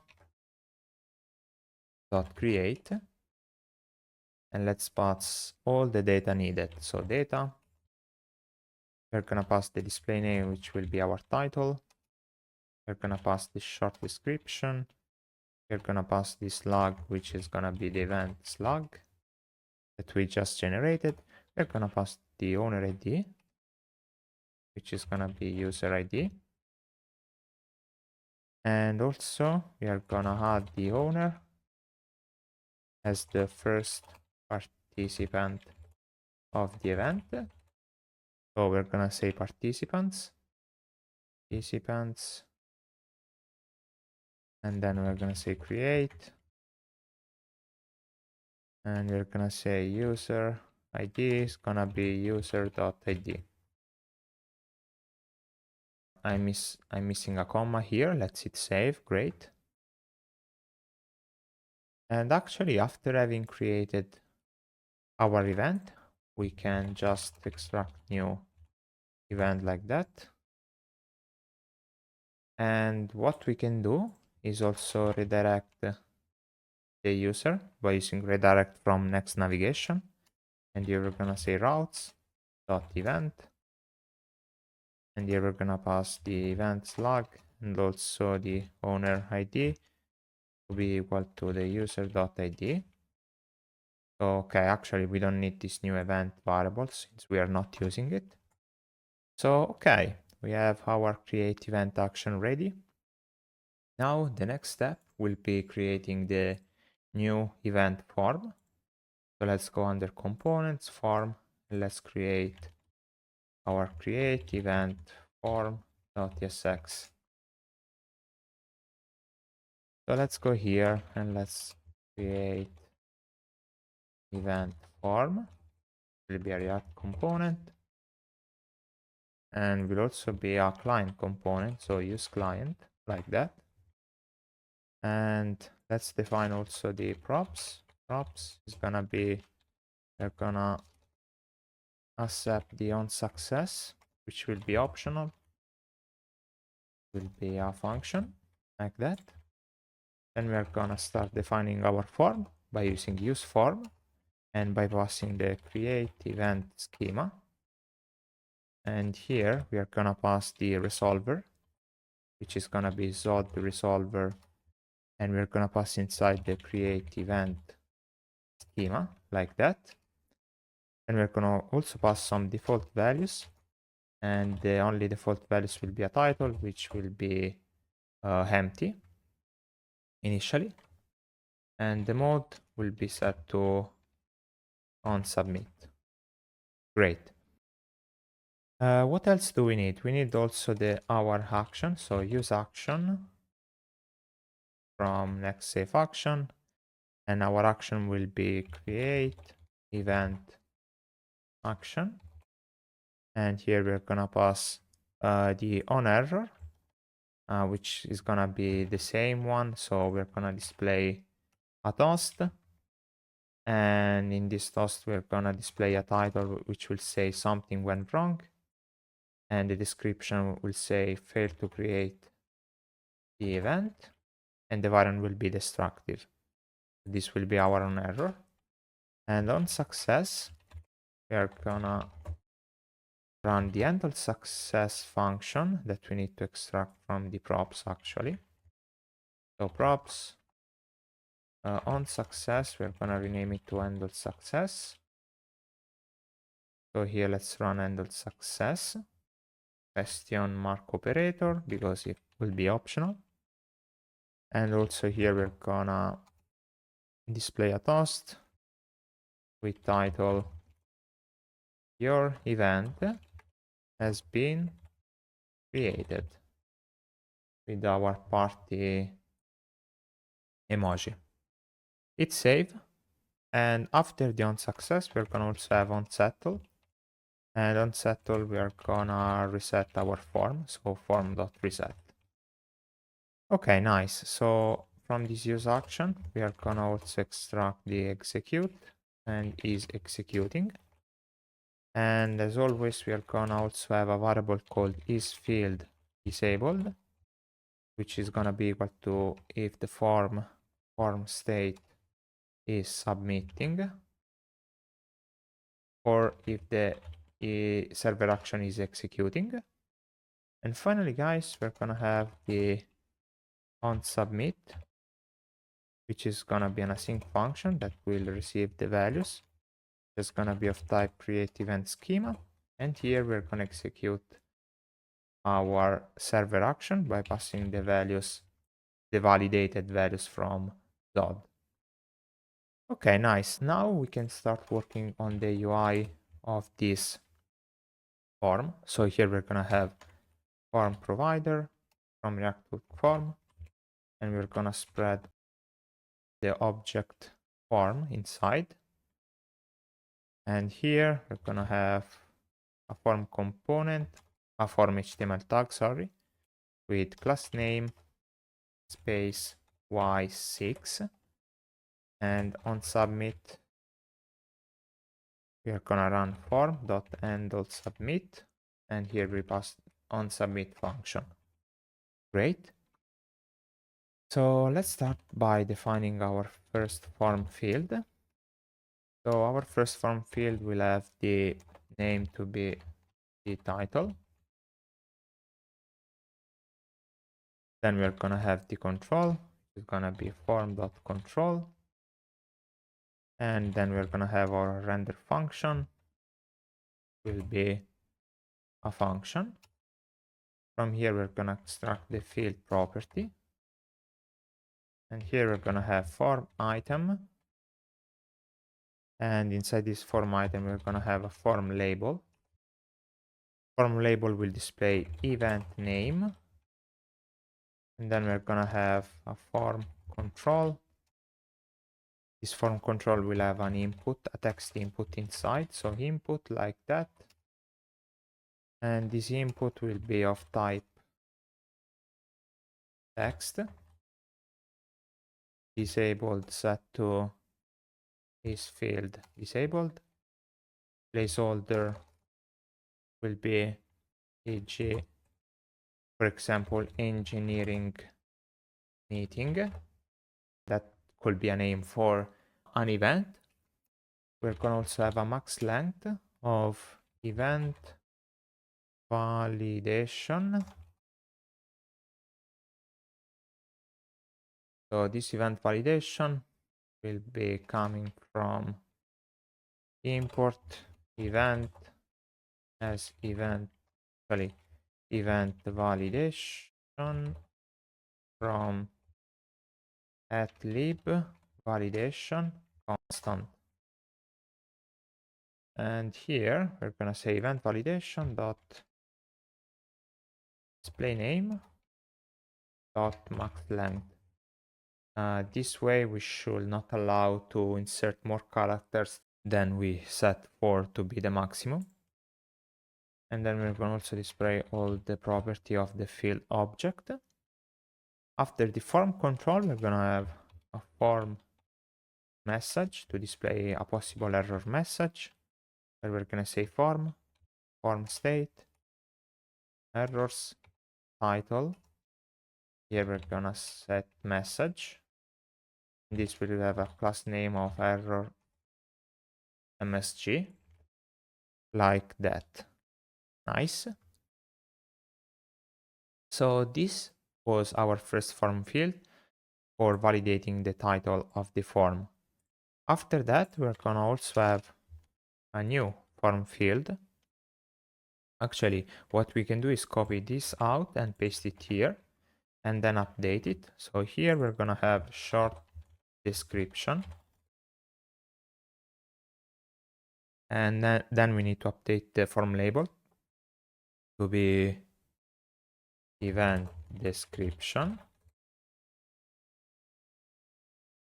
And inside the form control, we are not gonna have an input, but we're gonna have a text area with counter. With counter. Like that. And we're gonna pass disabled set to is field disabled. Placeholder is gonna be what is your event about.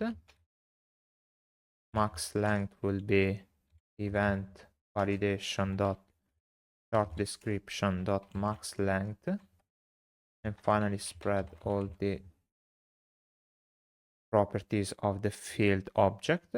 Hit save, and the form message will remain the same. The only thing that changes here is the short description instead of title. Okay, so after that, we're gonna have our submit button. So button, and here we're gonna say if it's executing, we're gonna say creating event. Otherwise, we're gonna say create event. This button will be of type submit. We'll have a class name of width full margin top 10. And finally, we'll have a disabled property set to is field disabled. Like that. Hit save. And okay, our create event form should be ready to use. And now we should start using this create event form, and we're going to display this create event form inside a dialog. So let's open up the Explorer. Let's go under dialog. So here we're gonna create new event dialog.tsx. This will be a client component, so use client like that. Export const new event dialog. This will be a React component. Let's define the props. Type props is gonna be, we will accept some children. React node here.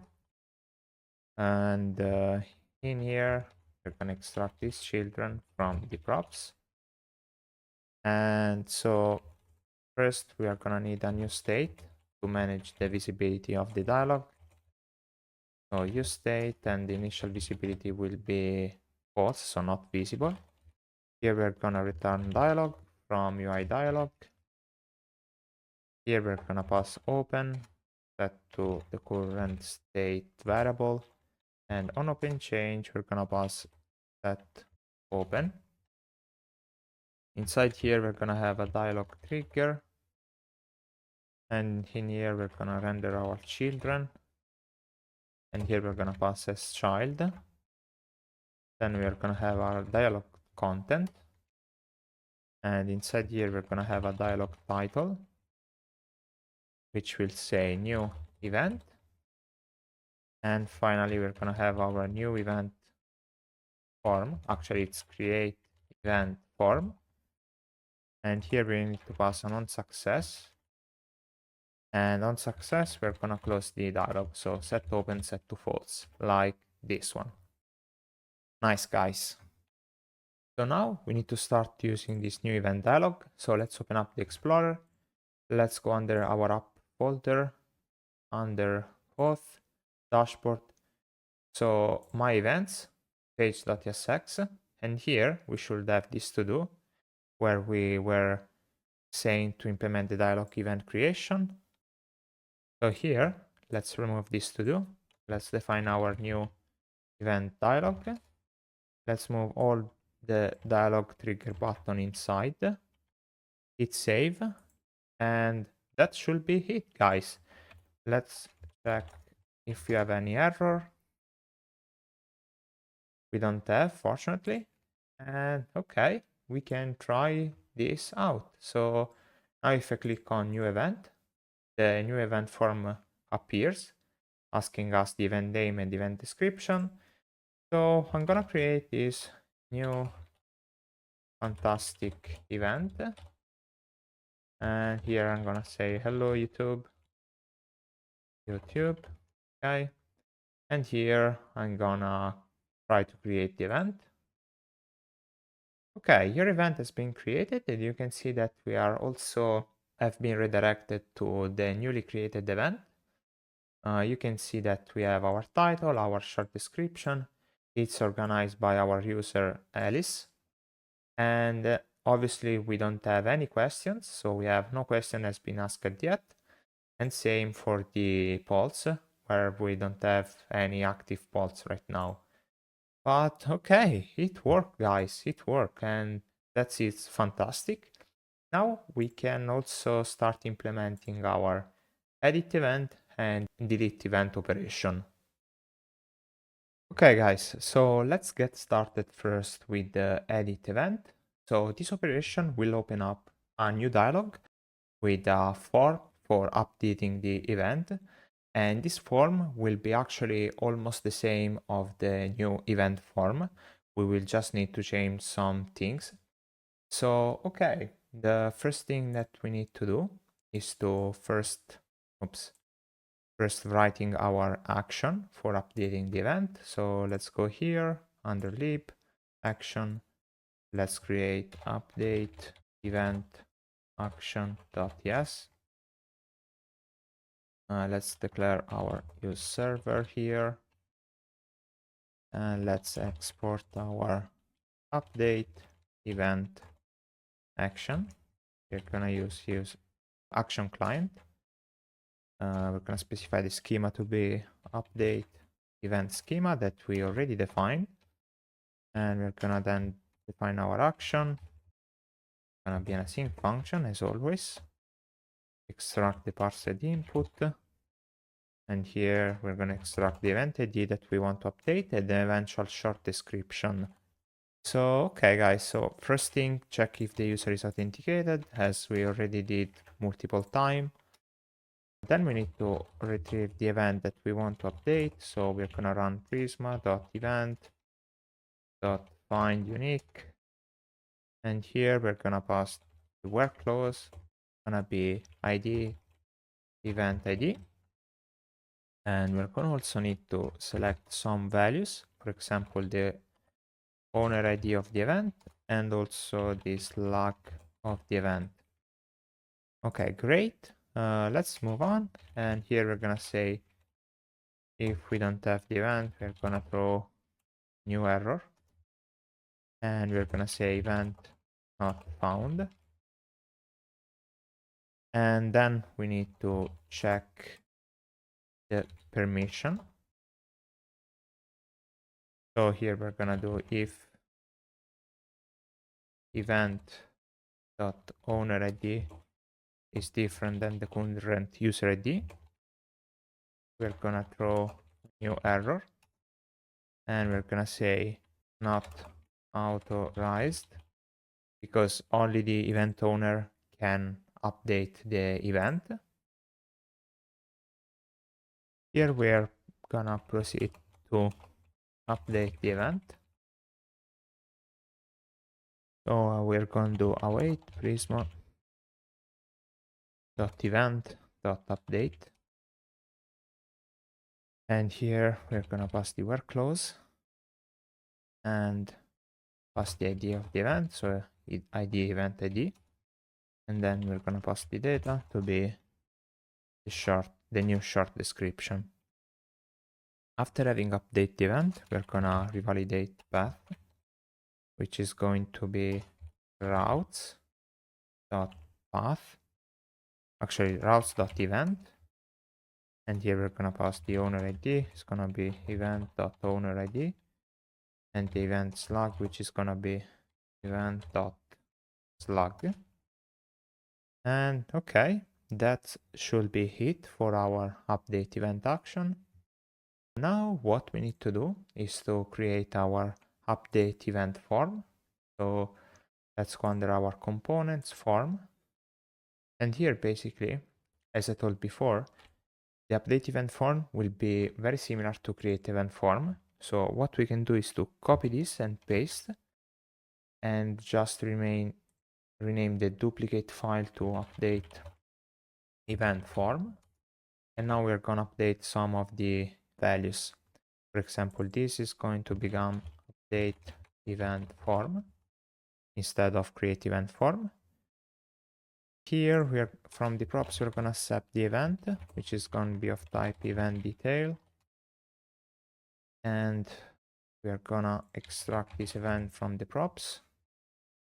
Inside the form, we're going to use update event schema.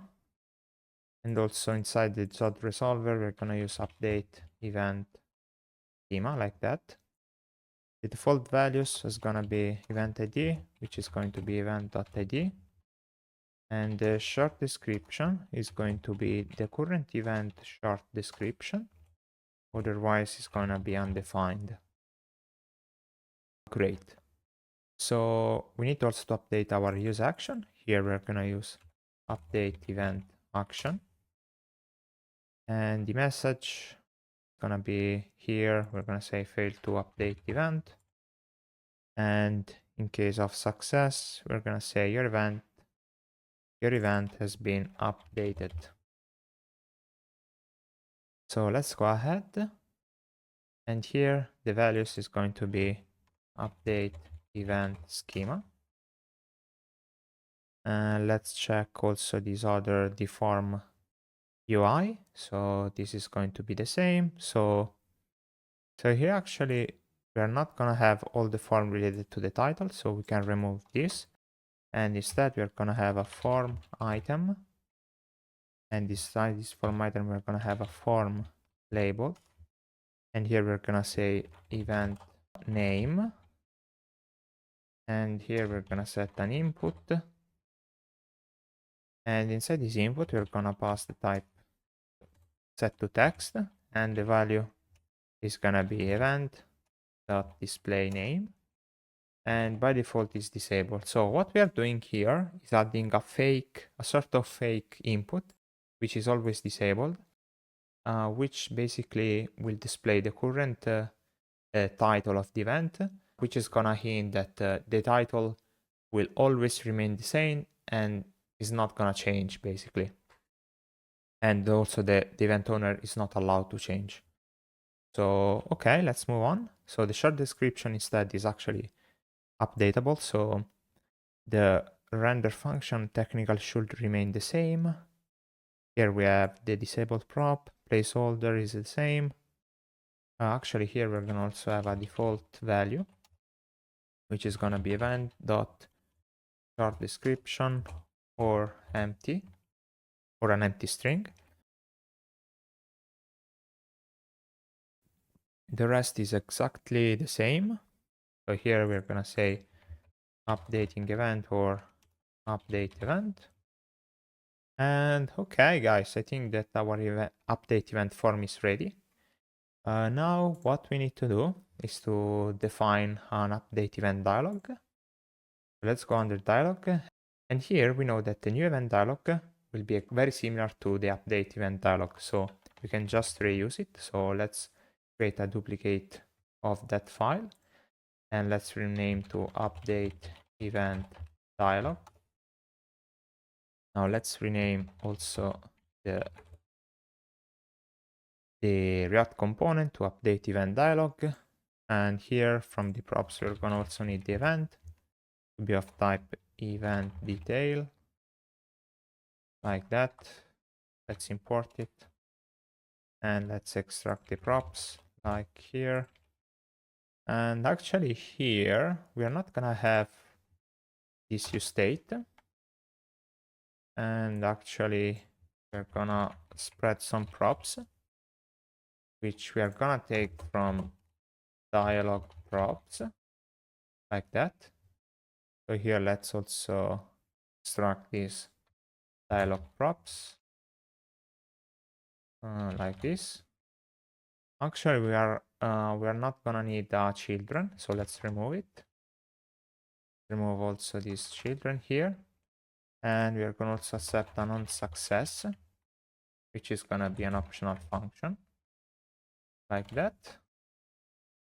And okay, so we can also remove this dialog trigger here, remain only with this dialog content.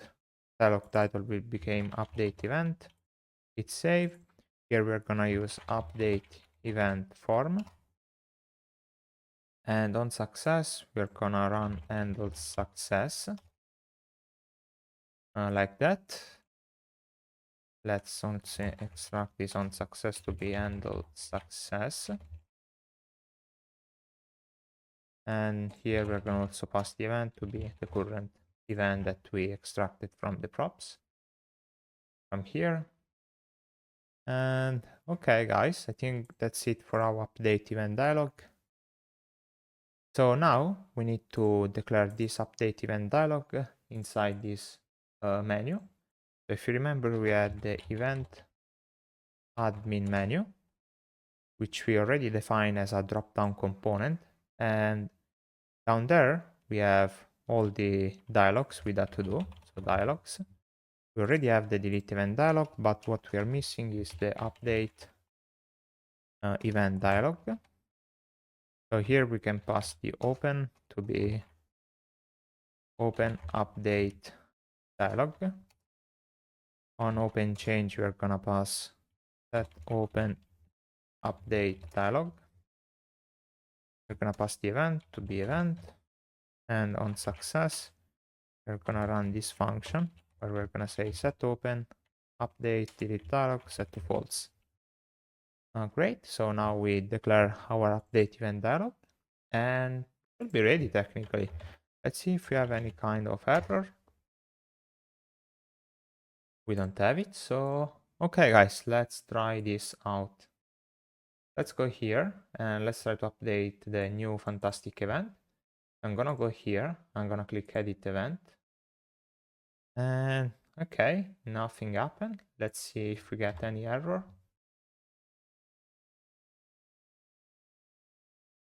It seems that there are some kind of issue that doesn't seem to appear. Okay, so let's close this console. Let's minimize this one. And I think that I'm gonna pause and try to figure out the reason of this problem. Okay guys, I just figured out the issue. It actually was a very trivial problem. Actually, we don't have any handler attached to the drop-down item. For example, the delete event has this on select, but the edit event does not have any select. So let's copy this in and paste this out. And here we are gonna open the update dialog like that. And we're gonna basically set it to true. So let's try one more time. Let's go here, edit event, and you can see that our update event dialog with this form appears correctly. And you can see that the event description is already filled in with the current description of the event, while the event name cannot be updated because we are not allowing to update the title. So here, let's try to update the event description, and we're gonna say, hello, this is a new description for the event. Oops, event. So let's update it. And you can see that also the page gets refreshed immediately. And that is thanks to the revalidate path that we have inside our server action, which will trigger a refresh of this page. So nice, guys. I think that now we can implement our last operation, which is the delete event. We already have an alert dialog set up, so I think that we need only to implement the action and then just calling the server action. So let's do this. Okay, guys, it's time so for implementing our delete event action. So let's minimize this. Let's go under our action and let's define a new action called delete event action.yes. So let's remember to define our use server directive.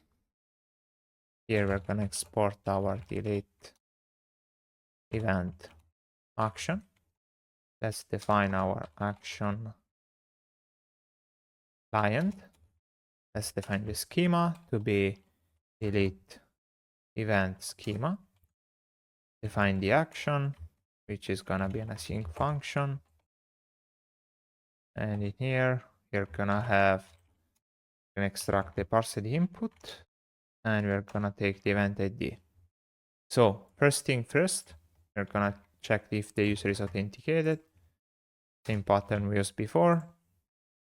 Then we need to retrieve the event that we want to delete. So await Prisma dot event dot find unique.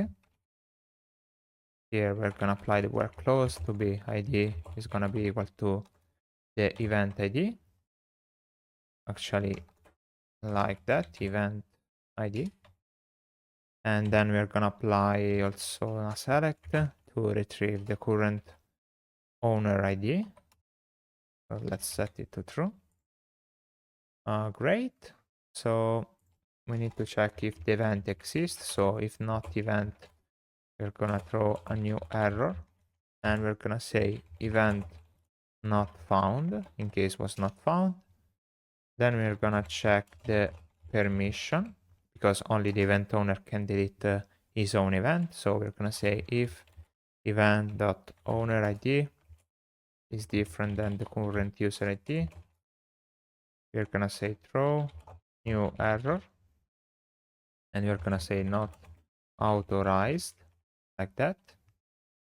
And then here we're gonna proceed to delete because all the check have been passed. So we're gonna say await prisma.event.delete. Then we're gonna pass the where clause to be ID event ID like that. And since this operation will be triggered inside the event detail page, when an event gets removed from the user, we also need to redirect the user back to his dashboard page because that event won't exist anymore. So here we're going to say redirect from next navigation and we're going to redirect the user to routes. Let's import routes.dashboard. Great.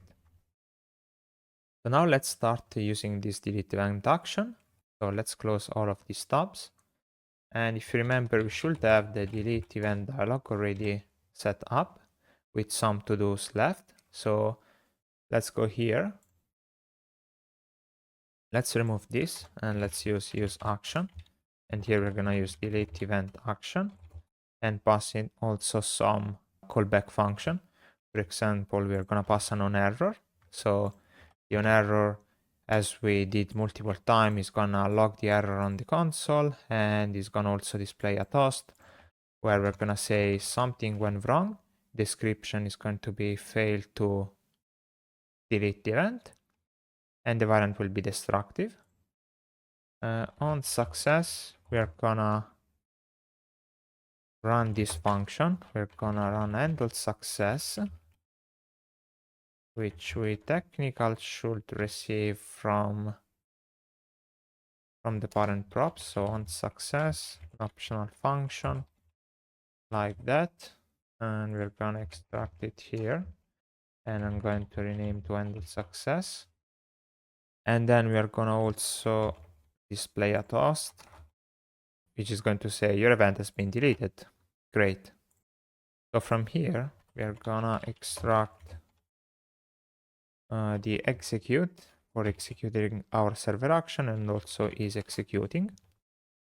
We are gonna also need to define is field disabled to be is executing. And we are gonna also have to define an handle delete function, which is gonna be a function which will receive an event, which will be of type mouse event.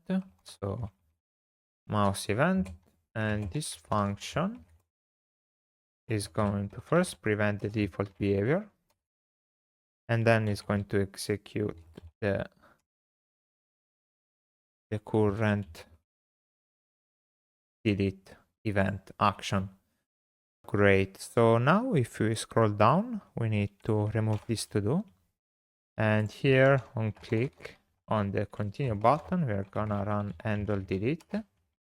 And we're gonna also update this label to be dynamic. So if it's executing, we are gonna say deleting. Otherwise, we're gonna say delete like that.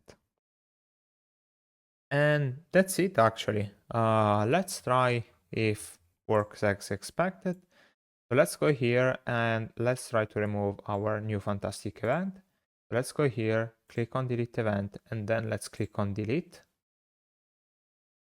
It's a your event has been deleted and we have been redirected to our events page where the new fantastic event is not displayed anymore.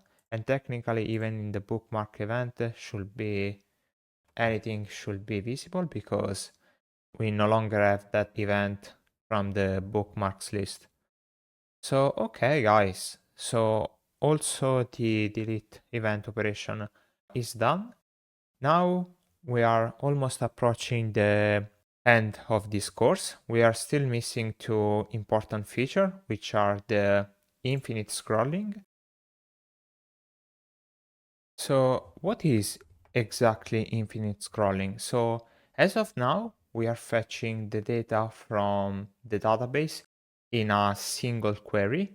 And this single query is returning us a first set of records. For example, if we take in consideration the question list, we are only fetching first 10 or 20 questions of an event. In fact, if we count them down, we actually arrive, I think, at 10. But if we increase this a little bit, you can see that we have up to 30 questions, which are actually splitted between open and resolved question. But point is that we are not fetching all of the questions that we have in our database. So in order to fetch them all, we're gonna implement this pattern called infinite scrolling.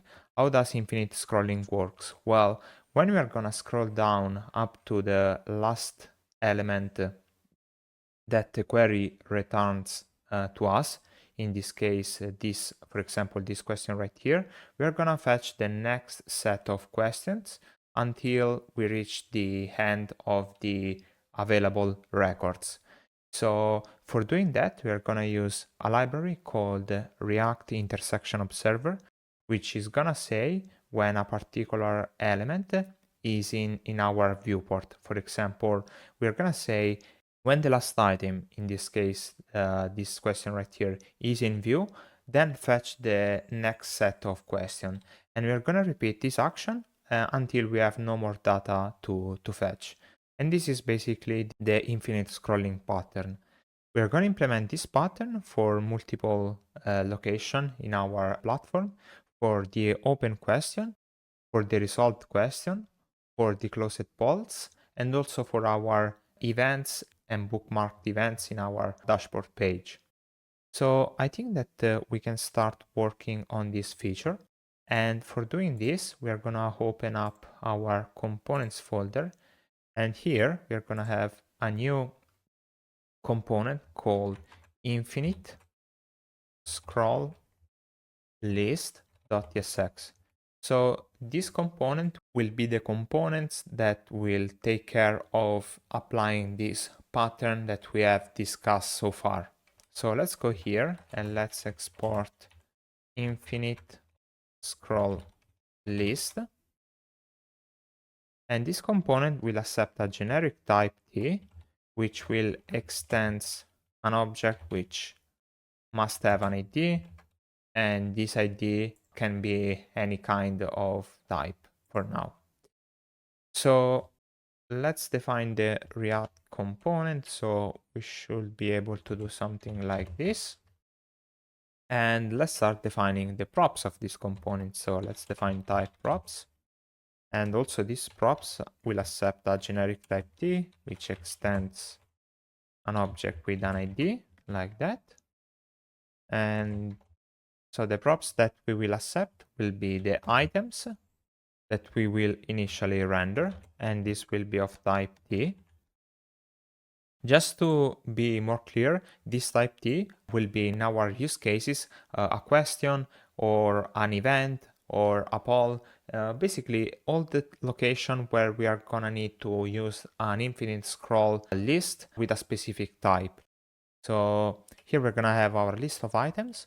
We're gonna also have a function called setItems, which is gonna be of type dispatch. And here we're gonna set state action. And here we're gonna pass a list of items T.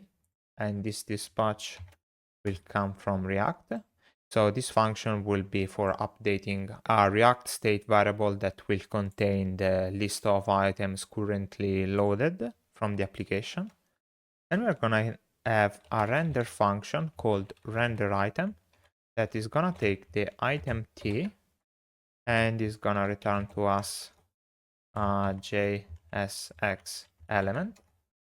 And finally, we're gonna have a function called fetch more, which will take some arguments, and this argument must include a cursor, which will be optional, and we will use as type any, and it's going to return to us a promise with a list of items T, like that. Great, now let's define our props and let's destructure them. So here we're gonna have items, then we're gonna have, actually this props is gonna accept also the type T, which we are taking from here. So items, set items, and also fetch more and render item. Great. So what we are going to display inside this component? Well, here we're gonna return a React MP fragment. And first, we're gonna render all the items that we have loaded so far. So we're gonna do items.map. So here we're gonna take the current item and we're gonna use the render item function to render the item that we want. And then we're gonna say if we have more data, so if as more data, we're gonna render a div which will display loading. And here we're gonna have a class name of text center, padding bottom set to 20. And here we're gonna also attach a reference to be our scroll trigger. Okay, so we have different things going on. So what is this scroll trigger? This scroll trigger will come from a library called React Intersection Observer that we need to install. So let's install React Intersection Observer. And this library will export an hook, which is called useInView. So let's go here and let's import our useInView from React Intersection Observer, and let's start using them. So, okay, so here we're gonna start using this hook called the useInView, and we're gonna pass a threshold set to 0. And from this hook, we are gonna extract a ref property, which will be renamed to scroll trigger. So That way we are attaching this reference to this div right here. And so this using view now is linked to this div and will tell us basically when this loading label will appear on screen. And when it will appear on screen, we could like perform a function that will fetch the other possible set of data that we need. Okay, so for doing that, this using view also has an onChange callback function, which should export as its first argument the inView boolean. And here we're gonna say if loading is in view and we have more data to load, so and has more data. Here we are gonna perform the function called load more. Sorry, load more. Otherwise, we can just return actually. So here we need to define this has more data and this load more function. So let's go here, let's define a new use state called has more data and set as more data. And this will be equal to use state. And initially we will say that we have more data to load because we need to understand if effectively have more data to load. Great, so now we have to also define this load more function. So let's go here, let's define our load more function. And this will be an async function. And here we're gonna say const the new items, and we're gonna wait. We're gonna execute the fetch more, and we're gonna pass the current cursor. So this cursor is actually not defined, so we need to have a new state variable called cursor and set cursor. And here we're gonna say use state, and the cursor will be the last item of the current set of items loaded. So we're gonna say items.add -1, oops, actually items.add -1 to select the last item, and we're gonna extract the ID. So basically here we know that this cursor will be the last item ID basically. And then we pass this to this fetch more function. And here, after having fetched the new items, we're gonna say if new items dot length is equal to 0, we are gonna say set as more data is gonna be false, and we're gonna return. Otherwise, we're gonna say set items gonna be the previous items, and we're gonna merge basically the previous items with the new items. So basically here we are appending the new items after the previous items. And then we are gonna also set the cursor, the new items dot add -1 question mark ID, like that. Nice. So let's just summarize what's going on. So every time this onChange will be triggered by our hook using view, we're gonna check if the current loading label will be in view, and at the same time we have more data to load. We're gonna execute the load more function that we will try to load the next chunk of items that could be possibly be loaded. But if our fetch more function return us 0 items, it means that we don't have any more data to load, and so we can set as more data to false that the following onChange callbacks triggered will always return false. So I know that this is not super straightforward, but it's the simplest way I could came up with for implementing an infinite scroll list. And actually this is a generic component, so we could reuse it in multiple places. So now, to demonstrate the usage of this component, let's start implementing the infinite scroll list inside our open question list because we know that we have more than 10 items to show. So basically here, we're gonna go inside the questions list. And here, if you remember, we have the open questions list. And inside this open questions list, we have a useState variable for the list of currently loaded questions.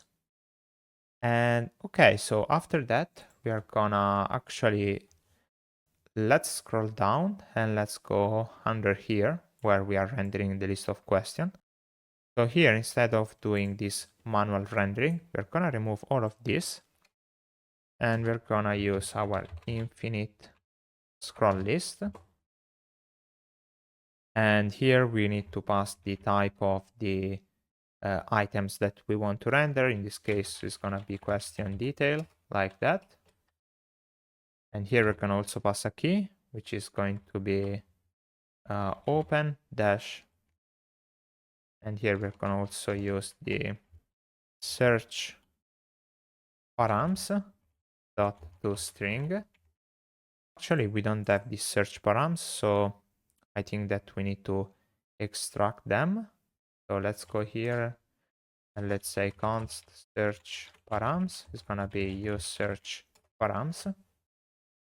Why we are doing this is because this infinite scroll list needs to have a different keys every time we change the search params for adding filters, for example. Otherwise, we might end up having some stale UI visible. So it's important to specify this key. Then we need to pass our items, and this will be our questions. We will need also to pass the function setItems that is going to be setQuestions. And here we are gonna pass the render item, which is gonna take the question. And here we're gonna return the question component. And this question component is gonna take a key, which is going to be question ID. And then it's gonna take also the question itself, so like that. It's saved. And now what we are missing is the fetch more function, which is going to be called fetch more open questions. So now you might be wondering, wait, how are we supposed to fetch more open questions? So this function right here will come from a server action that we are gonna define it now. So basically every time we will reach the end of the current set of items, we are gonna perform a server action that will try to load other data. What we are going to do now is go under our actions. So let's go under lib action, and here let's define get event open questions action.ts. And here we need to specify use server like that. Here let's export get event open questions action. And here let's say action client is gonna have a schema. Let's define an inline schema using Zod. So Zod.object. And here we're gonna use, so here we are gonna be interested in the cursor, which is gonna be of type question ID schema. And this is gonna be optional. Then we're gonna need also the order by. And this is gonna be of type question order by schema. And it's gonna be optional. And also we're gonna be interested in the question ID. And this will be question ID schema dot optional, like that. Great. And then this Zod object is gonna be merged with the event public ID schema. Great. Why we need all of this data? And that is for actually fetching the items that is aligned with the current filtering that we are active. For example, here we are filtering for the newest item. We might have filters for a particular question ID, etc. So we need all of this data right here. So let's try to hit save. And here seems that we have some kind of issue. So I think that here we're missing the action. And this will be an async function like that. And from here, we are gonna extract the parsed input, which will include the cursor, owner ID, technically the events log, order by, and question ID. So here, what we will need to do, actually, we can remove these curly brackets and just execute the get event open question, and then pass all of this data like owner ID. Event slug is gonna be the slug.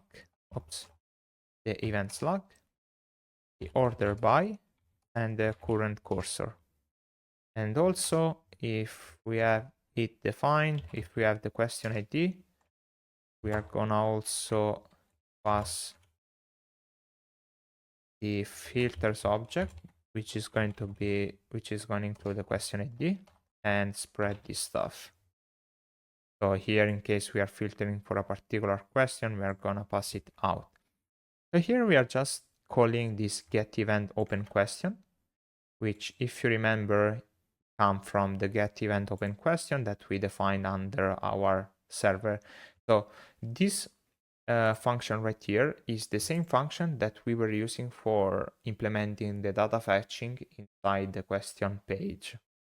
You might remember that we specified before all of these properties for implementing the infinite scrolling later on. So actually here we have all that we need for having the infinite scrolling already being set up correctly.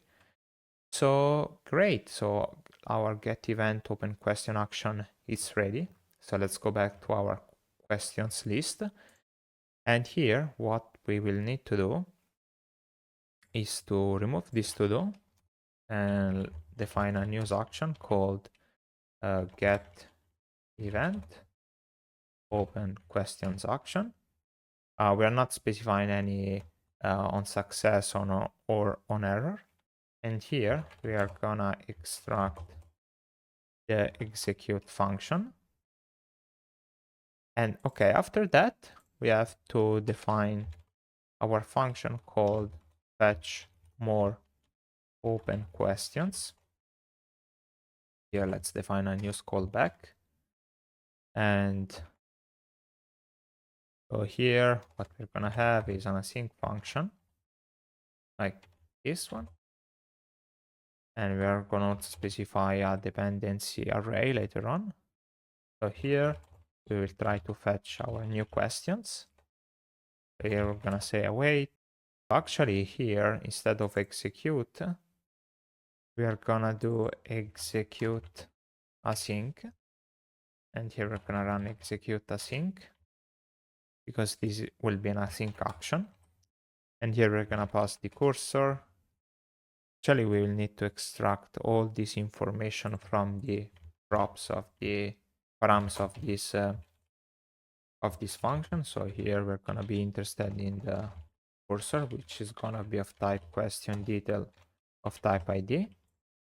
So here we are gonna pass the cursor, and then we're gonna also pass the slug, or actually the event slug, the owner ID, the order by, and also the question ID. Great. So inside the dependency array, we're gonna define the execute async, the event slug, the order by, the owner ID, and also the question ID. Otherwise, we might end up with stale effect. So here we have our new questions, and then we're gonna say if not new questions dot data, or new questions dot data dot length is equal to 0. So we don't have no more data. We're gonna just return an empty array. Otherwise, we're gonna just return new questions dot data like that. Our fetch more open questions is now ready. And technically, it should be already working. Just to make sure that everything is working fine, I will just run a TypeScript compile. Okay, we don't have any errors. So, okay guys, let's try it out if this infinite scrolling is now working. Take a look here when we are gonna reach the end of this first set of questions. So I will scroll down up to the bottom. We can see that there was a loading state and the new items has been loaded. So you might remember that first we have this item from Gina tree that was our last item, and after this you can see that other items has been fetched. So we can keep going, and you can see that now we reached the effective end of our open questions. So I think that it's working properly. So now this is the real end, and yeah, our infinite scrolling, it's working just fine.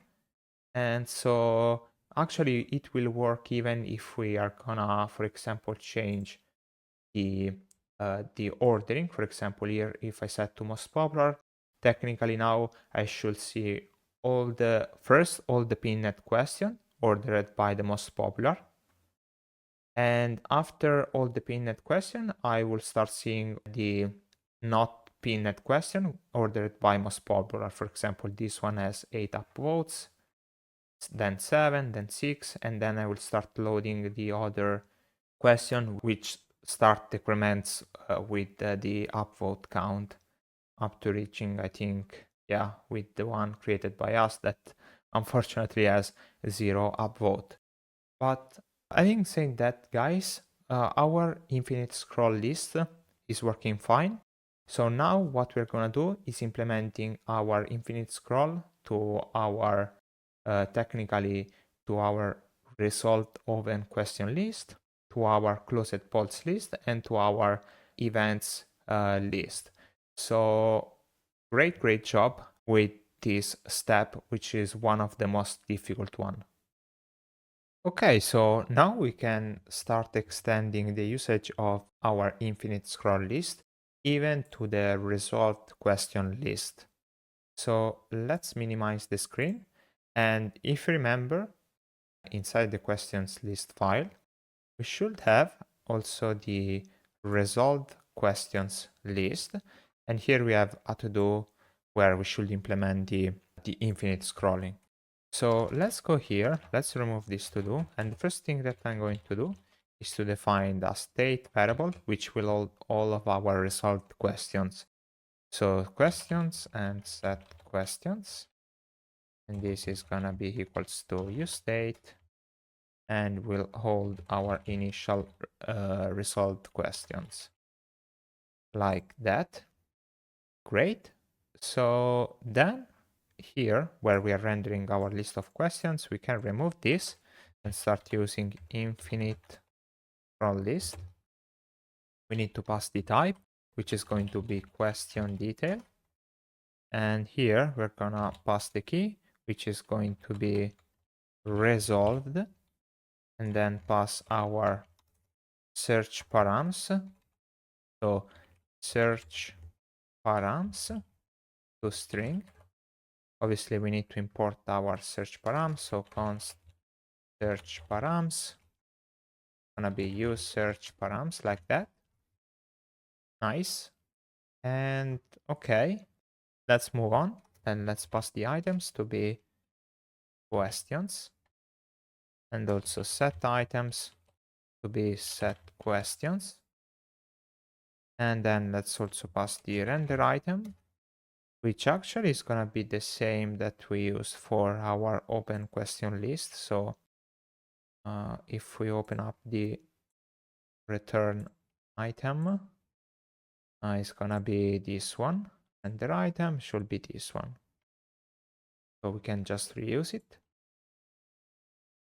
Nice. And finally, we're gonna have the fetch more function, where we're gonna specify fetch more resolved questions, which we're gonna implement it now. So here, actually, first we need to define our action, for fetching more resolved questions. So let's go under our action. Let's define get event resolved questions action.yes. Here we're gonna have use server. Let's export get event resolved questions action. Let's define our action client. Let's specify a schema. Technically here, I think that we can reuse the schema that we also use for get event open question. So this schema right here. So let's close it, paste it. Then let's define our action to be an async action. And here we're gonna extract the parsed input. I think that we are missing some imports, so let's import everything. From the parsed imports, we're gonna extract event slug, owner ID, cursor, order by, and actually even question ID, I think, yes. So let's hit save, and then here we don't need curly brackets because here we just need to call get event resolved questions, and here passing the owner ID, the event slug, cursor, the order by, and in case we have it, a question ID. We are gonna also spread the filters object, which is gonna include the question ID like that, and then spread all this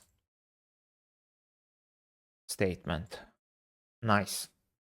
Okay, this will be our get event resolved questions action. So now we can go back to our resolved questions list and say use action, get event resolved questions action. And here we're gonna extract the execute async. And after that, we are gonna specify our fetch more resolved questions. It's gonna be a use call. Actually here, what we can do is just reusing the same function that we used for the open question. So let's go here and let's paste it down inside resolved question list. Let's rename this to fetch more resolved questions. And now let's update some of this stuff. So actually, the only thing that we need to update is this fetch more, since that the execute asyncs will then be get from this action, which is correct. So we can hit save, and let's also run a TypeScript compile. Okay, and okay, let's try this out. So let's go inside resolve. Let's scroll down. And okay, we have seen loading, but after the loading, I think we didn't fetch more data because I think that we only have 10 items resolved. So I think this is all the data that we have. So we didn't fetch any more data, but the most important thing is that was to show up that was working properly. So well done, guys.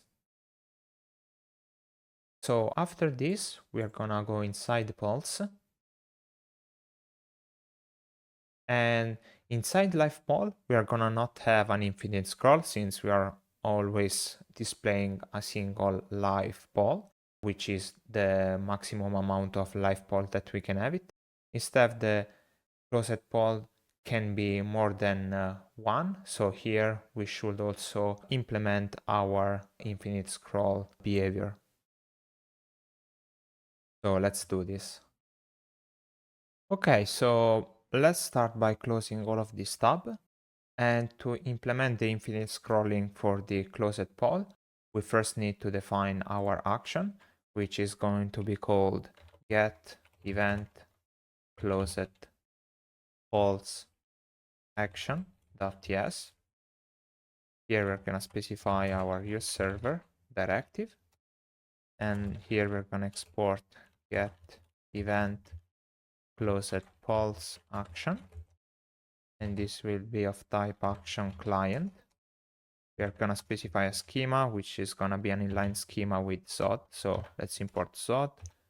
Here we're gonna use an object, and this object is gonna contain a cursor, which will be of type poll ID schema, and it's gonna be optional, along with poll ID, which is gonna be also from poll ID schema, and is gonna be optional in case we want to filter for a specific poll.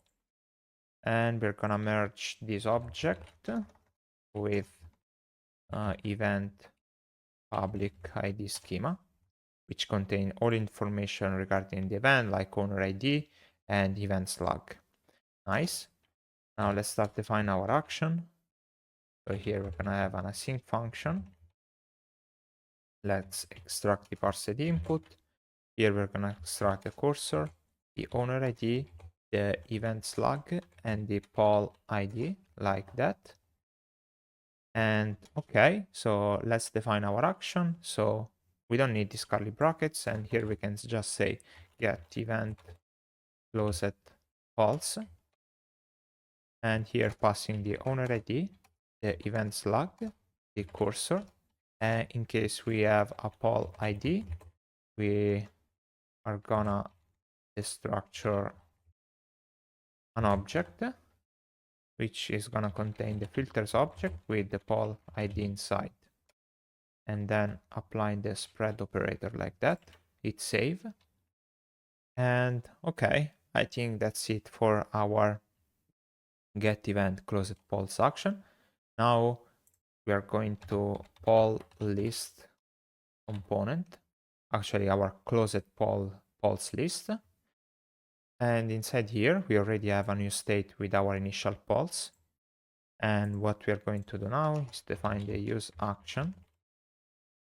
And here we're gonna use get event closed pulse action, extract the execute async. I think we also need the search params. So use search params like that. And also our function const fetch more resolved, actually is fetch more closed pulse. This will be a new callback. And here what we are going to do is to get back to our open question list,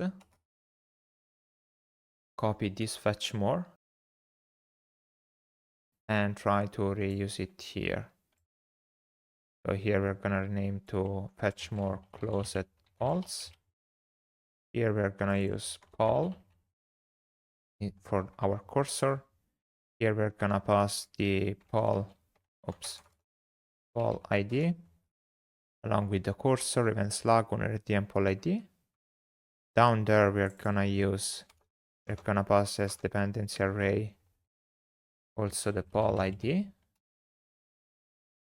and nothing else. And okay, I think that the pattern remains the same. Execute async is retrieved from this use action, so it should be correct. So now let's scroll down, and here let's just remove this items rendering, and let's start using infinite scroll list. We're gonna pass the type, which is gonna be the poll detail. Here we're gonna pass a key, which is gonna be of type closed false, and then specify our search params to string. Specify the items, which is gonna be our closed pulse. Specify the set items, which is gonna be set closed pulse. Then render item, which is gonna take a poll and is going to return our closed poll component.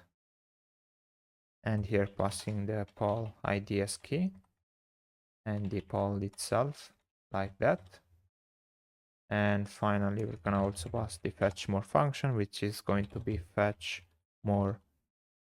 Technically should be fetch more closed polls like that. Great. Let's run a TypeScript compile. And okay, let's just increase the screen, try to refresh the page. And let's see if we see the loading state appearing. So it appears, but it doesn't fetch any more polls because we have only one closed polls. To show you that it's working fine, now I'm gonna create and close different polls. So let's go here. Let's close this poll. Let's create a new one. Let's say hello, launch poll. Let's close it. Let's go back to the closed one. Now we should have 3 polls. And also when we go back to the last one, you can see that the loading appears, but does not fetch any other poll because our first query already fetch enough polls to not trigger fetch more data. The most important thing is that the loading state appears and then disappears without loading any other data or by displaying duplicate data. So infinite scrolling is also implemented for the closed polls list. Another point where we are gonna use the infinite scroll list will be for the your events page, or this one, and also for bookmarked events. So let's do this. Okay, so let's start implementing infinite scrolling also for these 2 pages. So if you remember, we have a component called events list, which both contain the user events list for our your events page and also bookmarked events list for the bookmarked event page. Nice. So, okay, let's start implementing this infinite scrolling also for these 2 pages. But first, we know that we need the action for fetching more events. So before working on these 2 components, let's go under the action and let's first define our first action that is going to be get user events action.ts. So here we're gonna have use server, and here we're gonna export const get user events action. This is going to be an action client. The schema will be an inline schema with Zod, so Zod.object, and we're gonna pass the cursor, which is going to be of type event ID schema dot optional, like that. And we're gonna also specify an action, which is going to be an async function. And here we're going to extract the parsed input and we're going to extract the cursor. And from here, we're going to call just get user events and we're going to pass the cursor here. So that's it for our get user event action. Now what we can do is copy all of this content, go inside the action file, and let's create a new file called get bookmarked events action.ts. Go here, let's copy this out and let's rename it to get bookmarked events action. Actually, let's also add get user bookmarked events action, and let's also rename the file. So let's rename it to get user bookmarked events action, like that. Nice. And here we're gonna call get user bookmarked events, and we're gonna pass the cursor as well. Nice, guys. So now that we have these 2 action, we can start working on our events list, starting from the user events list.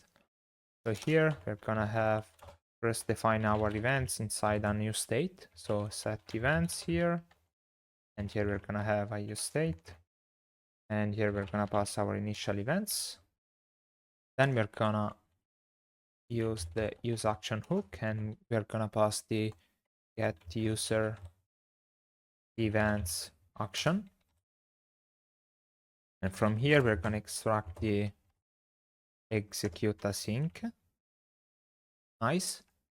And so now let's move on and let's define our fetch more events. And here we're gonna use a use callback. So let's define our function and also our dependency array. So inside here, we're gonna do this. So this function will be an async function and will accept in input a cursor. And this cursor will be of type event ID. This event, actually, let's go back and say event. And let's import event from Prisma client. And here let's specify ID. And this cursor is also going to be optional. And okay, so now let's define our new events. And let's await execute async. Let's pass the cursor. Nice. Here we're gonna say if not new events dot data or new events dot data dot length is equal to 0. We're gonna just return an empty array. Otherwise, we're gonna return new events dot data. Okay, let's hit save. So here it say that events list should be a client component. So let's go here and let's mark it as use client like that. Let's hit save. Nice. Now what we can do is start using this infinite scroll list. So let's replace this return with an infinite scroll list. And we're gonna pass the type, which is going to be event detail. And here we're gonna pass the items, which are gonna be the events. We're gonna pass the set items, which is going to be set events. We're gonna also pass the fetch more, which is going to be the fetch more events. And here we're gonna pass the render item to be, we're gonna extract the current item, so event. And here we're gonna say event card. And here we're gonna pass the key. Oops, not here, but here. Event.id. And we're gonna pass the event. And we're gonna also pass the class name set to age36. Let's hit save. And okay, I think that it's working. I just seen a loading state appearing here. Actually, let me just try to refresh the page. And you can see that the loading state appears properly and then disappears since we have only a single event. If you want to try this out, guys, feel free, for example, to create multiple events, more than, for example, 10, and then you should be able to start seeing the infinite scrolling appearing correctly. I'm not going to create all of that event just to show up that is working, because we already seen a preview with the questions and we saw that was working properly. So, okay, great. So now we need to do the same thing for the bookmark events, even though we don't have any bookmark events. So what we can do is going back to electronic frozen mouse event, bookmark it, then go back to our events. So back to events, go to bookmarked, try to hit refresh, and now it appears here. Great. So, okay, so our bookmarked events list is just here. So what we can do is just copy all of this content and paste it exactly here, because it's exactly the same. The only thing that is going to change is this use action, where we're going to use get user bookmarked events action actually. And okay, that should be working, I think. So let's also check the infinite scroll list, which should remain the same. And let's hit save. And now you can see that loading state appears. And actually, we don't fetch any other bookmark event since we have only one bookmarked event. Let's also try to refresh. Here you can see that loading state appears initially and then disappears. Great. Okay, guys, so the infinite scrolling pattern was added to all the places that needed this behavior. So now we are left only with the last feature of this project, which I think is one of the coolest one, which is going to be the notification. We are gonna need to apply both some database changes for having notification. So we can start immediately working on it. But before doing that, I want to just show you a thing. If we go on the account page, here it's supposed also to show up a user avatar alongside with the name of the current authenticated user. So let's go here, let's close this tab and let's open the account page. And here, just before this H1, which display the user display name, we're gonna define the user avatar like that. And we're gonna pass the class name to be width 14, age 14, ring white. And we're gonna also pass the display name to be user.displayname and also the color to be user.color. Okay, let's hit save. And now we have also this nice user avatar that it well fits the entire design of the page. Great, guys. So now let's move on and let's start working on our notification system. Okay, guys, so it's time to start working on our notification system. Before starting, let's take a look at a diagram that I just drew to better explain how our notification system will work. So our notification system will consist in a series of notifications that will be triggered under certain conditions. For example, when a user posts a new question inside an event that we own, we will receive a new notification. Same if one of our questions receives an upvote or gets pinned by the event owner or even if it gets resolved. Another way to get a new notification is whether a poll that we were actively participating by voting an option will be closed by the event owner. So also that action will trigger a new notification. So these 5 are the notifications that we're going to implement in our system. So as I told before, our notification will also be stored inside our database. So what we need to do now is going back to our application, close this current active page and open up the schema.prisma. So here, what we are going to do now is to add 2 new models that will represent a notification. So after the user model, we're gonna add a new enum called notification type. And the notification type will be the following: new question upvote, question resolved,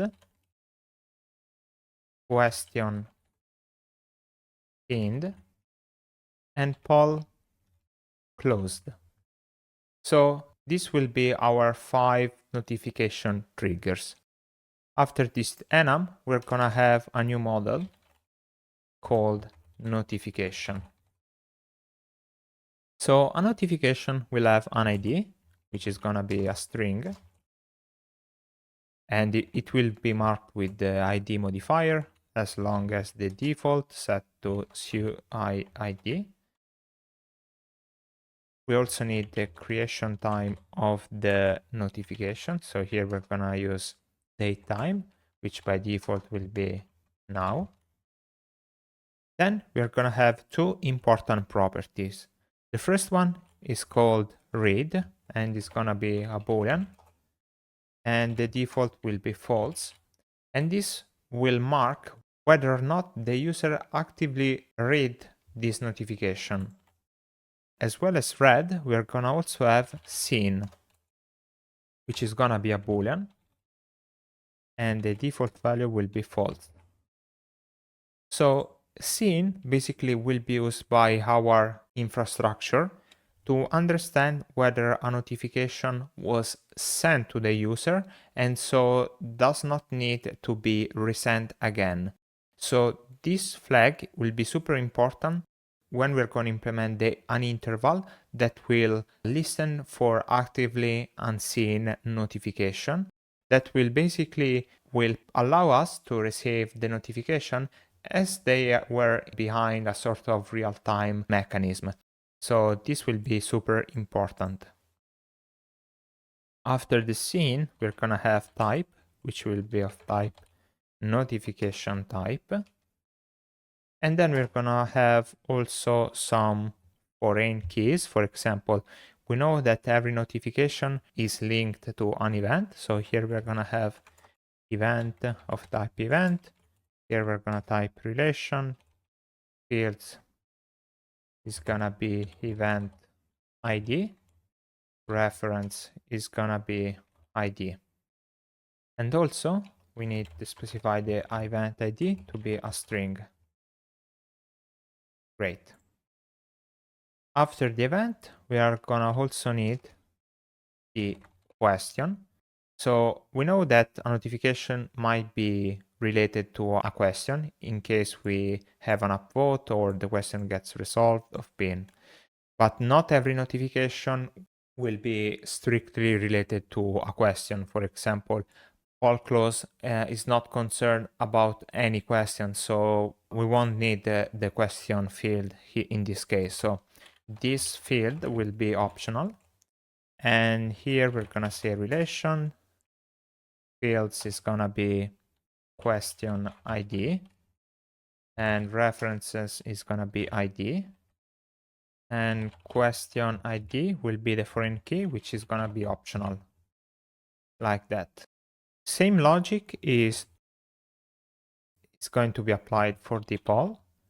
So a notification might be linked to a poll. So here we're gonna have a poll, but it's gonna be optional because the notification might be linked with a question and not a poll. So this is also gonna be optional. Here we're gonna say relation. Fields is gonna be poll ID, and references is gonna be ID. And here the foreign key will be poll ID, which is going to be an optional string. Hit save. And finally, what we miss is the user that will receive the notification. So the recipient basically of this notification that we're gonna call user. And this will be of type user. Relation, we're gonna have a fields called user ID. And references is gonna be ID. And here it is gonna be important to specify on delete is gonna be cascade, and also on update is gonna be cascade. So if the users associated to this notification is gonna be removed, we're gonna also remove the notification associated. So here we're gonna say user ID is gonna be a string, and this won't be optional. That's important. Okay, so our notification model is ready. Now let's see what Prisma auto-generated for us by taking a look at the other model involved. For example, under the user model, we see here we have this notification statement, which we are gonna to rename to notifications, just to be compliant with the naming convention that we use also for the other relations. And we are gonna also check the other involved models.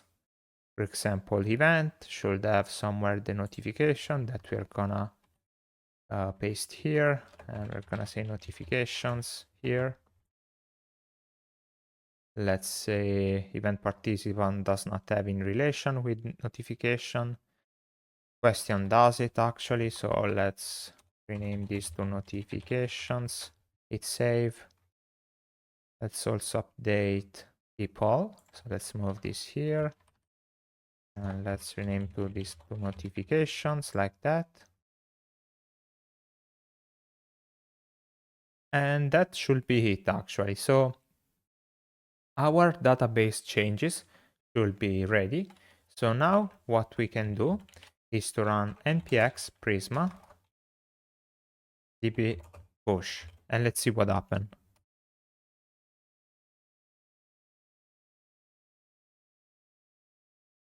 Okay, our database is now in sync with your Prisma schema, and also it generated us our new Prisma client that now will integrate all information for running queries against the notification tables. So let's take a look at Supabase, and let's go under database.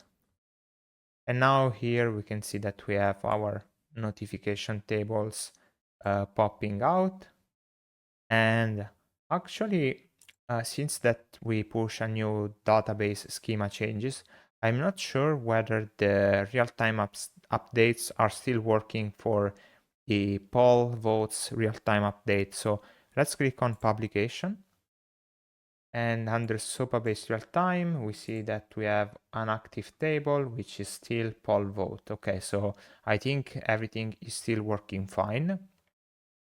So let's go back to our application. So let's remember that in case we need to recreate our database schema from scratch, we will need to run npx sprima migrate reset. And this will basically erase the current schema and all the data related. So every time we run this command, we need also to reactivate the Supabase real-time feature for the poll vote. But fortunately, we won't need to do this because our npx prisma dp push does not need to recreate the schema from scratch. So we should be good to go. Nice.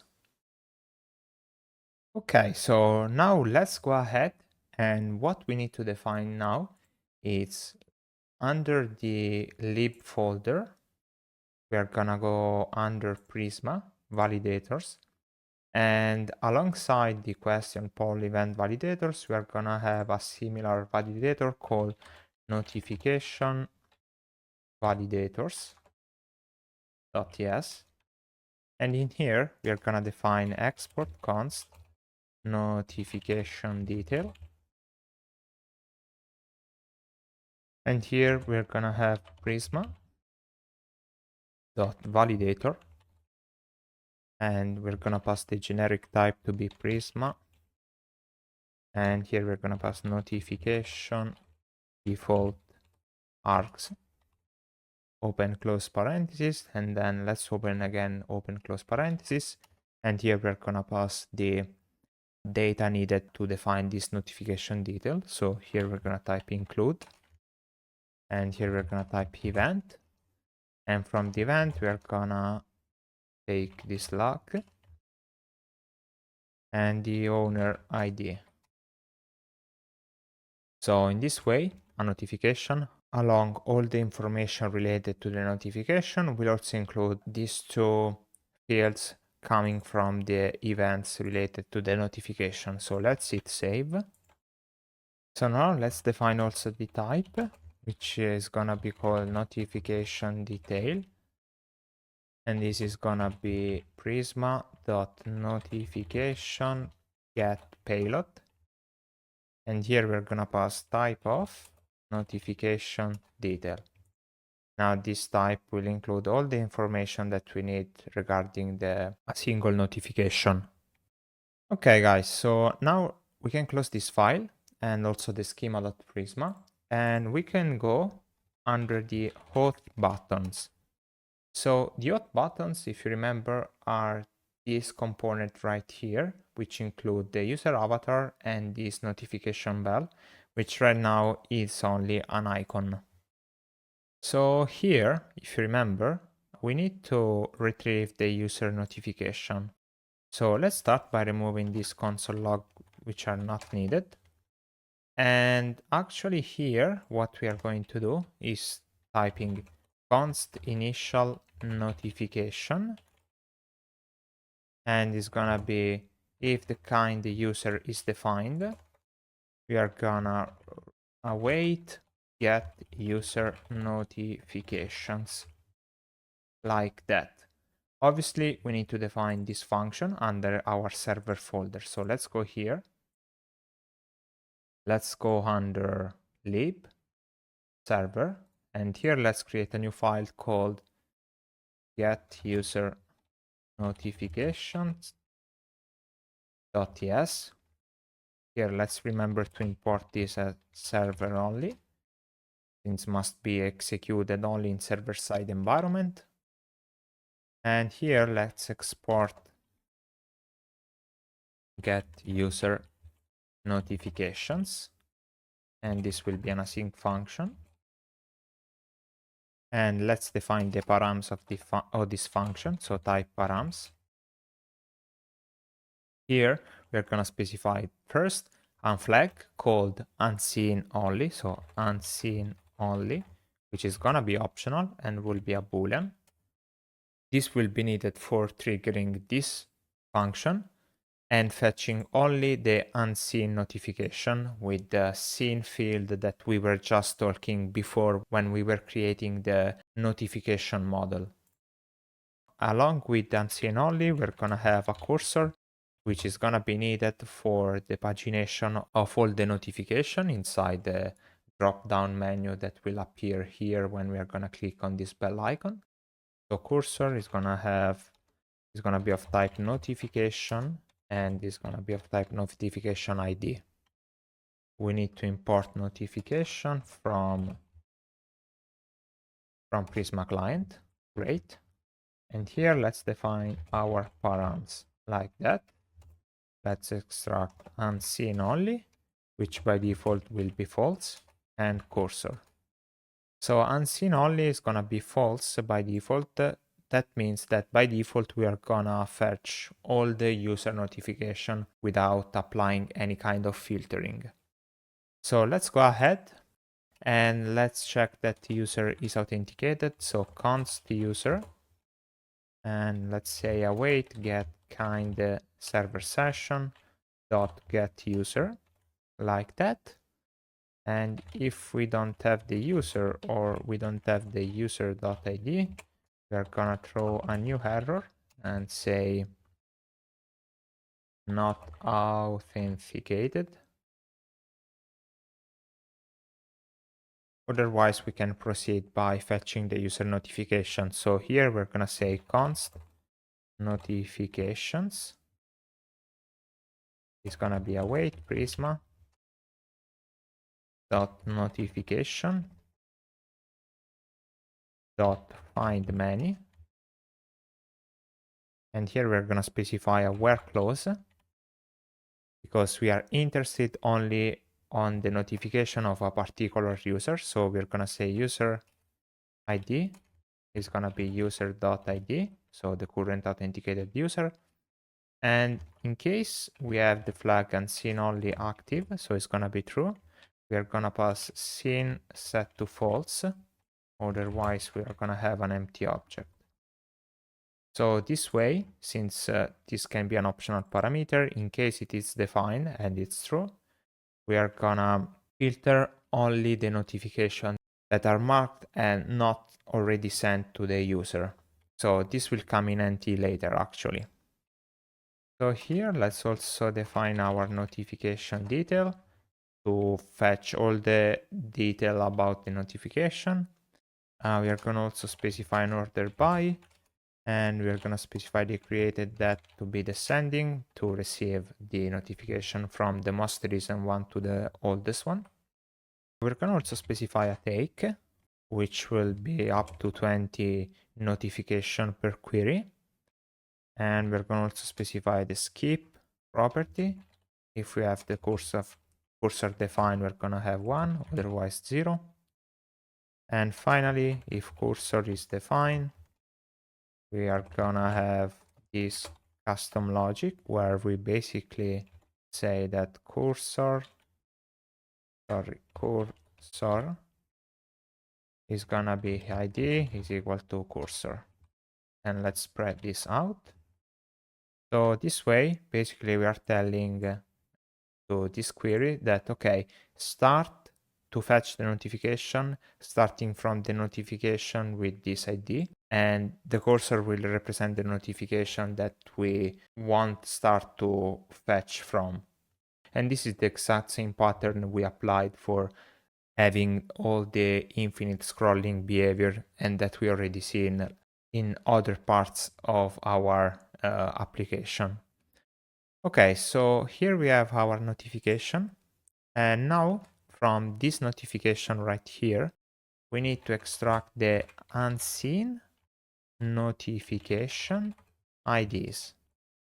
So if unseen only is gonna be true, we already know that all these notifications were being unseen. So here we can just say notifications dot map, get the current notification, and extract the notification ID.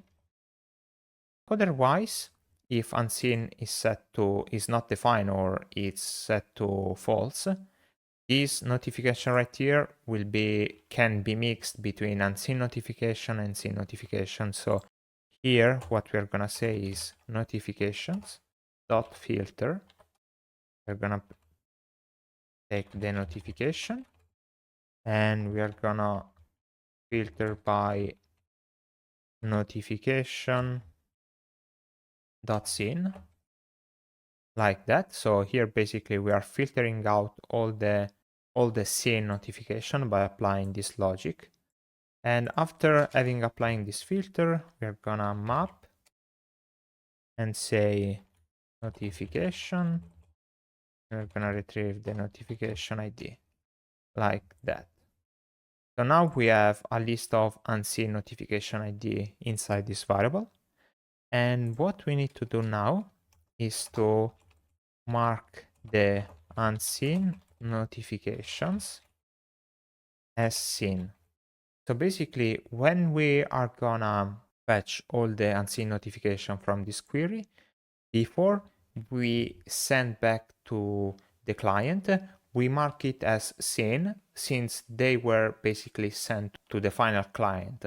So we can safely say that they will be at least seen. And that is the reason why we are differentiating by seen and read. Seen will mean that this notification that was previously unseen is now in possess of the final client, while read will be basically for understanding if the user has effectively read a specific notification by clicking on it. So here let's go ahead and say this: if unseen notification ID dot length is greater than 0, so we have at least one unseen notification, we are gonna say await Prisma dot notification dot update many, because we can have more than one unseen notification, and say where ID it's inside this unseen notification IDs. And after this where, we are gonna set the data to be seen set to true. So basically here we are updating all the unseen notification to be marked as seen. And finally, after this if statement, we can just return the notification to the client. Great. Okay, now we can start using this get user notification inside these hot buttons. So here we can just import this get user notification. And actually here we expect one argument. And that is because I think that we need to go inside these params and define an empty object value to initialize the params to an empty object, basically. So now it should not throw, TypeScript should not complain anymore. Let's hit save. So now we have our initial notification. And okay, I see that here we have some kind of error. I think that we will need to restart our application by running yarn dev. Let's see. Let's try to refresh the page.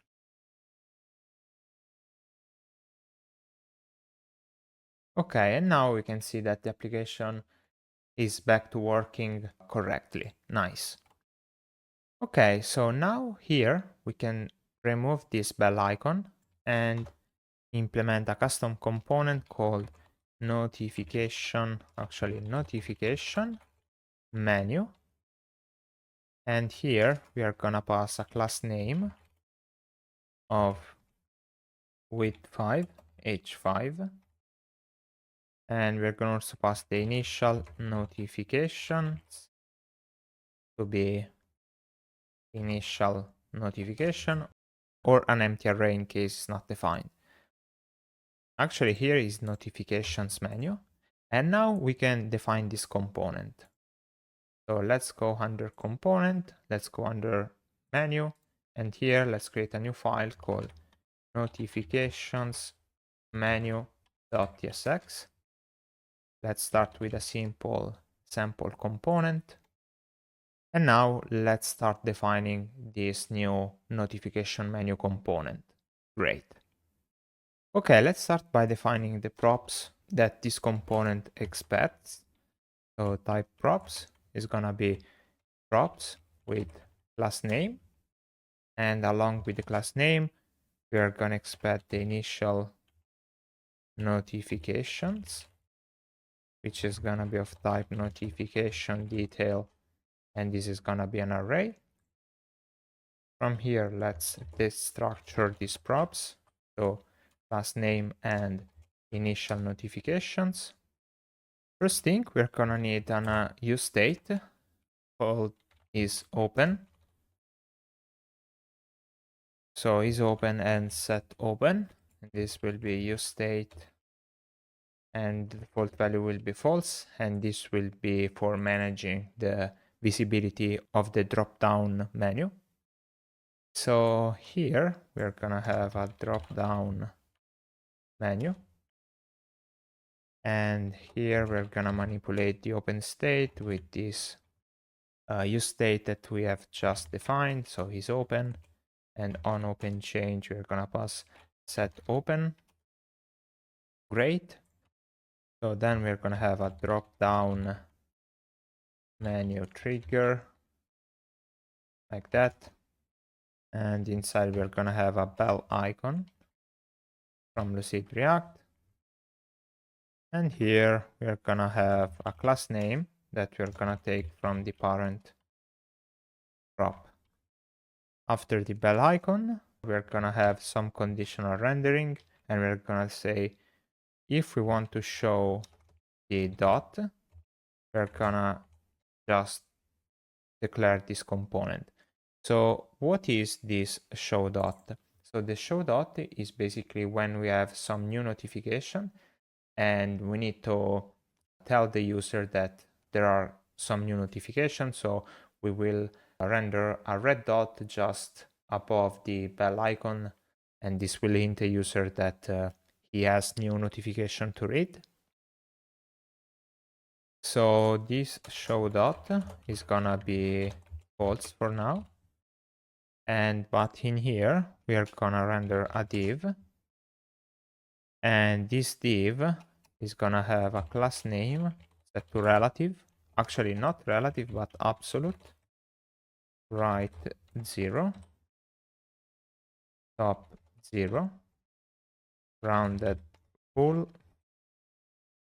background red 500, width gonna be of 8 pixel, and 8 is gonna be of 8 pixel. Great. And this will be actually we can use a self-enclosing tag and remove this div here, hit save, and this absolute will be relative to this menu drop down menu trigger. So here we're gonna have relative, and we're gonna say focus outline set to none, like that. Nice. And then we're gonna have the drop down content. This drop-down content will have a custom class name where we're going to say py set to 4, px set to 2, space y set to 1, a custom width of 300 pixel, and a custom height of 300 pixel. So it will have a fixed width and height. And we can also say overflow set to auto. Inside the content, we're going to have a drop down menu label. And inside here, we are going to have a span which will say notifications, and then another bell icon with class name of width4h4. And this drop down menu label is going to have an inline flex, items center, and a gap x set to 1, like that. After the drop down menu label, we're going to have a drop down separator. And then we're going to have our list of notifications. So for now, let's say notifications list, like that. Let's go back to our auth buttons and let's try to import this notification menu. Hit save. And now it says that the notification menu should be a client component, and that's right. So let's go here and let's define the directive use client like that. Hit save. And let's see what happened. Okay, so it works. So let's try clicking on the bell icon, and you can see that this drop down menu appears with the notification label, this icon, and here we are gonna display our notifications list. Nice. So let's go ahead and let's try, let's define a new component just down there called notifications list.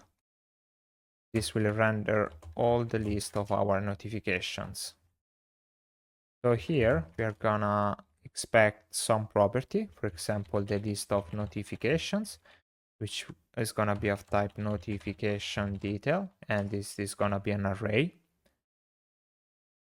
Then we're gonna need a function called load more notifications, and this is gonna be function like that.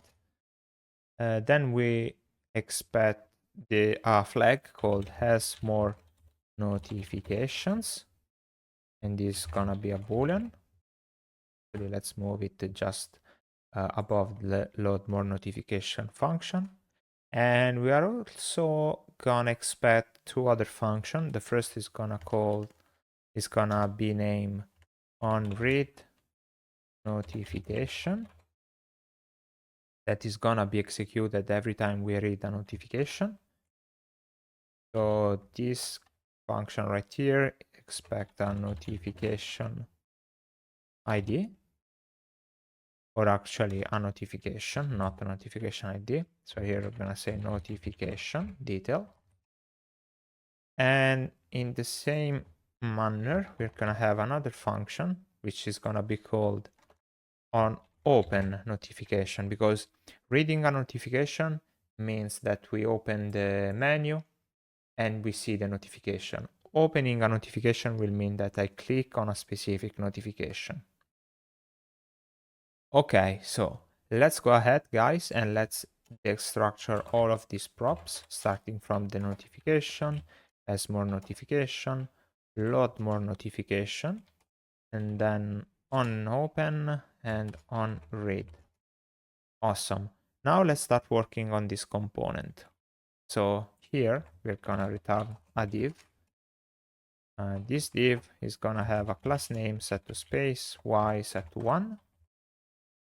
And here we're gonna say if notifications.length is gonna be equals to 0, we are gonna render a paragraph which will say no notifications to show, like that.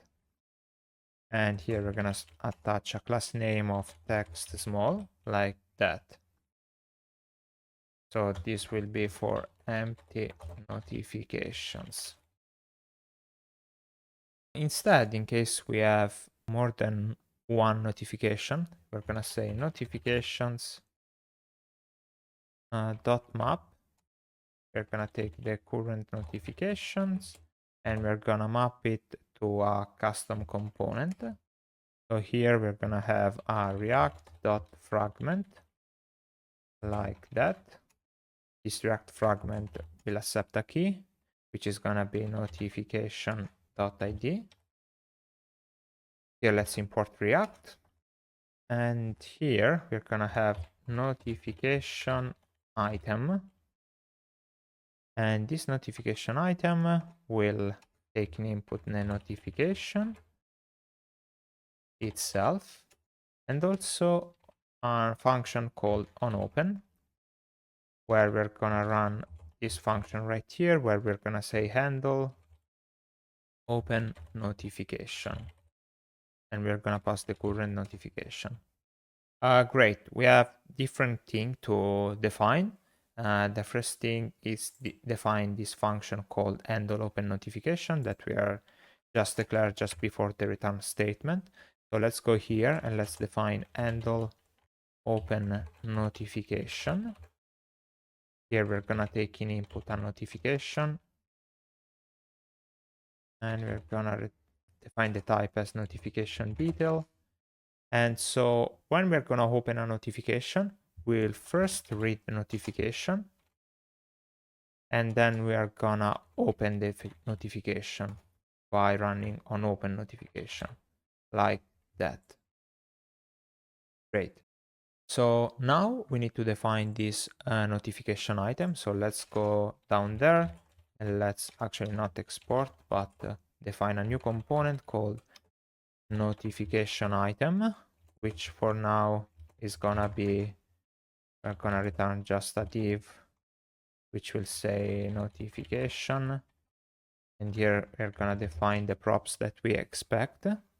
In this case, we're gonna take in input a notification, which is gonna be of type notification detail, and the function onOpen. And let's destructure them, notification and onOpen. So here we can just render notification dot, let's say, I don't know, maybe notification type like that. And actually, let's also add a notification label like this. Okay, guys, so let's go back for a moment to our notifications list. And after rendering all the notification, we are also gonna render a custom component. And we're gonna say if we have more notifications to load, we are gonna render a custom div, which will have a class name of flex items center. Inside here, we're gonna have a button. This button will show up load more. And in here, we're gonna specify a class name with the ShadCN function. And we're gonna pass a button variance to be equal to the variant ghost. So like that, hit save. And after the button variant, we're gonna also pass text to extra small, text blue 500, and also margin X to auto, like that. And actually on click, we're gonna run load more notification. So this way we should handle the pagination of all the notification that we have with a load more button. Okay, let's hit save and let's see if something shows up on this component. Actually, we are seeing notification list. So I think that something is not correct. So what we need to do is now removing this span and say notification actually notifications list. And here we're gonna pass the list of notifications like that. Actually, we don't have the list of notifications, so let's go here and let's define const notifications is gonna be equals to initial notifications. So here, actually, we are gonna have to implement a custom hook to handle the business logic of this component. So let's hit save for now. And let's go ahead and let's pass on open notification. We're gonna pass handle open notification. So where we are going to retrieve this handle open. Actually, it should be retrieved from here. So let's set handle open notification. And here we're gonna just have an empty function. So we can pass it here. And then we're gonna also pass on read notification. Actually, here we need to define same mocked function. Let's call it on read notification. So here we're gonna say handle read notification. Then we're gonna pass whether or not we has more notification. Let's say false for now. Then we need also to pass a function called the load more notifications. And here, let's say that we have another mock function called load more notifications, like that. So we can go here and say load more notifications. Great. So now let's see if something changed. Okay, we have no notifications to show because obviously this user has no notifications yet, but soon we are gonna see our first notifications. So, okay guys, so what we need to do now is to define the notification item. So the notification item will be based on the current notification type. So based on the notification type, we will render different things. For example, we know that we will have a different custom label for each notification. So here we're gonna need a pattern matching using TS pattern, and we're gonna match the notification dot type. And based on the notification type, we're gonna render a different label. So for example, if we have new question, we're gonna render you got a new question with this emoji right here. Great. Okay, then we have another case with, and here we're gonna say question resolved. And in case a question is resolved, we are gonna say your question was marked. Actually, your question has been resolved. And here we are gonna pass the check mark emoji. Oops, just made a mistake, sorry.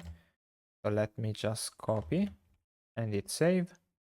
And actually, let me just copy the other cases. So we are gonna do the case in which we received a question pinned. So actually, I just made a mistake here because I have a semicolon.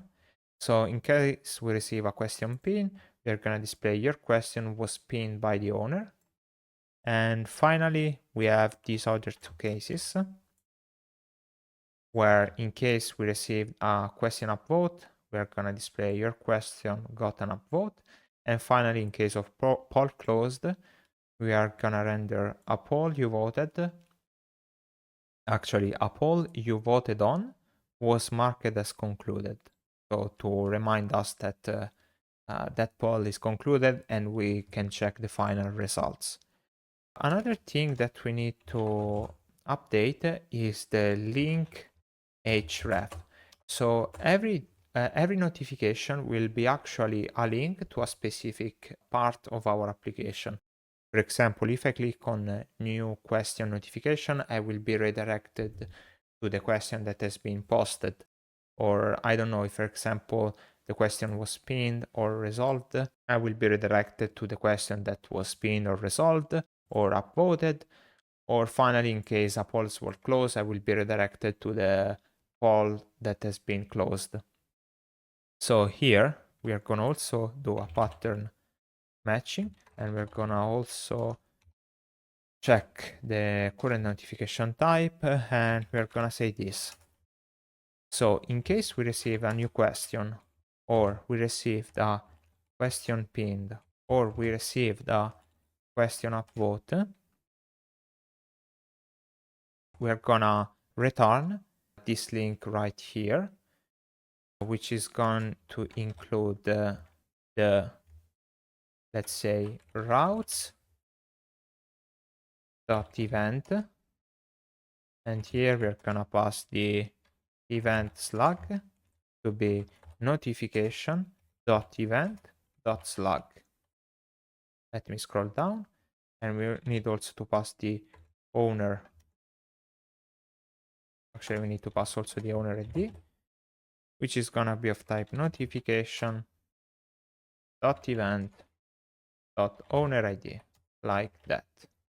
Okay, so this was for these three cases right here.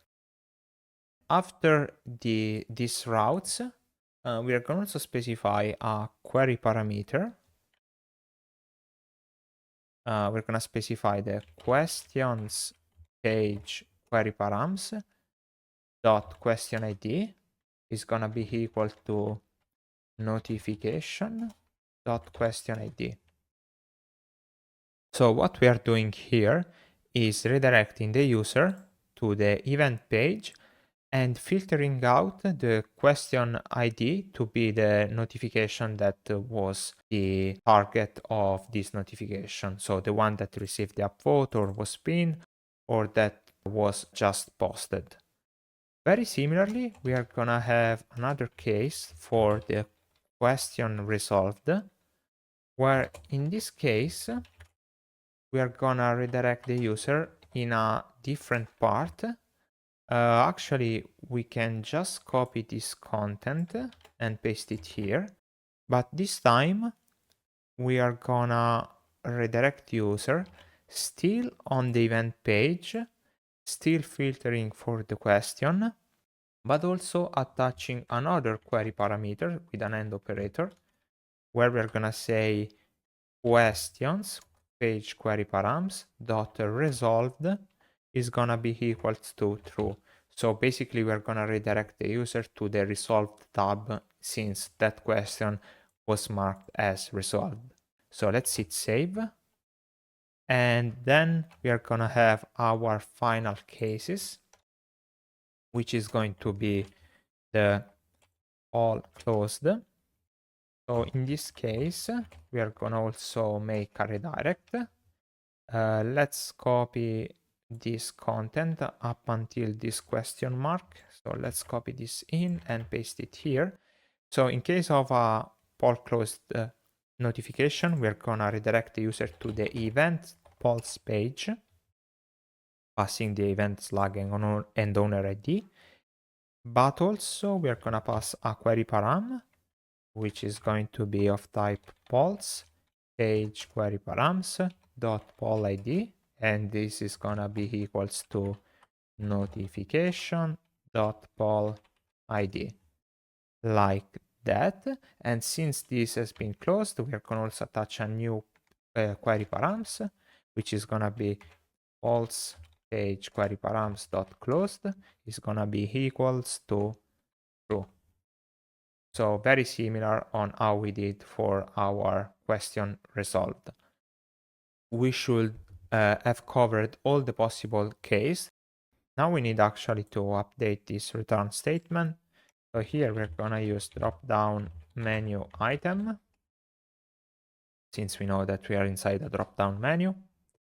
And here we're gonna use link from next link. And here we're gonna pass the href is gonna be the link href that we have just defined. We're gonna set prefetch set to false. we're gonna pass an on-click function called handle open. So this handle open will come from, if you remember from the props, we have this on open. So let's rename it to handle open, which is a slightly better name. And after that, we are gonna also specify a class name. This class name is gonna use a CN function.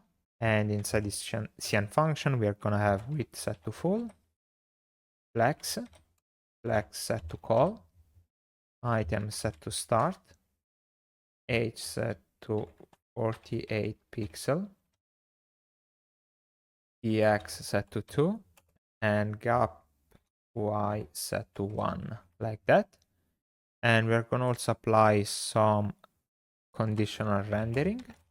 And here we're going to say, let's apply a border left with border left blue 500 if the notification is not read by the user. So like that. Let's hit save. And actually here we have an error. And I think that it's because after all the wait here, we need an exhaustive like that. Yeah. Nice. So inside this link component, actually we are gonna display something. So let's close this link like that. And we're gonna have a div. And inside this div, we're gonna have a paragraph, which will display the label of the notification. And actually the label, I think that needs, let me just collapse this, all these cases. Here also we need a dot exhaustive, like that. And okay, so we were back here at the paragraph. Here we're gonna set a class name of, we're gonna use the CN function, and we're gonna pass text extra small. And we're gonna also say, let's apply a font set to semi-bold if the notification is not yet being read by the user.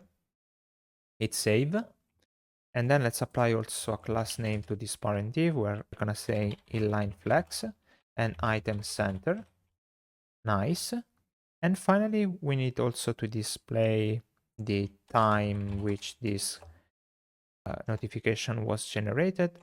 Here we're gonna say class name, text set to 8 pixel, font set to light.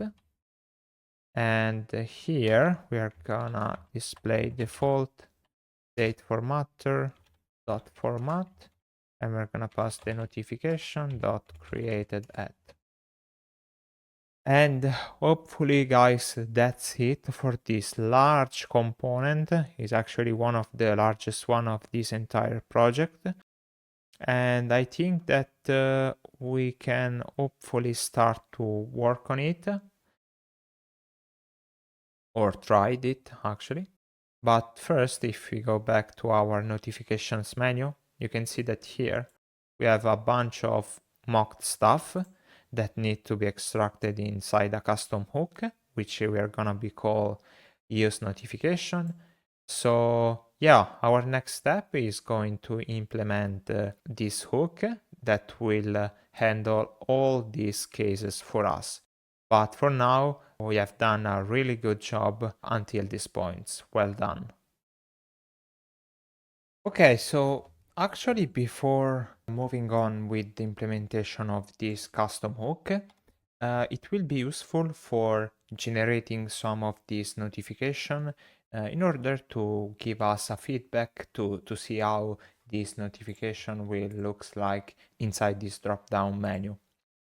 So in order to create this notification, you might remember that if we open up the search functionality of VS Code, we have some to-do left open, where we basically have to add the queries for generating the notification based on different conditions.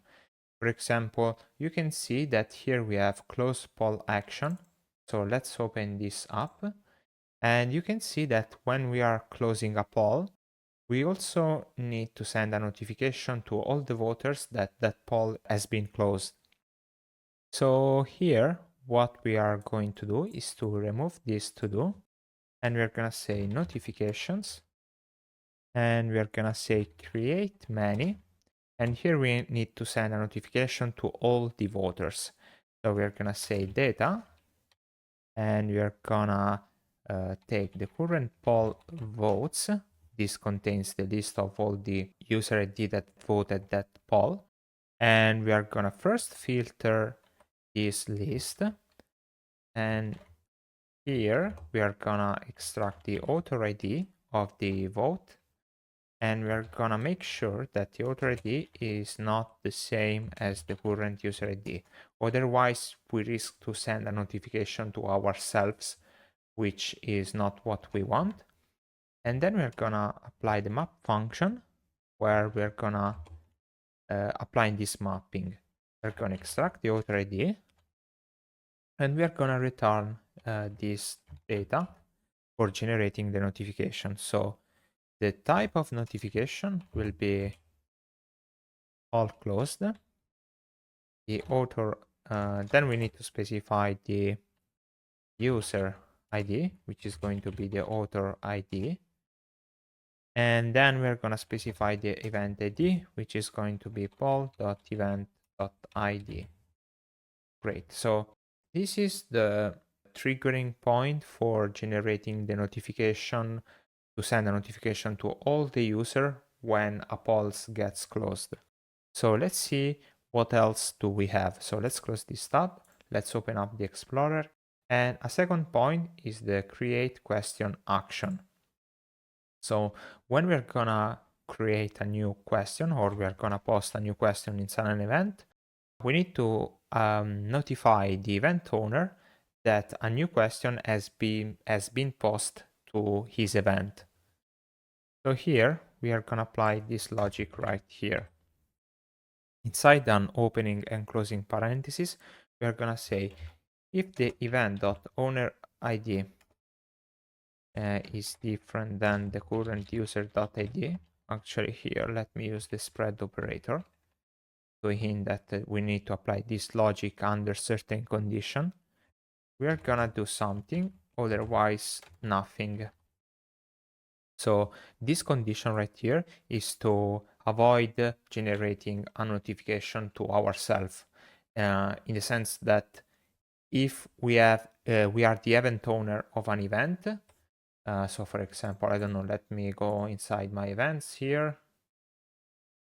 Let me go inside the electronic frozen mouse. So if I go here as an event owner and post a question, I don't want to receive the notification that someone posted a question because was me. So I want to receive notification only if the author was not me. So here we are gonna say this.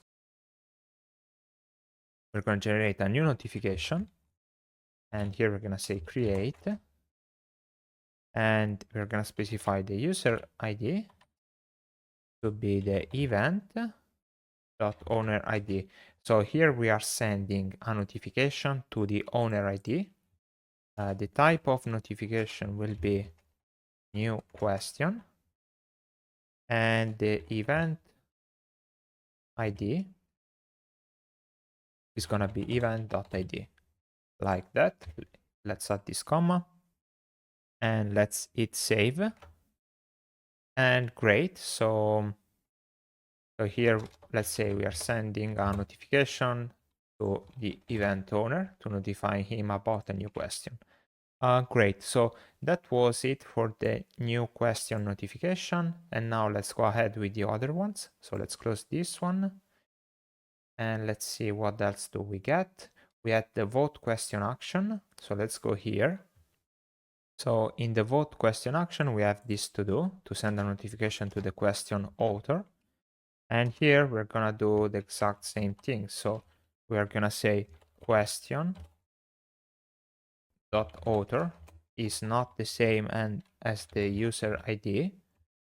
We are gonna do something or nothing. So in this case, case we are not the same as the author of the question.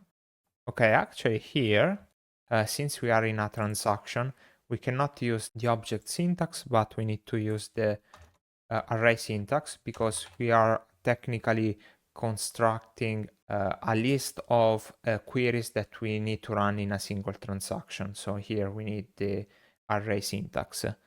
And inside here, we are gonna say Prisma dot notification dot create, and here we're gonna say data, and we're gonna pass the type of the notification will be question upvote. The question ID is gonna be question ID, which we already have. Actually, this is not needed. We can leave it like that. We need to pass the user ID to be the question dot author ID, and event ID is gonna be question dot event ID. So basically, we are sending a new notification to the author of this question about a new upvote. Here we covered another notification triggering point, so let's close this one.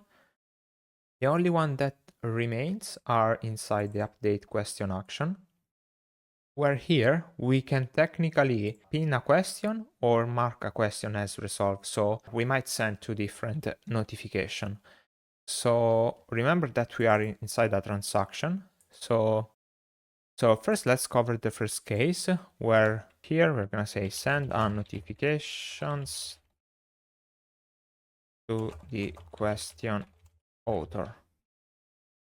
So here we can send more than one notification. So let's use the array syntax and let's use the spread operator. And inside here we're gonna say this field, actually, if the fields dot is resolved is gonna be equal to true, and the question dot author ID is not the same as the user ID, we're gonna do this or something else like that. So actually in the case we need to send the notification, we're gonna run Prisma notification dot create, and here we're gonna pass the data of the notification, so data, and the type will be question resolved, and the question ID, and we need also to pass the user ID. It's gonna be the question dot author ID, and also the event ID is gonna be question dot event dot ID. Great. So basically here we're sending a notification when a question has been marked as resolved by the event owner, but only if we are not actually the event owner themselves. So we need to do the exact same thing, so the exact same pattern for the is pinned case. So let's copy this out, let's hit save, and here instead of is resolved, we are gonna say is pinned. This logic remains the same, but the type is gonna become question pinned, and the other data should remain exactly the same. Finally, what we need to do is to also, you can see that we've wrapped these two possible Prisma queries inside an array. We need also to run a flat map and take the transaction and return it in order to basically take eventually these two transactions and spreading that out inside this original transaction list of queries. So this is not super readable, but yeah, probably could be refactored a little bit better. I leave this up to you. I hope that it's clear, but in case you have any questions, so feel free also to reach me out. No problem, guys. Okay, guys, I think that if we open the search button, we don't have any other case to cover. I mean, we should have covered all the possible case where we need to send a notification. Now what we need to do is to actually generate some notification for our current authenticated user.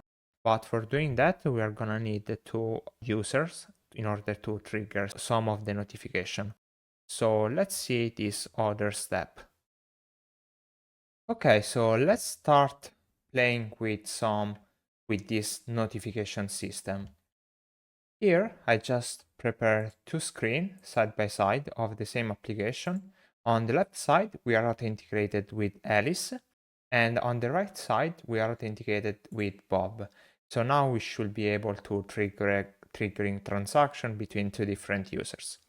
So inside Alice, I'm gonna go inside the Alice owns event, and here I'm gonna copy this link and I'm gonna paste it here so that Bob will be redirected inside the Alice events.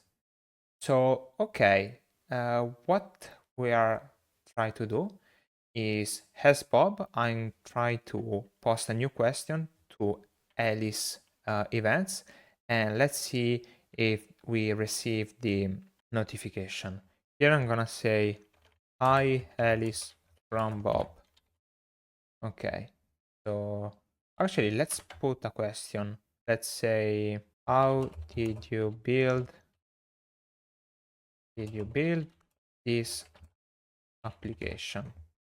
Let's post this question. So let's post ask. Okay, your question has been posted.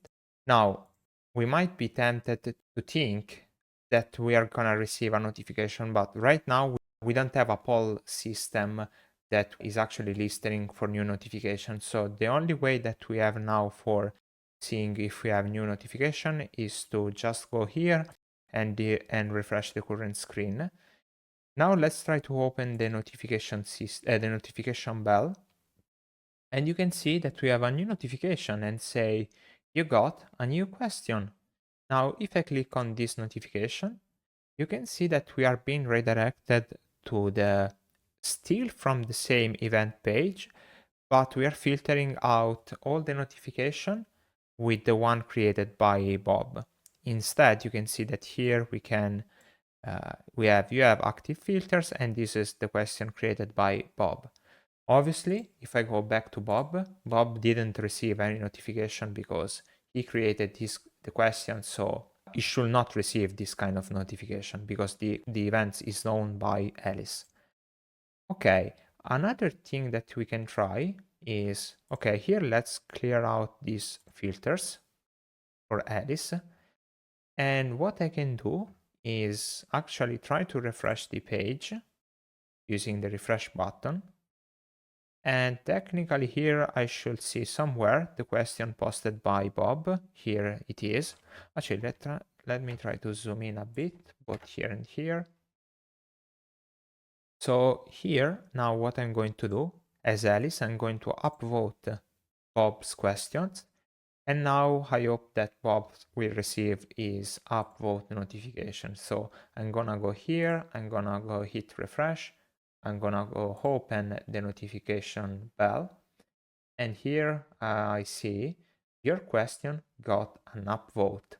Very, very nice, guys. Let's try to open this out, and you can see that we are being redirected to the question posted by Bob without seeing any other new questions open up at the same time. So even this notification trigger seems to be working properly. So what else do we got? So you might remember that also here we have, as an event owner, we can mark as resolved or pinning a question. These two actions should trigger a new notification. So let's first try pinning a question. So let's pin this question of Bob. Let's go back to Bob. Let's hit refresh. Let's open up the notification bell, and you can see that after your question got an upvote, we have also we have a latest notification, which is your question was pinned by the owner. So I can click here, and still I'm being redirected to the Bob's question. So that worked. Let's clear this out, and now I will try to mark the question as resolved. So here I already see the changes. I go back to Bob, I will hit refresh, open up the notifications. We can see that your question has been resolved. So we actually received correctly the notification. And now I'm just being redirected to the resolved tab and I'm seeing my resolved question. Very, very nice. So finally, another thing that we can do is to test the closed poll notification. So let's go with both user under polls with Alice and Bob's. And here actually we have to create, let me zoom out a bit. We have to create a new poll. So testing poll. I leave option 1 and option 2. So let's launch this poll. Let's also hit refresh with Bob. And now what I'm going to do with Bob, I'm gonna go vote the first option. Technically, I should also see the real-time updates that is working. Now, as Alice, I'm gonna go here and I'm gonna go hit close. This will close the current poll. And here I will hit refresh and I will no longer see that poll. But if I hit refresh and I open the Bob's notification, I see here a new notification which say a poll you voted on was marked as concluded. So if I'm gonna go ahead and click here, I'm gonna be redirected to the close tab polls. And here I can see the close poll with basically with the final results. So as you can see, all of the notification has been received. And so we can safely say that they are working. The only thing that is not working right now is I think it's the UI, which is not what I supposed to want. So our next step will be to fix these UI issues and then having a method to also having an automatic polling system to automatically fetch the new notification without refreshing the page manually. So let's gonna go ahead and let's also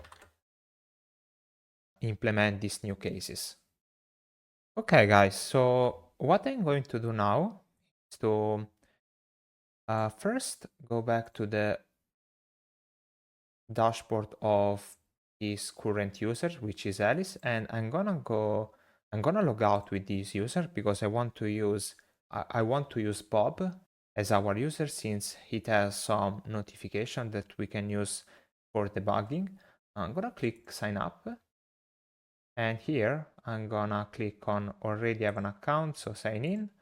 Here I will insert the username to Bob and I will insert a password and I'm gonna continue. Great, now I am Bob and here I should be able to see the notification that we tested before. And so you can see that the UI is not what I supposed to see. So let's go back, let's minimize this a bit. Let's close this and let's head back to notification menu, particularly under notification item. Let's scroll down. And I think that this time property, actually this time HTML tag must be outside this div. So like this, let's hit save. And now let's see our notification. Okay, now they appear as I was expecting. So the time of the notification creation appears just below the notification title. Great job, guys. So what we are left to do is, if you remember from before, let's scroll all the way up to arriving to this point inside notification menu. Here, we are gonna substitute all of this content with a custom hook called use notification that will implement our automatic notification polling system. So what I'm going to do is to open up the Explorer, collapse the components folder, go under the hooks, and here let's create a new hook called use notifications .tsx. And let's start defining these components. So let me minimize this one. And here I'm going to define export const use notifications. And here let's define the params that this hook will receive as input. Actually, we will only receive the initial notifications. And this will be of type notification detail. And it's going to be an array. So let's go here. Let's extract these params. Initial notification. Great. So now let's start by defining a new use state called notifications, and then set notifications. I'm gonna say use state, and we're gonna pass the initial notification in here. Then what else we are gonna have? We're gonna have a new use state called as more notifications, and set as more, actually as more notifications. This will be use state, and the initial value will be true. We're gonna have also another state called show dot and set show dot, and this will be use state and will be set to, actually here we're gonna take the current notifications, and if we have at least one notification that has not been read by the user, we're gonna show the dot. So here we're gonna say notification.sum, take the notification empty, and we're gonna say if not empty.read. So if there is at least one notification that is marked as not read. Okay, guys. So here we can start by returning all of this content. So notifications, as more notification, and also show dot. Now we can also start using this hook inside the notifications menu. So actually let's go here and let's use notifications. Here we need to pass our initial notification, and from here we can start extracting the notifications, show dot, and also set show dot. And so actually this is not exported, so let's go back here and let's also export set show dot. And also we're gonna need as more notification. Okay, great. Actually, we are missing some stuff. We are missing all the handler function that we were seeing before. So here we are gonna define const load more notifications, and this for now will be an empty function. Also, we're gonna have a function called mark notification as read. This will take a notification of type notification detail, and for now it's gonna return a sort of empty function. And so okay, let's export this load more notification function and also mark notification as read. So let's hit save. Let's go back here, and here now let's extract load more notification and also mark notification as read. So inside the notification menu now, what we can do is to define a function called handle open notification, and here we are just gonna say set open to false.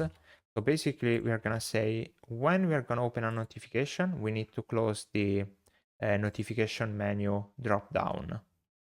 Actually, we also want another function called handle menu open, and here we're gonna take the open flag, and we're gonna say if open, we're gonna set the show dot set to false. So basically every time we open the drop down menu, we are gonna show the red dot because like it's like simulating that we are read the notification that we received. And also we're gonna call set open and pass the open variable here. And actually this stuff, so this handle menu open must be passed to on open change. So handle menu open must be passed here. And actually here we have an error because we should pass on read notification to the notification list. And here instead of handle read notification, we're gonna pass mark notification as read. Great. So you can see that we actually have some changes. You can see that now our red dot, let me just zoom here, but here, let me zoom in. You can see that now this red dot appears because we have notification to read. So now if I click, you can see that the red dot disappears, and that is expected because it's like saying, okay, I see all these notifications, so I don't want to see that red dot anymore. And okay, so now we need to implement the action for when we open a notification. This means that when we are gonna click on a notification, we are gonna execute an action that will mark that notification as read inside our database. So the next time we will not see this left border hinting that this is a notification that we have not read so far. So this will be super important for our user experience. So let's go back to the use notification. And actually here you can see that we are not using this as more notification. Let's see why. Technically we should use it. And this is because we are passing false here, but here we should pass as more notification like that. Great. So now we are using all the extracted variable. So let's go back to this use notification. Let me minimize this. So now guys, we need to implement 3 new actions. So let's open up the Explorer. Let's go under the lib folder under action. And the first action that we're going to implement is going to be called read notification action.yes. So here I'm gonna specify use server like that. And I'm gonna export read notification action, and this will use the action client. And here we're gonna specify a schema, which will be an line schema, which is gonna use Zod, specify an object, which inside is gonna use the is gonna have the notification ID, and this will be of type notification ID schema, which we actually have to define. So let's open up the Explorer. Let's go under Prisma validators, and actually not validators, but inside validation. And here we're gonna have a new file called notification schemas.ts, schemas like that. And here we're gonna export const notification ID schema, and this is gonna be of type, gonna import zod.string.uid like that. Great, done. Let's go back here and let's import this. And now let's define our action to be an async action. And here we're going to extract the parsed input, and from this parsed input now we can extract the notification ID. So what we need to do here is first check the user is authenticated with the classic pattern that we used multiple times, that will require the usage of getKind server session. So if the user is authenticated, we're gonna run this query right here. So Prisma dot notification dot update, and here we're gonna pass this where clause. The ID of the notification will be notification ID, and we're gonna use the AND operator we're gonna pass the user ID to be user.id. So, okay, we want this notification ID, but we must make sure that appertains to the currently authenticated user and not to another user. We're gonna also pass the data, and we're gonna set read to true. So basically, we are saying, okay, let's set this notification to be marked as read. Great. So now, if we go back to our use notifications, we can just go here and let's start using this new action. And we're gonna say read notification action. And we are gonna extract the execute. And this execute will be renamed as read notification, like that. So now we can start using this server action, and we're gonna use it inside this function called mark notification as read. And we're gonna go here and we're gonna say if this notification is not marked as read, we're gonna go here and say set notifications. We're gonna take the previous notification and we're gonna say previous dot map. We're gonna take the current notification. We're gonna loop all over the notification to map it. And we're gonna say this, open and close parentheses, if notification.id is equal to the notification that we want to update, we're gonna do this or something else. So if it is the one that we want to update, we're gonna spread the current notification and then set the read property to true, like that. Otherwise, we are just gonna return the current notification like this. So this will basically update UI, so sort of optimistic update, I would say. And after having done that, we need to execute our server action. So read notification, and we're gonna pass notification ID to be notification.id. Great. So this now should mark a notification as read. So for example, let's go here and let's open a notification and let's click on the first one. Take close attention to this left border blue, which means that the notification has not been read so far. So if I'm gonna go click here, this will close the drop down menu. And now if I open it again, you can see that we don't have that border blue anymore because that means that the notification has been read correctly, and also for example, also the font style has changed coming from, for example, you can see that here we're using a bold font and here not. And also technically also if I refresh, okay, I still see that I have some notification to read, but the first one is still marked as read, while this one are not considered to have been read by the user. We have also this load more button that we are going to implement it soon. Okay, so now if we want to implement this load more button, we will need a new action called, so let's go first under action, and here we're gonna need a new action called get user notifications action.yes.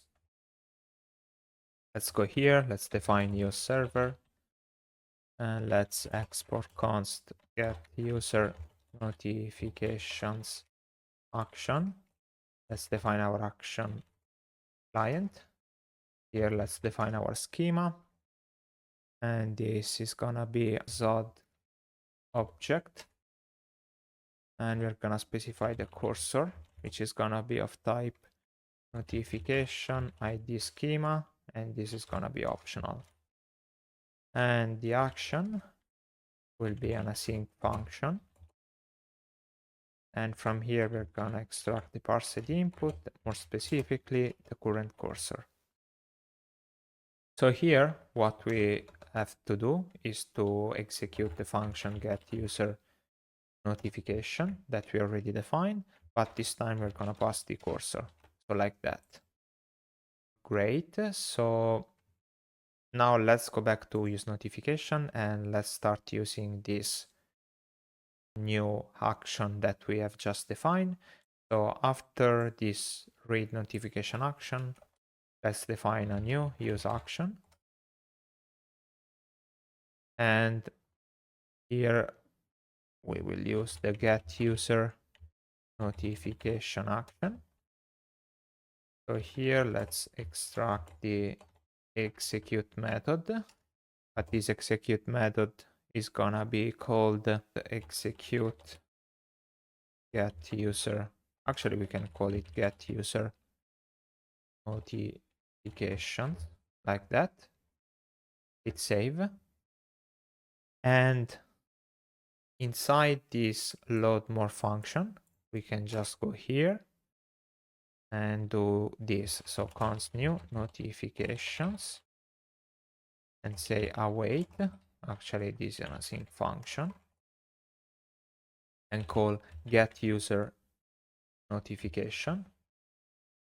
And here we're gonna pass the cursor to be notifications.add -1 question mark ID. So here basically we're saying we are passing the cursor as the last item basically of our notification. So we are saying, okay, I read all the notification up until this one. So now fetch the other possible notification starting from this one. So when I go here and I want to hit load more, this will load another set of notifications starting from this one, which is going to be our cursor. So here you can see that await has not effect on the type of this expression. This is because this one should be not execute, but it should be execute async like that. And now it makes sense to have it.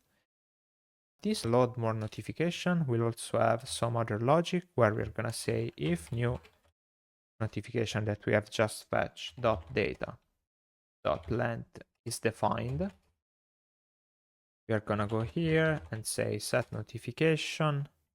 We're gonna take the previous notification and we are gonna append basically the new notifications .data, or in case it's undefined, we're gonna just use the spread operator, an empty array basically.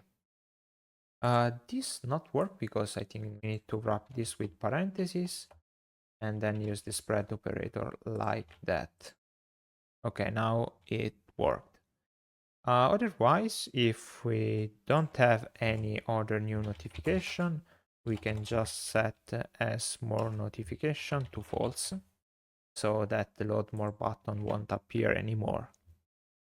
So, okay guys, so let's try this out. So now if I go here and I go all the way to the very end and I'm gonna go click load more.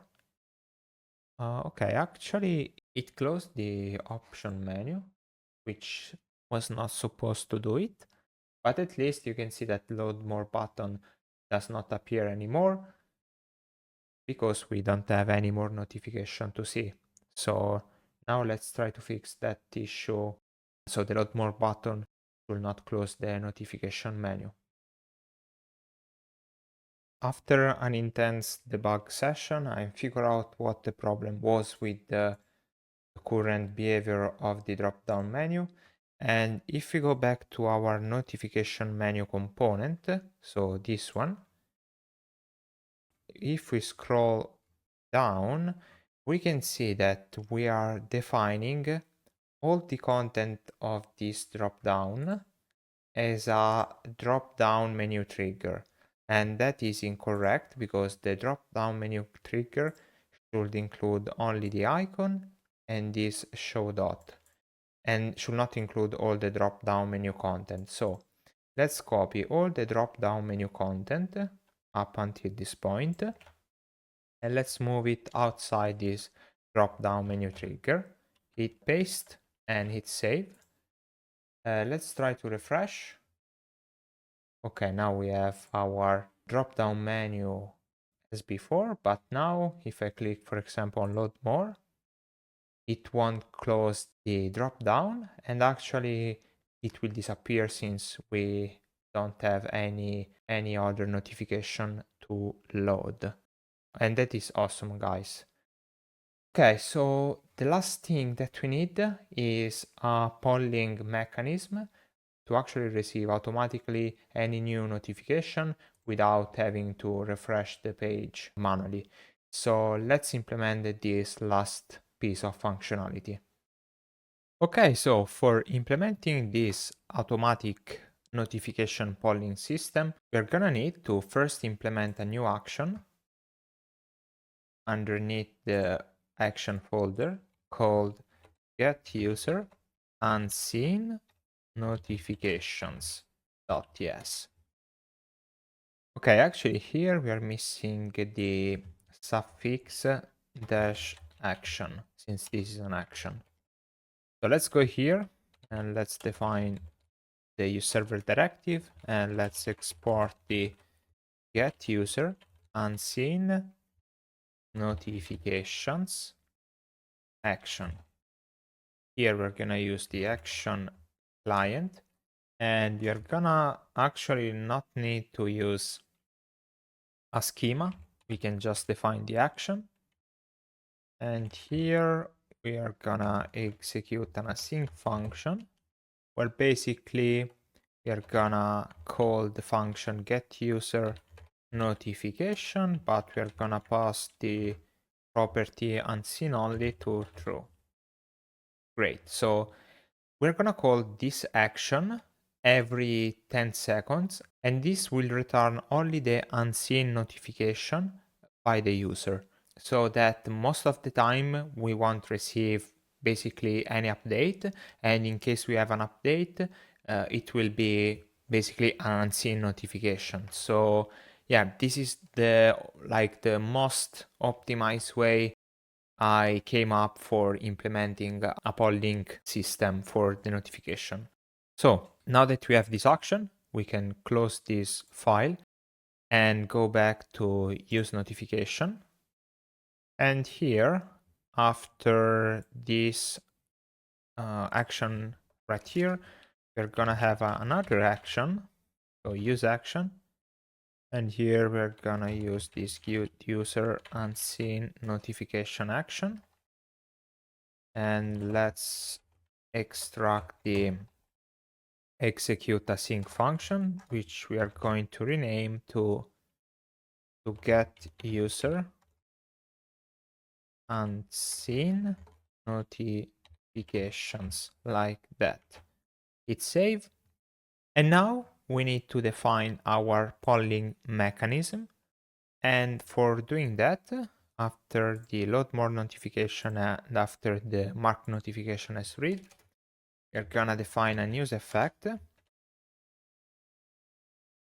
Let's define also the dependency array. And this use effect will define an interval which will periodically run this action that we have just defined to see if there are any unseen notification. So inside this use effect, let's define a function called fetch unseen notifications. And this basically will be an async function. And actually this is an inline async function. And here we're gonna console log fetching unseen notifications, like that. Then we're gonna define this unseen notifications, and let's await get user unseen notification. So basically we are executing the action.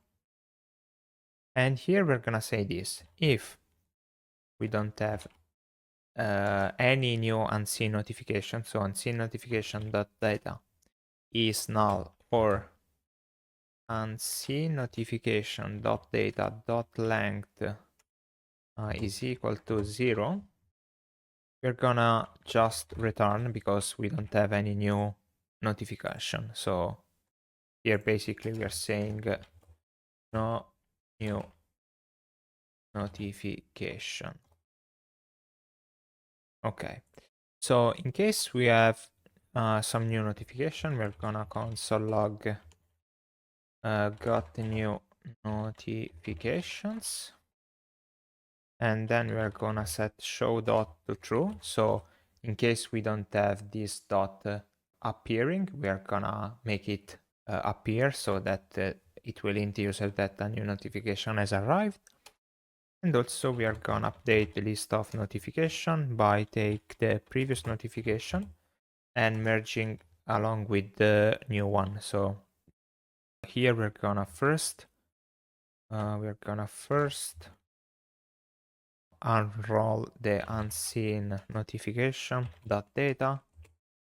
In case we don't have any data here, we can set an empty array and the previous notification. So in this way, we put the unseen notification on top of the previous one, because obviously we want the new notification to appear as the first one. Okay, and then we need to define our interval. So let's scroll down and we're gonna say set interval. And here we're gonna pass fetch unseen notification. And here we're gonna pass the number of seconds that needs to pass. In this case, I set it to 10,000 milliseconds, which should be 10 seconds. And the most important thing, we need to return a cleanup function where we clear the interval and pass the interval that we just created. Inside this dependency array, we are gonna pass the get unseen notification. And yeah, we should be good to go actually. Let's increase this right side screen. Let's clear the console. And let's see if this interval will run anytime soon. Okay, it seems that is not being triggered, so maybe let's try to refresh the page. And let's see if it runs every 10 seconds. So otherwise I think we have a problem. Okay, it seems that we have some kind of problem. Let's see what is happening. Okay, so I think that this function that we need to execute every 10 seconds like must be executed because we are trying to execute this function in a recursive way. So this interval and this return statement must come after the definition of the function. So like this one. So let's call up this and now hopefully it works. So let's see. And you can see that a fetching unseen notification as pops out, and technically, okay, we have a second item. So yeah, it's working. So now what we are left to do is like to test if it works as we expect. Okay, so if we got back to our previous environment where we have on the left side Alice and on the right side Bob, what we can try to do, let me first zoom in. You might remember that both the user were in the same event, and now with Bob, I'll try to upvote an Alice question and see if it does receive the notification automatically.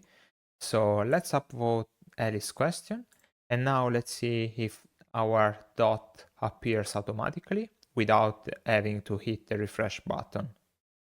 Okay, we have the red dot appears correctly. So let's open this up.